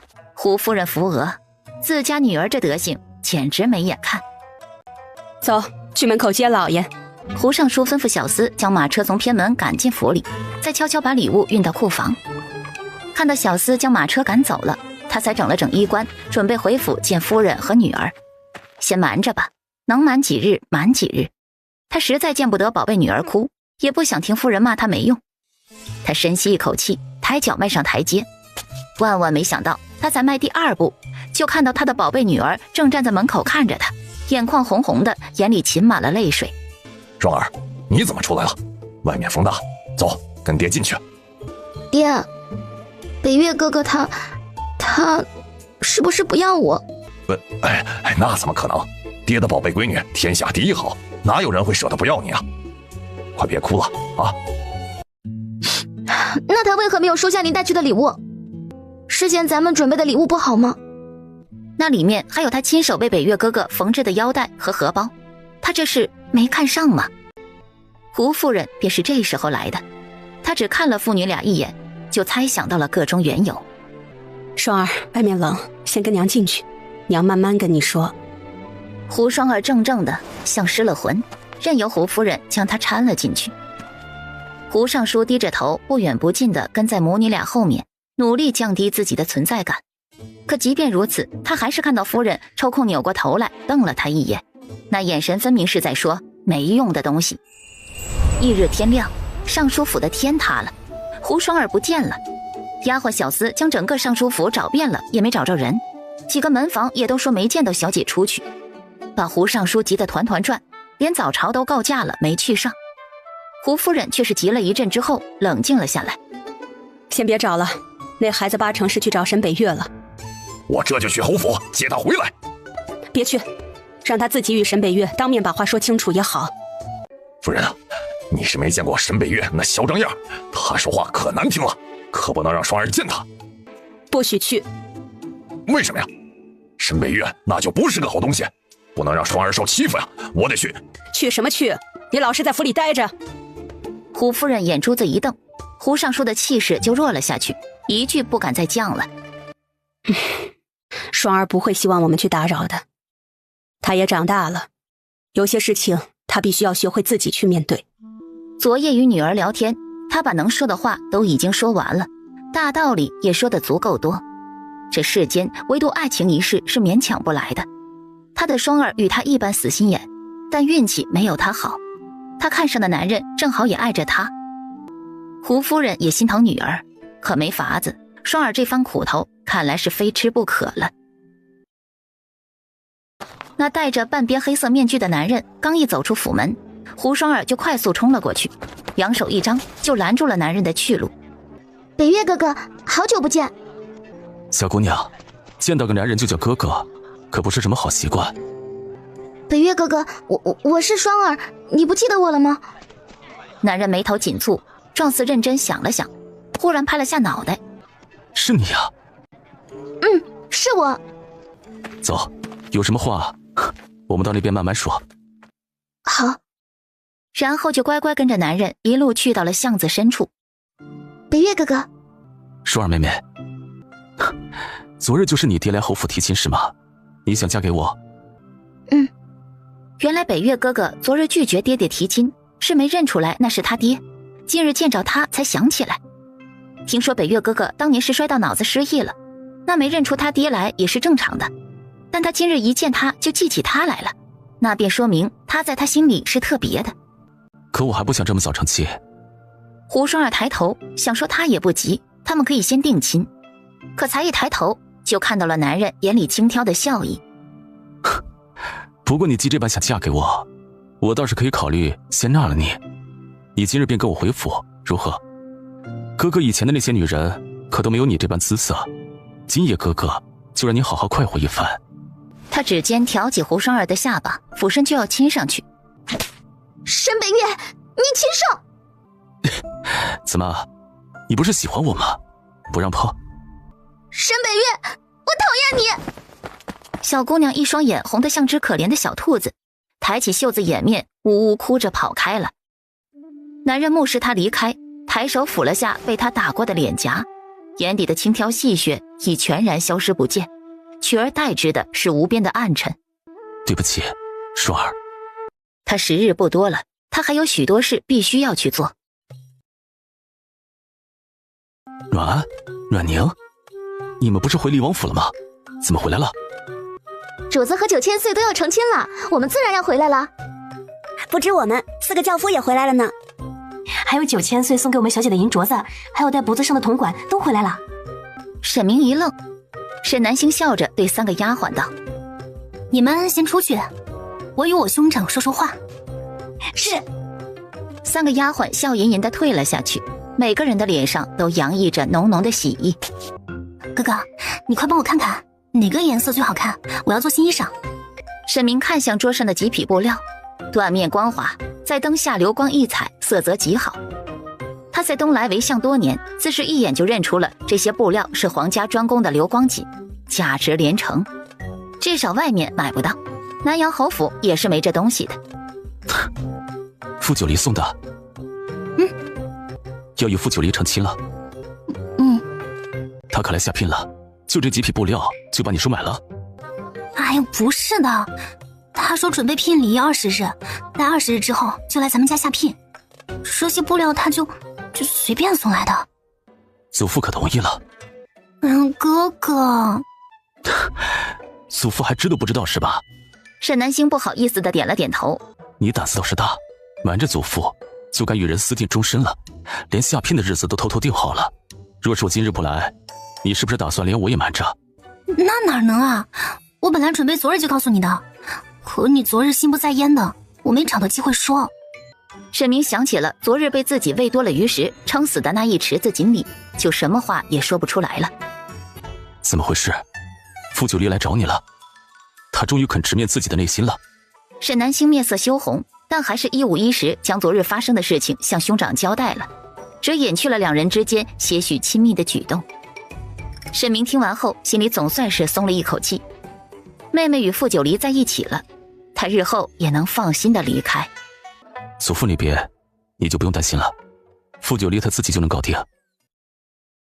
哥，就他那性子，倒是往祖父面前一站，说要娶我，我担心祖父气出个好歹来。祖父本来就不喜欢他。祖父不同意，那你就不嫁给他了？那可不行。哎呀，哥哥，别担心，你上次去幽冥谷不是带回来了许多补药吗？等傅九离来下聘那日，你提前给祖父吃一些，到时候定不会让他气坏了身子。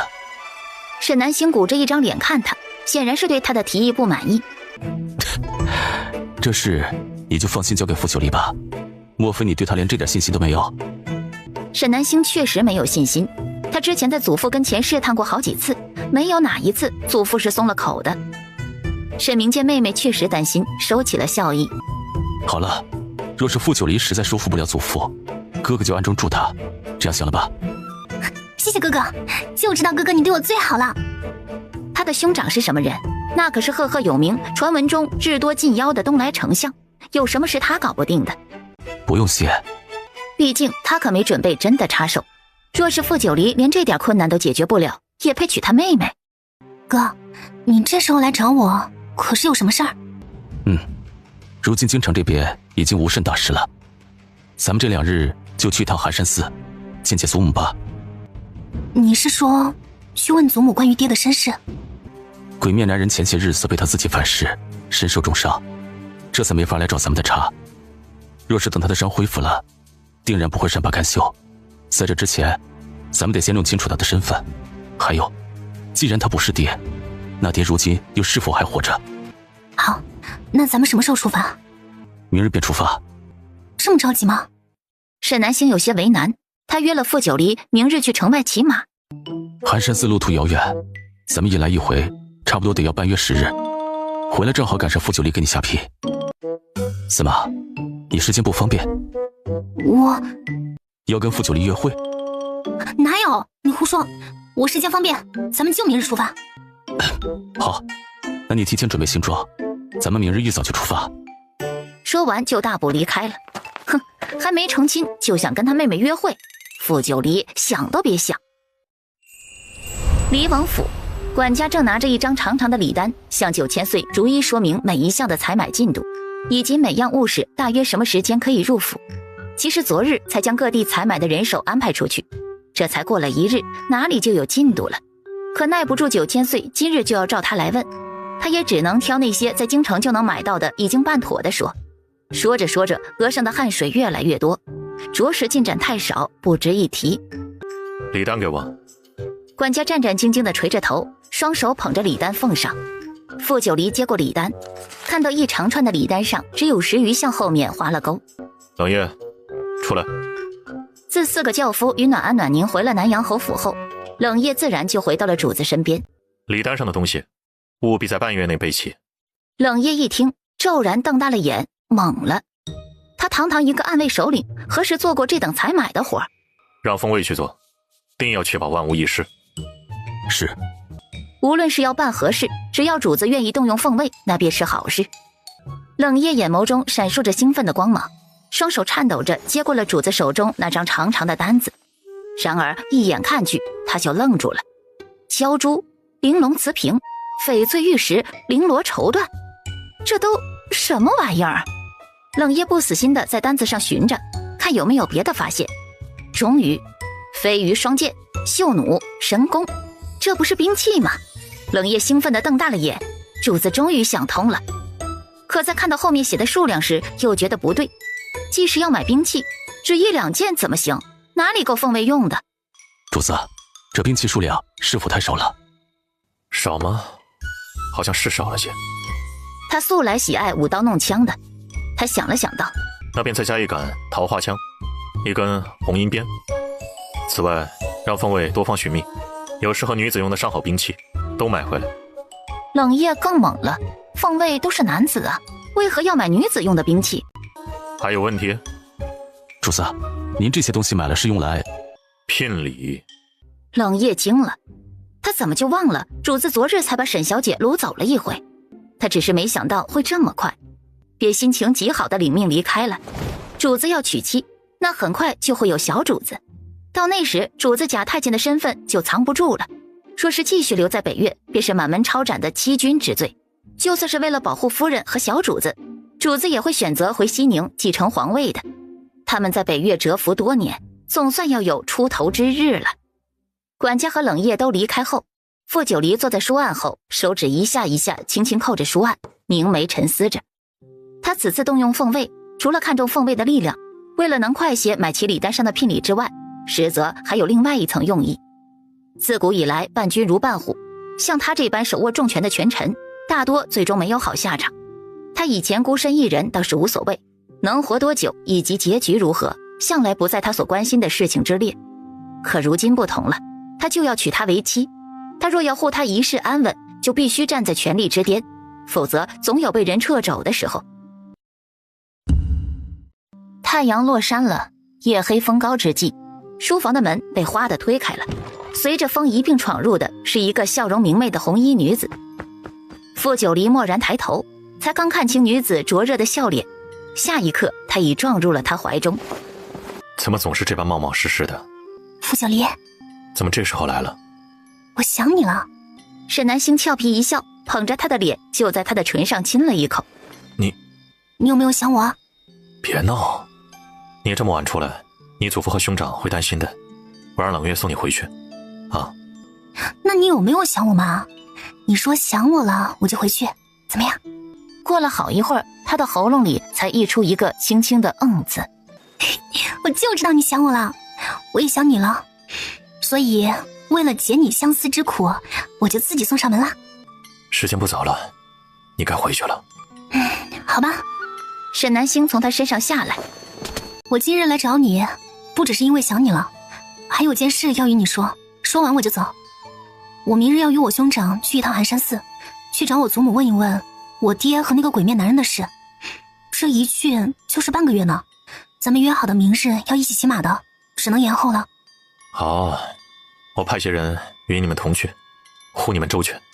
他自然是想同去的，但他忙着筹备聘礼，还要讨好祖父，实在是抽不开身了。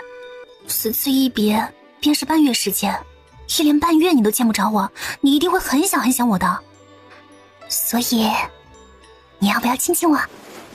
沈南星双手捧着自己的脸，凑到傅九离跟前，还贴心地闭上了眼睛。傅九离的内心略微挣扎了下，他亲了上去，本想蜻蜓点水，可一碰上就被他缠住了。这一吻持续了许久，久到沈南星又快要憋死了，而男人却仿佛一点停下来的意思都没有。我要走了。暗处看到沈南星跑出来，冷风一脸苦涩。你看，这个女人被主子赶出来了吧？我就说要拦下她，先与主子通报再说，你偏不许拦。这下好了，主子定要怪罪我们玩忽职守了。唉，一会儿等主子怪罪下来，你就说你那时候去如厕了，是我一个人玩忽职守。毕竟府里的暗卫侍卫也都听我的，听见没？冷风说完未听到回应，扭头看向冷月，就见他双手抱在胸前，似笑非笑看着自己。你这是什么眼神啊？我刚说的你记住了没？就按我说的做。主子不会怪罪我们。你刚才没看见沈南星那个女人被赶出去了吗？你哪只眼睛看到她是被赶出来的？她明明就是被赶出来的，不然她跑什么？冷月摇了摇头，不与傻子论短长。那你看一会儿主子会不会罚我们？劝你对沈小姐客气些，否则……他抬手做了个抹脖的动作，潇洒离开了。蠢死了，主子唇角那么大个疤，一看就是被女子啃咬过的。冷月心情极好，离王府要有女主人了。次日一早，南阳侯府外，沈明与沈南星兄妹俩收拾好行装，就准备坐上马车出发了。沈老侯爷唠唠叨叨叮嘱了许多话，还是觉得不放心。要不祖父与你们一同去吧？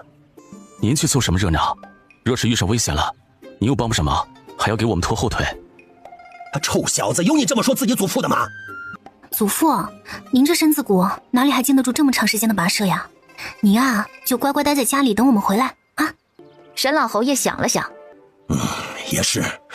那你们在路上一定要小心为上，若是遇上贼人，保命要紧，知道吗？知道了，这句话您都说了8遍了。一旦遇到贼人，我们立刻把钱财丢给他们，拔腿就跑。这下您可以放心了吧？早晨风大，您快回去吧。你们先走，族父看着你们走。兄妹俩劝了几句，劝不动，索性作罢，两人坐上了马车。然而马车夫才扯了一下缰绳，马车方才淋漓滑出，远处就有一个侍卫模样的人快速跑来了。那人小声对沈老侯爷说了句什么，沈老侯爷勃然大怒：南星啊，我可怜的孩子，谢廷玉这个畜生通敌叛国呀，他还欺你辱你，还差点害死你，他这样的畜生竟然还能活着，天理何在呀，天理何在呀！沈南星一时间默然了。谢廷玉不是差点害死他，上一世他是真的害死了他，还有祖父春姓张伯。他的手指攥紧，指甲深深陷进肉里，手却被一只温暖的大手包裹。他一抬眼就对上了兄长担忧的眼眸。妹妹别担心，他不会有机会活着的。既然谢廷玉不愿体面的死去，那便千刀万剐好了。出了此事，兄妹俩要去寒山寺找祖母的行程也就暂时搁下了。沈老侯爷伤心地说了一通之后晕了过去，将沈老侯爷扶到床榻上安置妥当后，沈明将妹妹送回了他的院子。今日起早了，还没睡好吧？好好补个觉，睡一觉就什么都好了。哥，别做傻事。谢廷玉那么大的罪过，纵使死罪免了，活罪也是难逃的。咱们先等等。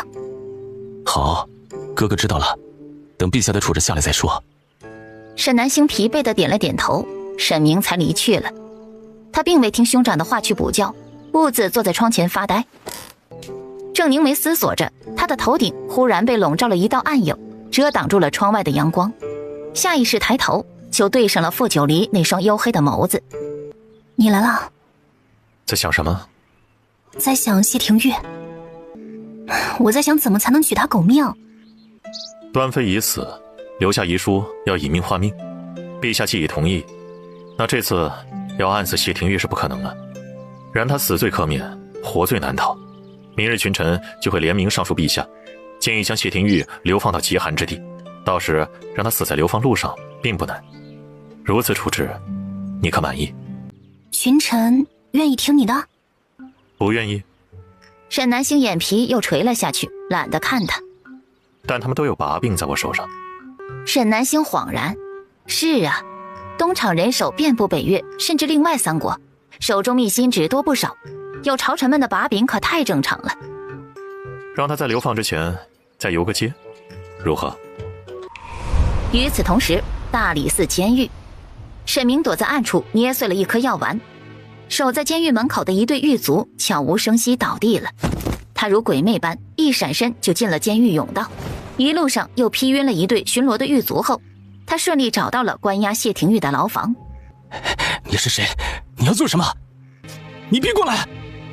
他走了进去，抬手随意一挥，谢廷玉的右手食指就飞了下来，溅起了一片鲜血。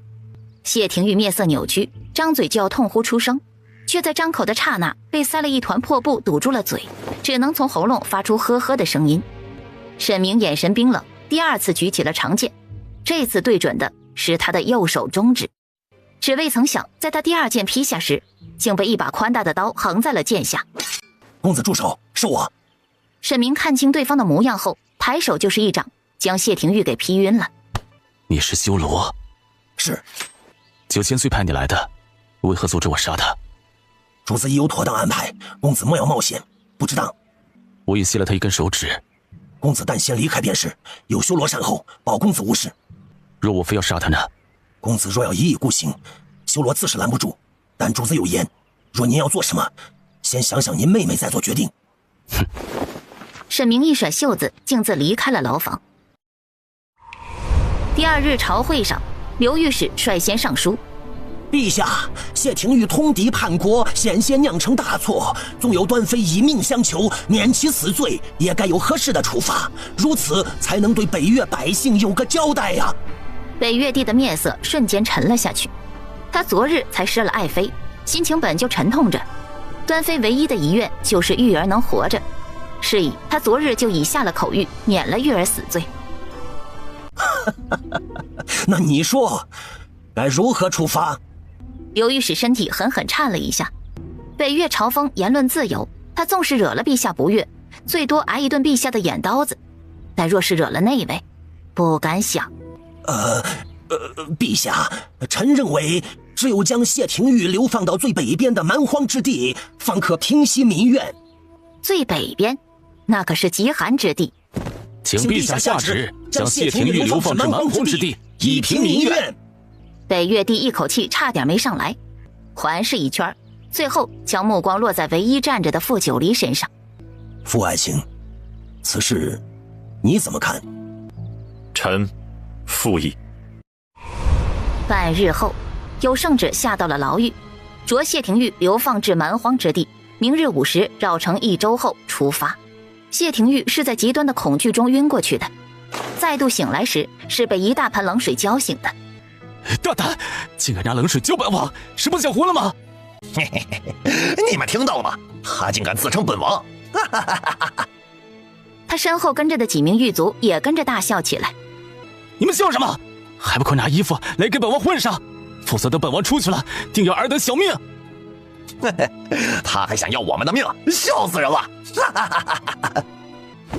别做梦了，还以为你是高高在上的王爷呢。你什么意思啊？谢廷玉的心顿时揪起，眼神也警惕起来。母妃前日夜里来见他，说了已经想到法子救他出去了，让他只安心等着便是。今日这又是什么光景？他还没想出个所以然，就见眼前的几个狱卒朝两边分开了，露出了身后满脸肃穆的贵公公。贵公公，贵公公，是不是我父皇让您来的？您来接我的是不是？父皇是要放我出去了是不是？他的双眼瞪得极大，眼中满是希冀，可贵公公却叹了一口长气。贵公公，谢廷玉的眼中逐渐漫上了恐慌。贵公公打开圣旨，本欲宣旨，想了想，又将圣旨合上了，递给谢廷玉。殿下自己看看吧。谢廷玉一颗心砰砰跳得极快，他颤抖着双手将圣旨接过来，然后缓慢打开，直至瞥了一眼圣旨的内容之后，整个人颓然瘫软在了地上。怎么可能？这怎么可能呢？不，父皇不会这么对我。贵公公，贵公公，是不是哪里搞错了？一定是哪里搞错了，这不是父皇的意思，对不对？对不对？我要见我母妃，我要见我母妃。贵公公，你去找我母妃来。贵公公却不发一言，任由他摇晃自己的双腿。贵公公，求你了，我要见我母妃，你帮我找我母妃来好不好？端妃她自尽了。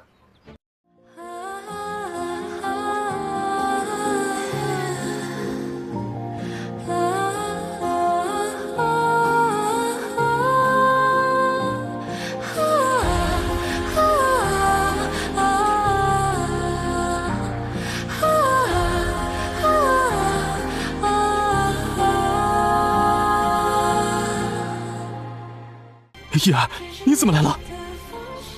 你的病好了，是神老神医把你治好的？不是，没有什么神医来，是我听到丫鬟说你被流放，我努力醒过来的。你来这里做什么？你知不知道可能会牵连到你？芷柔呢？是不是还在府里？你赶紧带芷柔离开，走得远远的。芷柔那里还有100两黄金，应当够你们用了，永远别再回来。我不走，我要与你一起流放，我不要与你分开。不行，芷柔有孕了，你得带着她离开，照顾她。是哥哥，你说什么？怡儿，别再耽误时间了，那是我第一个孩子。谢廷玉还想说什么，余光忽然瞥到不远处兵部侍郎石磊正朝这边走过来，连忙用力把沈之意往外一推。带芷柔走，快！他早就不在府里了，他丢下你跑了，府里所有人都走光了。正在此时，兵部侍郎石磊到了。他看了一眼谢廷玉，又睨了一眼地上的白衣女子。是你？你是谢廷玉养的外室？玉哥哥，你说呢？我是你养的外室吗？是。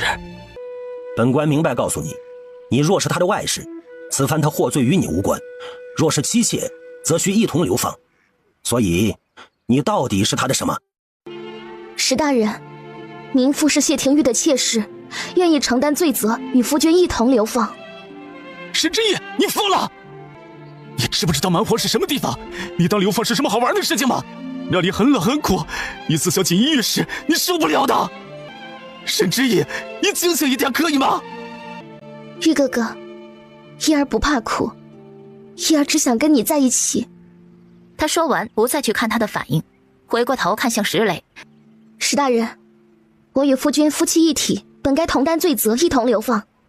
给我带镣铐吧。石磊往一旁眼神示意了一下，立刻就有侍卫拿来了手铐脚镣，并一个枷锁要给沈之意戴上。却在要套住他的手腕时，镣铐被一个力道打落在地，一男一女从人群中走了出来。石大人，我北越国女子婚配，向来都是父母之命，媒妁之言。此女乃下官家中庶女，下官从未将她许配给任何人。小女不懂事，只因年少时曾爱慕靖王，是以在此胡说八道。下官这就令她回去。小女今日打扰了石大人公务，下官改日定亲自登门谢罪。得到石磊颔首后，男人又来到沈之意面前，居高临下看着他。起来，跟爹回去。你娘本就病了，别让她再为你这些小事操心。爹，女儿与玉哥哥情投意合，势必是要与他在一起的。若是此生不能与玉哥哥相守，女儿也不活了。他忽然从袖中抽出了一把匕首，横在了自己的脖颈上。男人面色骤变，正要发火，想了想，又忍住了脾气，看向身旁的女子。你向来主意多，你想想办法呀。可那女子并未看他，目光却是落在谢廷玉身上。这个流放犯人身上的味道，是他的血骨。嫣儿，帮个忙。慕容嫣蓦然怔住了，她扭头看向身旁的男人，一模一样的容颜，一模一样的声音，只是她知道他不是她的沈牧。好，我帮你。她看向沈之意，你一意孤行，非要跟着他一起流放，是不是以为他爱你？你什么意思？慕容嫣轻笑一声，走过去，一手拽起谢廷玉的手，另一只手抢过沈之意手中的匕首，就快速在谢廷玉手腕上划了一道。你干什么？慕容嫣没理他，转而又将匕首转了个方向，利落的在自己的手腕上也划了一道。取血骨。你是那个女人，不要！你做什么？沈燕脚一抬，就挡在了沈之意身前，不让他靠近慕容嫣。出来！在众人的惊愕目光下，一只通体金黄的、长相怪异的小虫子从谢廷玉手腕上的血线处缓缓爬了出来。那只小虫子整个身子刚一出来，就如一道金线般，嗖地没入了慕容嫣的袖口里，消失不见了。谢廷玉骤然睁大了眼眸，倏忽浑身脱力，软倒在了地上。他双手抱头，面色青一阵，红一阵，白一阵，头脑剧痛，剧烈喘息了几声后晕了过去。玉哥哥，玉哥哥，你怎么样了？玉哥哥，你醒醒啊！玉哥哥，你怀中的男人并无性命之忧，不过是接受不了现实，不愿醒来罢了。这是安神丸，给他服下就没事了。接受不了现实？是，他接受不了自己因为血骨的作用，忘却心中所爱这么多年，而被迫与不爱之人亲近。什么不爱之人？你胡说！玉哥哥是爱我的，他是爱我的，他是爱我的。玉哥哥，未曾想他怀中的人忽然暴起，下一刻就死死掐住了他的脖子。沈之意，我要杀了你！男人一双眼血红，暴力凶狠，直像一头猛兽般，眼中是赤裸裸的杀意。小子，你找死！沈燕面色一变，飞身过去，一脚就将谢廷玉踹开了，又蹲下身子准备扶起女儿。我来。你什么你？说了多少遍了？你只能碰我一个女人。沈燕抽了抽嘴角，蛮不讲理的女人，她懒得与她计较，她才不会碰她，她心里只有秋儿一人。等再过几日，她的功力恢复的差不多了，她就立刻逃走去给秋儿请神医。沈之意被慕容烟拎起来也毫不在意，他捂着脖子使劲咳嗽，大口呼吸着新鲜空气。待能喘过气来之后，他看向刚刚爬起的谢廷玉：“玉哥哥，你爱过我吗？”“爱你？你给我下蛊，让我忘了我最爱的人是南星。你害我背叛了南星，让我好不容易娶了她，又伤害她，还差点害死她。爱你？你是个什么玩意儿？你是他最讨厌的人，你配吗？我恨你，纵是将你千刀万剐，也不足以洗我心头之恨。”谢廷玉脑海中快速闪过自己这些年的所作所为，一点一滴格外清晰。南星，南星啊！我是为了救你的命啊！那时候你快死了，若是没有这血蛊，你根本活不下来。我愿意死在那时候，若是死在那时候，我不会做出这些混账事。我永远都是他最爱的玉哥哥。沈之意嘴唇抖了抖，再也说不出一句话来。你看，他不爱你，你还要跟着他一起去流放吗？沈之意宛若失了神，只坐在地上默默流泪。谢廷玉则是忽然想到了什么，眼睛在周遭的人群里搜索着。南星，南星你在哪里？南星，对不起，玉哥哥对不起你。街道边的一座不起眼的茶楼里，2楼窗边立着2人。去见他一面吧。谢廷玉找遍了4周他目之所及的所有人，都没找到他此刻思之如狂的那个人。是啊，他怎么会来呢？他对他已然失望至极，想必连来看他的笑话都是不屑的。他再也见不到他了。就在他已经绝望之时，他垂着的眼眸中忽然映出了一片红色的裙摆。他抬头看着他的脸，一刻也舍不得移开，张了张口，试了好几次，才从喉咙中发出一道低得几乎听不清的沙哑声音：“南星。”谢廷玉，你以前都是叫我玉哥哥的。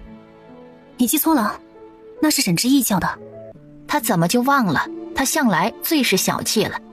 以前自己与旁的女子说2句话都会吃醋的人，如今又怎会原谅自己与旁的女子行过敦伦之礼？喉头一梗，他猛地扭过头，吐出一大口血来。他看着如少时一般穿着他最钟爱的红裙的女子，一双眼被水汽糊了眼睛。以往他哪怕受了点小伤，他都担惊受怕，大惊小怪的，一个小小的伤口也要亲手帮他包扎。可如今他哪怕吐血了，他的眼里也未为他泛起哪怕一丝波澜。他是真的不爱他了。南星，我是被下了蛊，否则便是让我死，我也绝不会伤你分毫。对不起，你能原谅我吗？这种问题你没必要问南星，你只需要问问你自己，若是以前的谢廷玉，可会同意让南星原谅你？谢廷玉颓然地跌坐在地上，目光恍惚。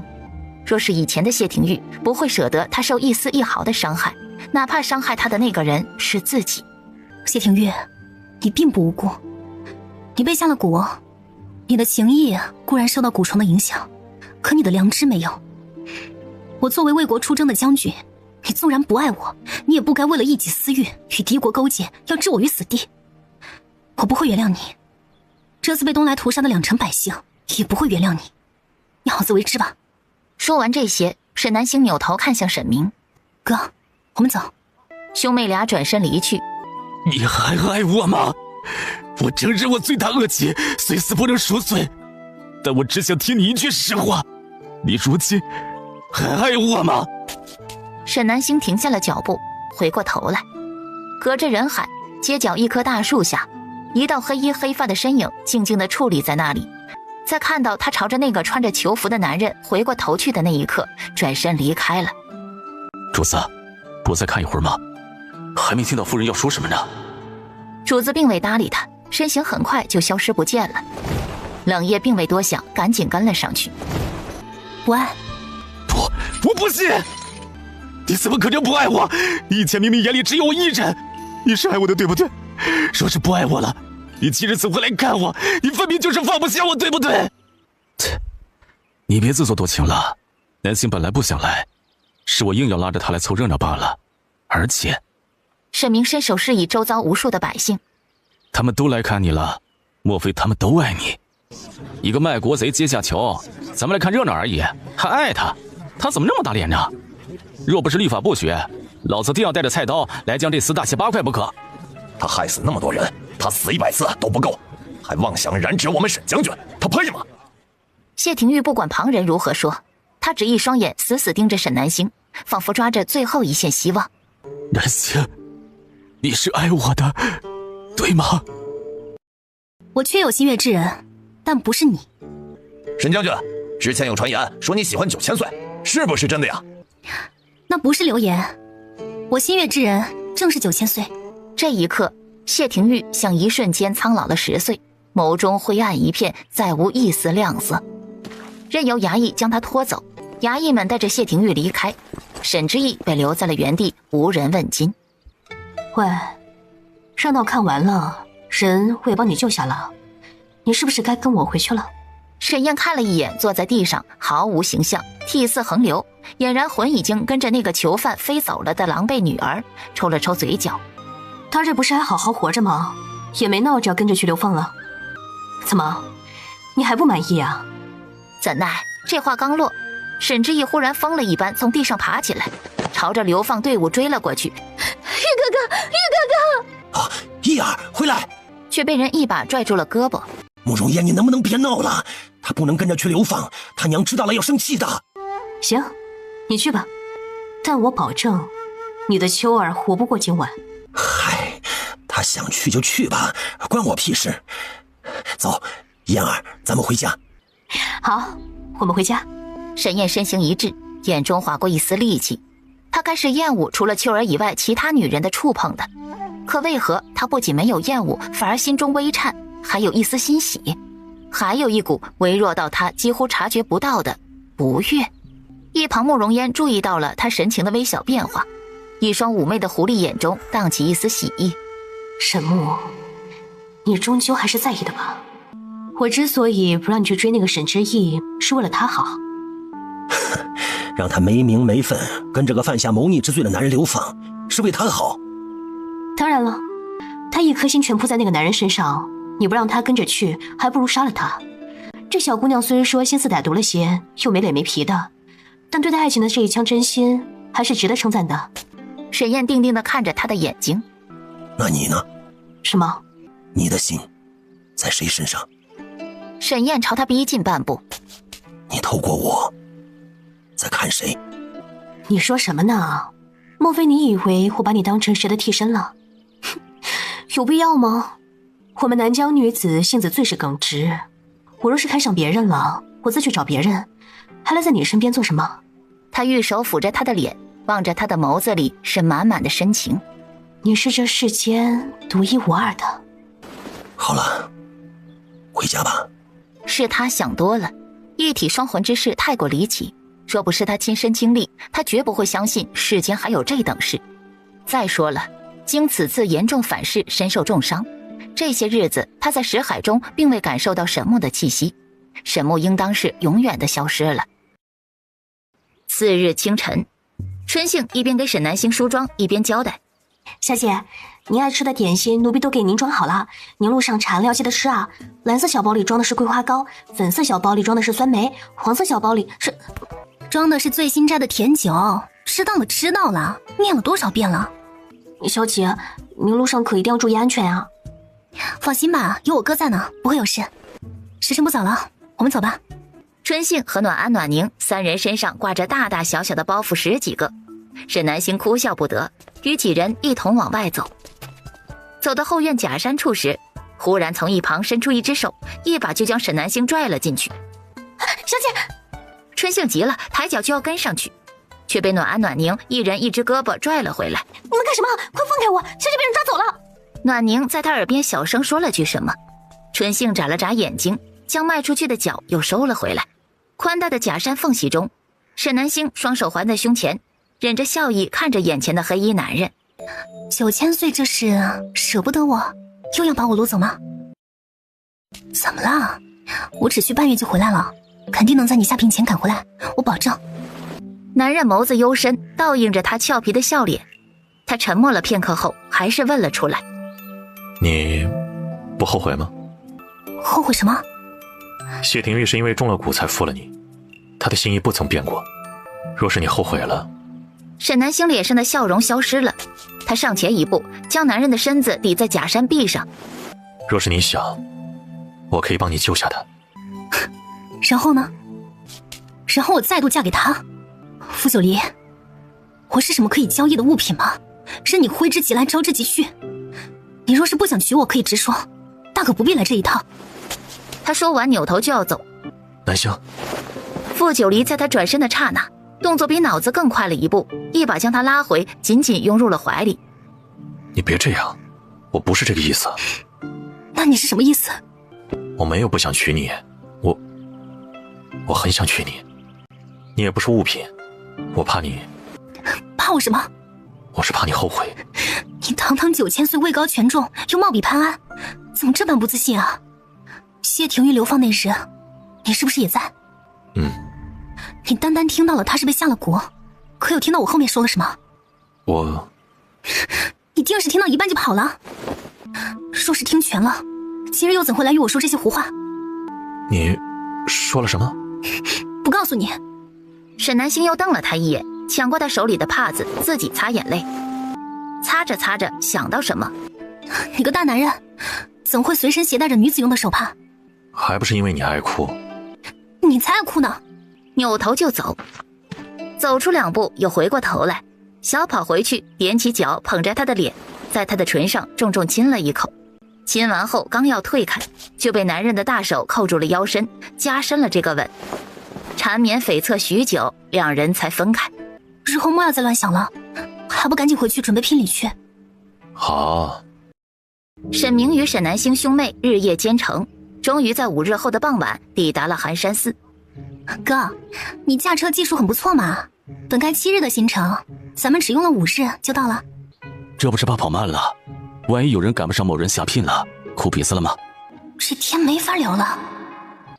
兄妹俩进了寺里，向住持说明了来由后，由住持带路，顺利见到了两人的祖母贺老太太。他们还是很小的时候见过祖母，约莫在他们3、4岁的时候，祖母就以京城的气候不适宜养病为由，搬来了寒山寺静养。走的时候还带上了府里的庶长子沈衍，至今已有10多年。这一天还是来了。你们想问什么就问吧。燕儿，给你弟弟妹妹上茶，记住了，茶要煮久一些。他身旁立着的一个青年男子点了点头，出去了。屋内便只剩下了贺老太太与沈明、沈南星兄妹2人。祖母，我爹是否有孪生兄弟？贺老太太一双浑浊的老眼盯住了桌面，不动了。兄妹俩也不催，耐心等待着。过了许久，贺老太太干涩的声音缓缓响起。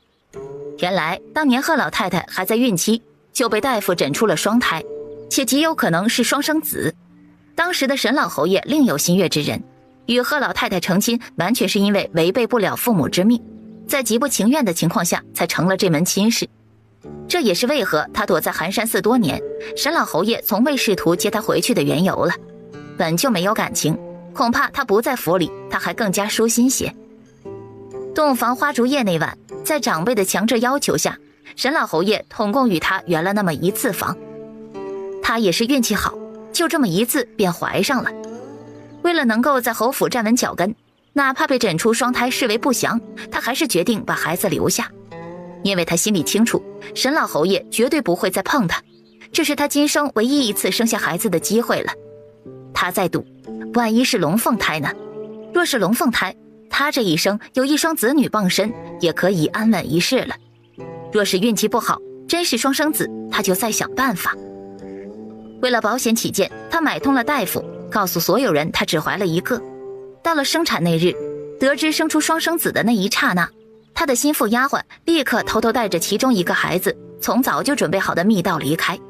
所以即使沈老侯爷就守在外面，他也不知那日他其实生了2个儿子。养在府里的那个孩子就是你们爹沈渊，养在外面的那个孩子他叫沈木，两个都是好孩子。祖母，您别急，慢慢说。祖母，后来呢？沈渊被养在沈老侯爷和贺老太太膝下，又多有名师悉心教诲，除了实在资质平庸外，自是什么都好。沈木却被养在郊外的一座庄子里，因这相貌与沈渊一模一样，为了他的安危着想，平日里是不许出门的。贺老太太一找着机会就会去庄子里看他。好在沈木乖巧听话，且天资聪颖，无论是读书还是习武，都胜过沈渊许多，可以说是云泥之别。那孩子那么乖，那么优秀，每次我去看他，他都特别开心，围在我身边叽叽喳喳的。他从来没问过我，为什么他不能与爹娘住在一起，为什么他只能一个人生活在庄子上，还从不被允许出门。老太太说着说着，老泪纵横，大口喘息着，平息了好一阵子，才又接着道：若是我当初能再细心些，能早些发现庄子里的刁奴一直在虐待他，后来也不会叫他犯下如此滔天大错。他那时候还那么小，那么一丁点儿大，那么多大人欺负他一个，他该多害怕呀！他犯了什么大错？他自小所受待遇不公，纵然他做错了什么，那也是我的错。你们能不能留他一命？见兄妹二人一时没说话，竟拄着拐杖颤颤巍巍站了起来，身子一屈就要跪下去。沈明和沈南星急忙上前扶住了老太太。祖母，您这是何苦呢？算祖母求你们了，行吗？好，我们不会取他性命。但若是沈木真的杀了爹，他与兄长便是拼了这条命，也要让他生不如死。祖母知道这个要求让你们为难了，可他这般做也绝非自愿。接下来老太太讲述了一件极其令人匪夷所思的事情，再结合渊儿那几年忽然的变化，我当时就怀疑了。后来他派人暗中多方探查，以及对沈渊有意无意的试探，最后将真相拼凑了出来。木儿的情况用方士的话来说叫一体双魂。方士说这种情况出现的因由是孩童年幼时因承受不住巨大的痛苦，身体为了自我保护就生出了第二个意识，替他承受这一切。木儿便是自小被庄子里的刁奴虐待，在巨大的痛苦下才生出了第二个意识。这道意识有独立的想法，就如同另一个人。他还有个名字叫沈燕，他给自己起这个名字是觉得自己是遭人厌恶的，是他对自己的否认。所以现在府里的爹其实是沈燕，他杀了庄子里的所有人，是吗？是。沈燕与木儿不一样，他嫉恶如仇，有仇必报，他对庄子上那些人怀恨已久，所以他一直在暗暗蓄力，待自己足够强大，又有了合适的契机，他就杀了庄子上所有人。但他们本就该死，他们收了我那么多银钱，竟敢当面一套背后一套，趁我不在欺辱我的木儿。若不是他们，我的木儿又怎会变成现在这个样子？他还杀了我爹，是吗？他在我娘孕期时就已经杀了我爹，取而代之了，是不是？是。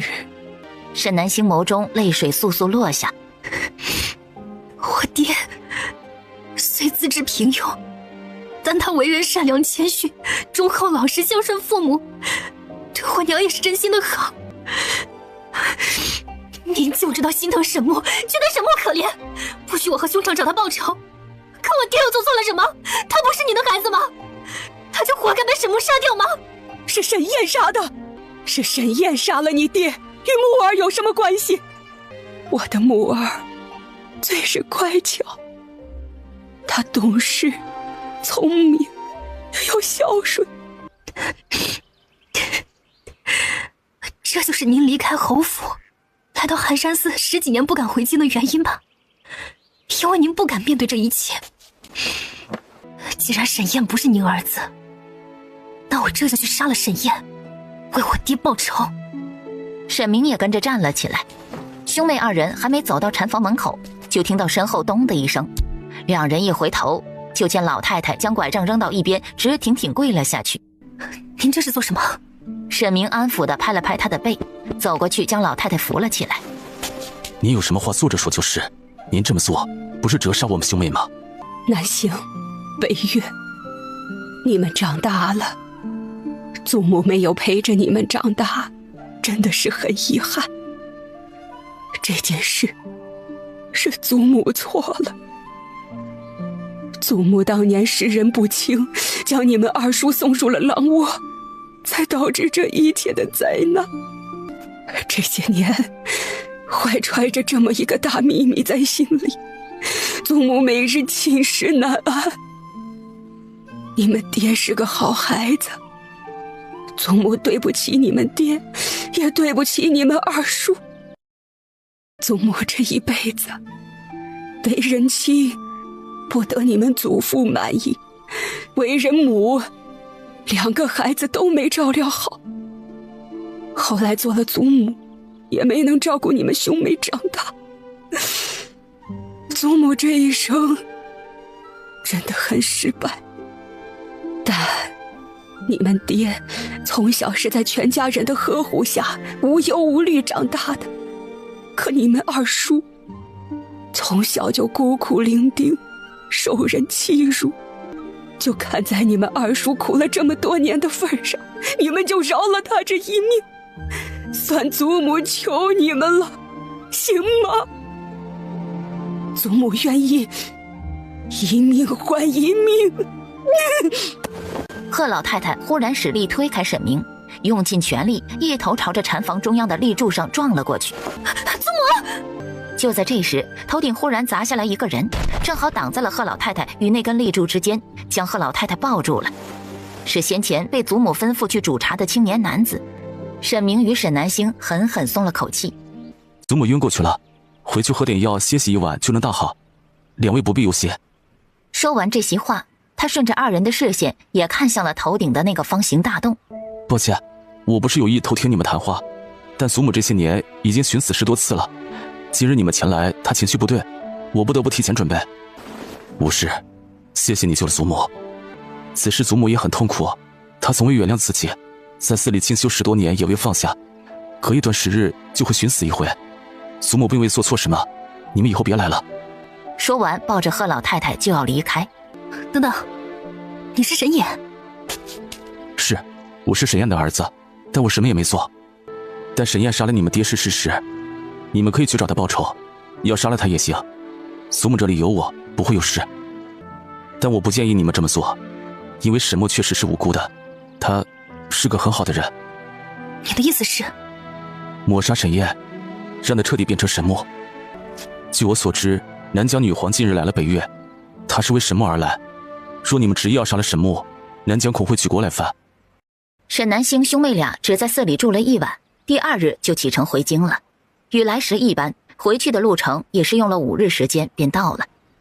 沈明亲自扶着妹妹下了马车，看到她苦着一张脸，不由摸了摸她的脑袋。不是说好了，这几日先不想这件事了吗？再有几日，傅九黎就要来咱们家下聘了，你高高兴兴的，咱们先将亲事定下。沈琰的事就交给哥哥。哥，我想知道爹的尸身在哪里。沈琰既然杀了爹，定不会给爹收敛尸身。我们要找到爹，给他好好下葬。也不知爹的尸身还完整吗？说着说着，声音又止不住的哽咽了。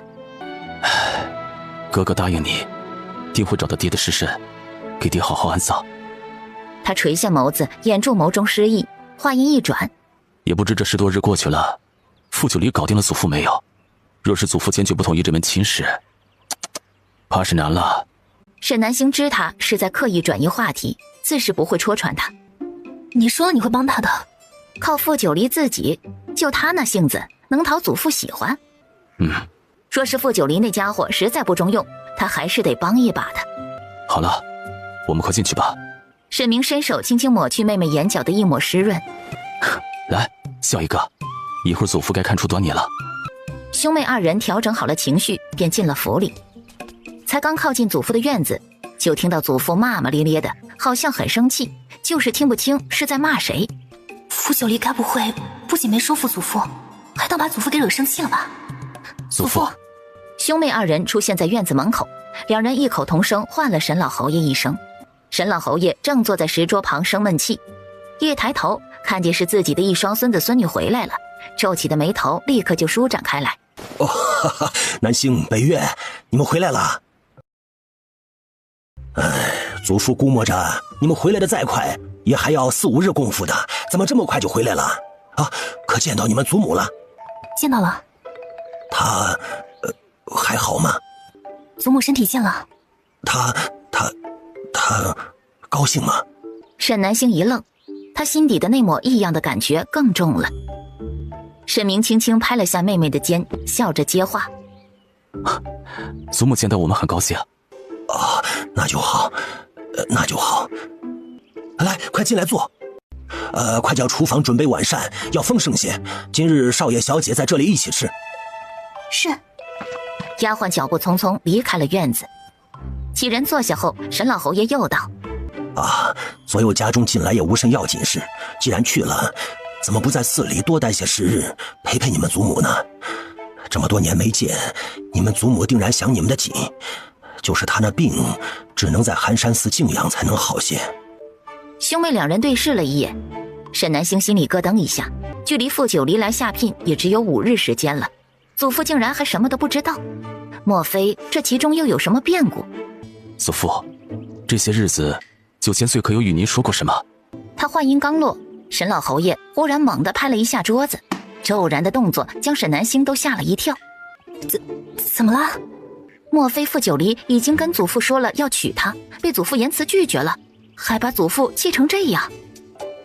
你们说傅九离他什么意思啊？沈南星与沈明对视一眼，2人都是一脸懵。祖父，傅九离他也就是……老夫今日说要与他结为异姓兄弟，他竟然拒绝了。这怎么回事啊？您要与傅九离结为异姓兄弟？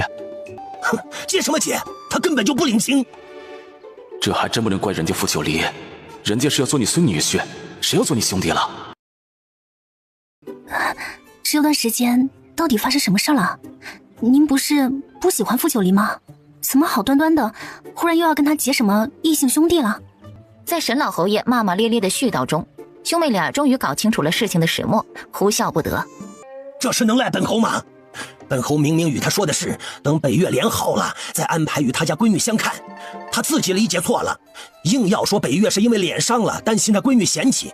既然他闺女都说不在意了，那这门亲事就当是成了。你们说说啊，他这说法能站得住吗？简直狗屁不通！他竟还有脸去陛下面前告状，还说什么啊？说北岳当街调戏良家女，这更是胡说八道。北岳绝对做不出这种事情来。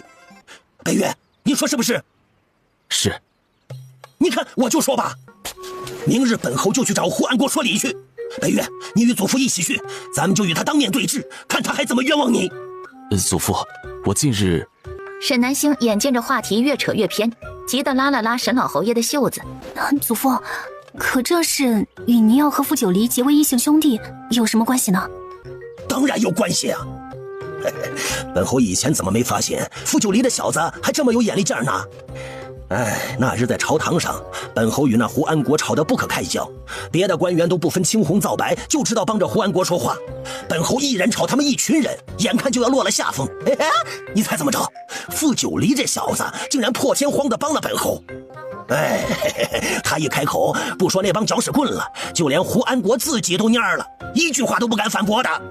他说了什么？哎呀，祖父不记得他说的什么了。这不重要。总之，别人都站在胡安国那边，只有他是帮祖父说话的，而且他一个人就能抵那一群搅屎棍。你猜最后怎么着？陛下把那胡安国那家伙斥责了一顿，叫他不要整日没事就惹是生非。哎呀，真是快哉快哉呀！就因为傅九黎在朝堂上帮您说了句话，您就要与他结拜？你们可认得出这是什么？兄妹俩的视线放到了方才被他们忽视的白玉罐子上。这不就是个装棋子的普通罐子吗？哎，非也非也，你们再仔细看看。沈明小心地将盖子揭开，捻起一颗棋子，只看了一眼便了然道：珠圆玉润，晶莹亮泽，触手深温，这可是齐圣毛公视若珍宝的滚玉棋。好眼光，这就是那幅闻名天下的滚玉棋。傅九黎倒是大方，知道你爱棋，连这么好的棋都舍得送给你。可不是嘛，我们这是相见恨晚，是忘年交。自那日他在朝堂上帮了本侯之后，许是觉得跟本侯熟悉了些，日日都要抽空来与本侯下上几盘棋。左右本侯日日窝在府里也没什么事，你们兄妹又不在，那就下呗。一边下棋一边谈天说地。哎，竟然发现在很多事情上他与本侯的观点出奇的一致。他刻意顺着你，可不就出奇的一致吗？今日他又送了本侯这副滚玉棋，本侯也高兴，不就提了要与他结为异姓兄弟吗？谁知道他竟然不领情，还说什么受不起。老夫都没嫌弃的年纪小，他受不起什么？沈南星抽了抽嘴角，哭笑不得了。傅九黎怕是做梦也没想到，对祖父一通讨好，结果弄巧成拙了吧？臭小子，你笑什么？有什么好笑的？本侯还没找你算账呢。那胡安国弹劾本侯，还不都是因为你？说起这事，本侯就生气。你好好的，你……哎，祖父，我有话说。说。所以您现在是很感谢傅九黎，又觉得与他投缘，想与他关系更亲近些，才提出的要与他结拜，是不是？哼，他不乐意。我有办法解决这个问题，让他与您的关系比异姓兄弟还近，您觉得如何呀？哦，什么办法？5日后您自会知晓。5日后，128台聘礼浩浩荡荡进了南阳侯府。沈老侯爷穿戴整齐赶到前院时，128台聘礼已经将前院摆得满满当当，几乎连下脚之处都没有了，只留下了中间一条过道。过道的末端站着那个衣冠禽兽。沈侯爷，晚辈傅九黎今日以整座离王府为聘，求娶贵妇千金沈南星，恳请沈侯爷应允。沈侯爷，这里是离王府名下所有庄子、铺子和酒楼的房契，以及所有存在钱庄的银票和库房钥匙。整座离王府所有财产全数作为给沈小姐的聘礼，归沈小姐一人独有。沈老侯爷面色黑青，一点也不想搭理离王府的人，更是一眼都不想去看那个衣冠禽兽。难怪前些日子又是在朝堂帮他说话，又是送他滚玉棋，还日日来他跟前献殷勤，陪他下棋，还与他一起臭骂胡安国那老小子。本以为自己与他性味相投，可谁知他竟想做他孙女婿。你们为何不拦着点儿，就让他这么堂而皇之的闯进来了？场面一度静了下来，傅九黎还保持着拱手作礼的姿势未动。沈老侯爷看也不看他一眼，躲在屏风后偷看的沈南星急了，他提着裙角一路小跑着，很快来到了沈老侯爷身边，亲昵地抱住了他的胳膊。祖父，我想嫁给他。随后也不去管沈老侯爷是何反应，他看向了傅九黎，眉眼一弯。傅九黎，我愿意嫁给你。傅九黎亦是看了一眼那红衣烈焰、笑容璀璨的女子，也弯起了嘴角回他一笑。沈侯爷，晚辈爱慕沈小姐已久，若有幸娶到她，必珍之重之，将她的安危与快乐置于晚辈性命之上，护她一世无忧，求沈老爷成全。您才收了人家的滚玉棋，这就翻脸不认人，不太好吧？沈老侯爷面色更难看了。咱家专出情种，妹妹就看上傅九黎了。若是您硬不许她嫁，怕是她此生只有削发为尼了。沈老侯爷心中一叹，那个女人不就是如此吗？因为嫁得所爱之人，把自己困在寒山寺这么多年，从不愿回来。想到这些，沈老侯爷眼中的坚持缓缓释然了。南星，你当真想好啊？祖父，我此生非他不嫁。好，好，记住你今日说的话。若是有朝一日你负了南星，请沈侯爷放心，若有此事，晚辈自刎谢罪。不许胡说！圣旨到。随着门外传来一道尖利洪亮的声音，贵公公手持一卷明黄的圣旨走了进来。在场众人只错愕了一瞬，来不及多想，就纷纷跪了下来听旨。奉天承运，皇帝诏曰：南阳侯府嫡女沈南星，温良贤淑，才貌双全，近日带兵出征，又大胜东来，堪称北越女子典范。朕虑其与黎王傅九黎两情相悦，特为二人赐婚，于3月后完婚，钦此。话落，一个脑袋从贵公公肩后探了出来。嘿嘿，南星姐姐，你快接旨呀！民女接旨，谢主隆恩。贵公公双手将圣旨放到沈南星手上，笑着道：恭喜沈小姐得偿所愿。是本王得偿所愿。是，奴才恭喜9000岁得偿所愿。冷月递出了一个鼓鼓囊囊的钱袋子。多谢贵公公。贵公公不敢接。不说银两，怎么？贵公公不是真心恭喜本王？哎呦，奴才当然是真心恭喜您的，恭喜9000岁与沈小姐喜结连理，祝愿您二位往后事事顺心，幸福美满，白头偕老。再给一个。冷月立刻又拿出一包银子递过去。哎呦，奴才谢9000岁赏赐。圣旨已带到，奴才这就回宫复命了。祖父。谁是你祖父？老夫可没有这能耐当你祖父。傅九黎白了一眼，站在一旁还没走。此刻正一脸懵的六皇子闻声解释：祖父，小婿真的没有进宫求圣旨。哼，狗屁的祖父！老头子是老了，不是老糊涂了。你分明就提前去求了陛下圣旨，若是今日老夫不答应，你就打算拿圣旨硬取。亏老夫还以为你是个正人君子，还真打算把孙女托付给你。是老夫看走眼了，你是个狗屁的正人君子，分明是个阴险小人。你等着，老夫这就进宫去求陛下，哪怕摘了老夫这南阳侯的爵位，也要求得陛下收回这赐婚之意。沈老侯爷气得直喘气，抬脚就要往外走。祖父，祖父，您先听听他怎么说嘛，说不定这其中有误会呢。哼，这明摆着的事实能有什么误会？分明就是这小子去求了圣旨，若不然，陛下吃饱了撑的啊，给你跟他赐婚，